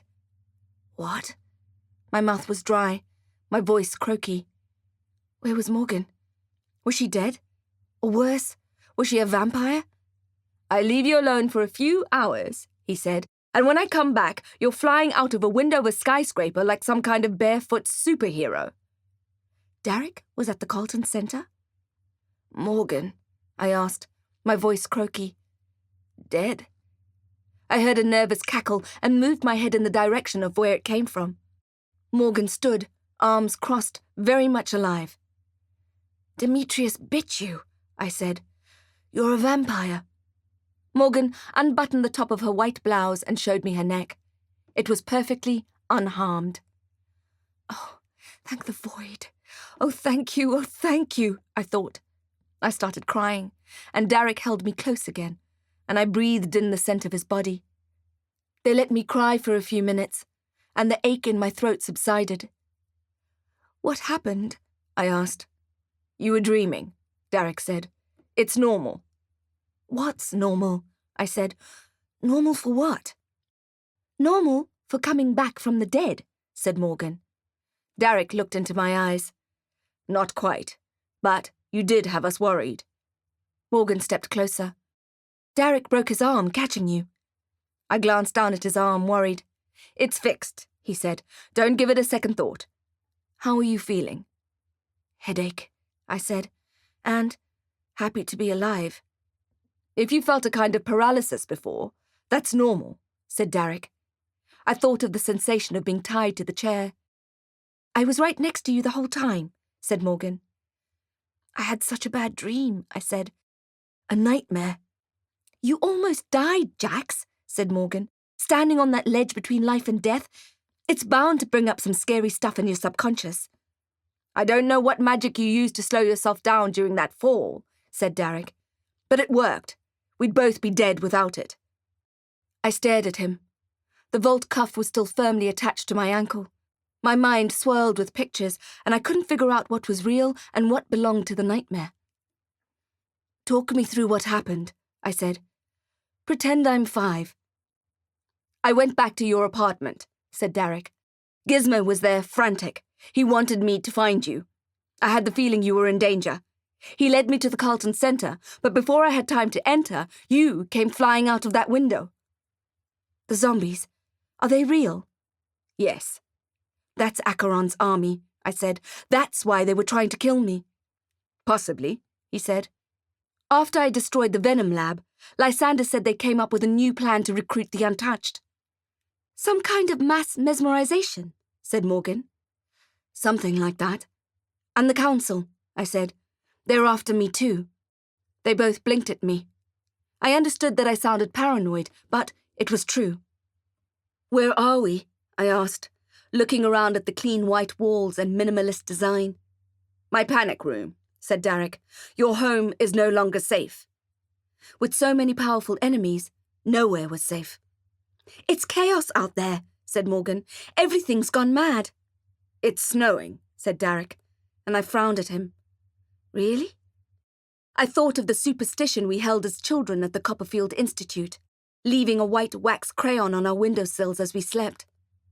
Derek passed me a glass of water, and I downed it all in one go.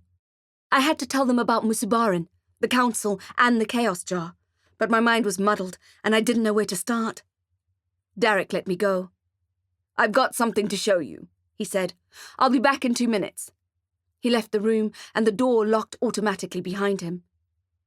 This is a panic room? I said. It looked more like a luxurious bachelor pad. If that was what his panic room looked like, I wanted to see the rest of his place. Morgan widened her eyes. I know, right? What are you doing here? I asked. She looked at me, and there was something in her eyes I didn't recognize. What? I said. You'll be angry with me if I tell you. Never. Morgan bit her lower lip. I was following Derek. What? Why? I thought you were following the lead on the V cult case. She bit her lip again and looked away. You didn't think... I practically choked on my disbelief. You didn't suspect Derek? Of course I suspected Derek, she said. All of a sudden, this man with a vampiric name shows up in your life, and Derek is not a vampire, I said, and seems totally obsessed with you. Something flipped in my stomach. I wasn't sure if it was excitement or fear. Just try to see it from my side, she said. So this guy rocks up out of nowhere. He manages to insinuate himself in your life. He saved my life, I said, on multiple occasions. There were just a lot of red flags, okay? He just happens to show up in your life just as those serial murders started. And has he ever really told you how he found you or what he wants with you? That was true. If Morgan and my roles had been reversed, I would have been just as suspicious. I got Chuck Winnow to hack into Derek's cloud. He had a locked file. Chuck unlocked it. We found hundreds of pictures of you. What? And information. Where you lived, who your friends were, where you hang out. The excitement morphed into a definite feeling of fear. She grabbed my arm, making me jump. But then I followed him from your apartment and watched as he risked his life to catch you when you fell. And he carried you all the way here with a broken arm. And I watched him work on you for hours, healing you. Then I knew. Knew what? I knew I had the wrong guy. Chapter 41. Cold Navy Ink. I lifted my leg and showed Morgan my vault cuff. The only way it can be deactivated is with a scorpion chip. I really wish Mr. Barron hadn't made you hand your badge in. Morgan's eyes lit up. Funny thing, that. Funny, I said. Hardly. I was suffering from a distinct sense of humour failure. It's funny that I ended up in law enforcement. What are you talking about? You're the best cop I've ever met. I just mean, it's ironic, because I've never been very good at obeying authority figures. Hope rose in my chest. You didn't hand in your badge? To be fair, she said, Moose's thugs hauled me out, kicking and screaming. There wasn't really an opportunity to stop at the front desk. Morgan unzipped her jacket. She still had her uniform on, and from beneath the shadows of the jacket glinted her gold scorpion badge. Have I ever told you how much I love you? I said, not taking my eyes off the badge. I felt like Gollum discovering my precious. She unclipped it, and I lifted my ankle, resting it on a transparent plastic chair. Morgan held her badge to the cuff, and the 5 tiny blinking lights shut off, and the cuff clicked open. When I took it off, the sense of relief was so strong I could have danced, I could have sung. But I didn't want to put Morgan through that, so instead I took a deep breath and hugged her. Thank you. I had felt so useless with that cuff on. A world without magic was so grey and two-dimensional that I never wanted to be in that position again. I'd actually rather die than be sentenced to a life without magic. I had missed the sensation so much that I decided to sling a small spell, just a simple one, so that I could feel the power in my body again, so that I could feel the sparks under my skin. I unclipped my wand from my belt and looked at it. Illumino, I said. I watched the tip of the wand closely, but nothing happened. Illumino, I said again. Nothing. I frowned at Morgan, who looked worried. Maybe it just needs time, she said. No, I shook my head. It doesn't work like that. The cuff created a force field around my body, cutting me off from the void. The cuff's off now, so it should be working. Was there something wrong with my wand? I clipped it back and decided to use my hands instead. I aimed at the wick of a candle and stirred up all the emotion I had in my chest, funneling up and forcing it through my arms. I focused on the wick so intently that the rest of the room disappeared. Ignem exquiris, I said, clearly and precisely. But despite my laser focus and the emotion coursing through my body, I didn't feel the force and there was no fire. The candle remained unlit. My world tilted and turned grey. I stumbled backwards and leant against the sofa. What had happened? What had happened to my magic? Morgan saw my distress. You almost died, Jax, she said. Maybe your body is still recovering. But I knew it wasn't that. I had been at death's door before, and I had still been able to cast spells. No, something was wrong. Something was very wrong. Dread turned my blood to cold navy ink. The last time I couldn't use my magic was... and I blanched at the memory.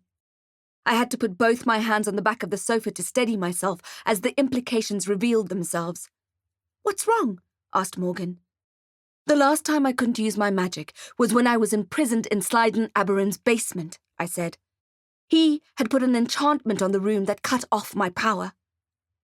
You don't think, said Morgan, but I saw fear in her eyes too. You don't think that Darrick's done the same thing? She was pale, and her voice was shot through with nerves. I looked around the panic room. Before then, it had seemed extra safe. Bars on the windows, multiple high-tech locks on the door. We saw the micro-camera in the corner at the same time. Why is there a camera inside the panic room? Wondered Morgan out loud. Surely it should be outside, and the viewing screen should be in here. I walked to the window and wrapped my fingers around the bars. The vertigo-inducing view told me that we were very high up. No one would be able to get in from outside. Were the bars to keep us in? I did think it was strange, muttered Morgan. The clothes in the closet. I moved over to the wall of storage space. The beautiful one-touch infinity closet opened smoothly under my touch, revealing a wardrobe of 6 neat outfits in various shades of grey. I unhooked one from the bar and looked at it. A cozy jumpsuit. That's your size, right? Morgan asked. Still clutching the suit, I turned to look at her. I felt the colour drain from my face. This isn't a panic room at all, is it? I asked. It wasn't a panic room. It was a prison. You've been listening to The Chaos Jar, Blood Magic Book 5, a series in the makeshift wizard universe by J.T. Lawrence and M.J. Krauss. Narrated by Roshina Ratnam. Copyright 2019 by Muonic Press Incorporated. Produced in 2020 by Audioshelf.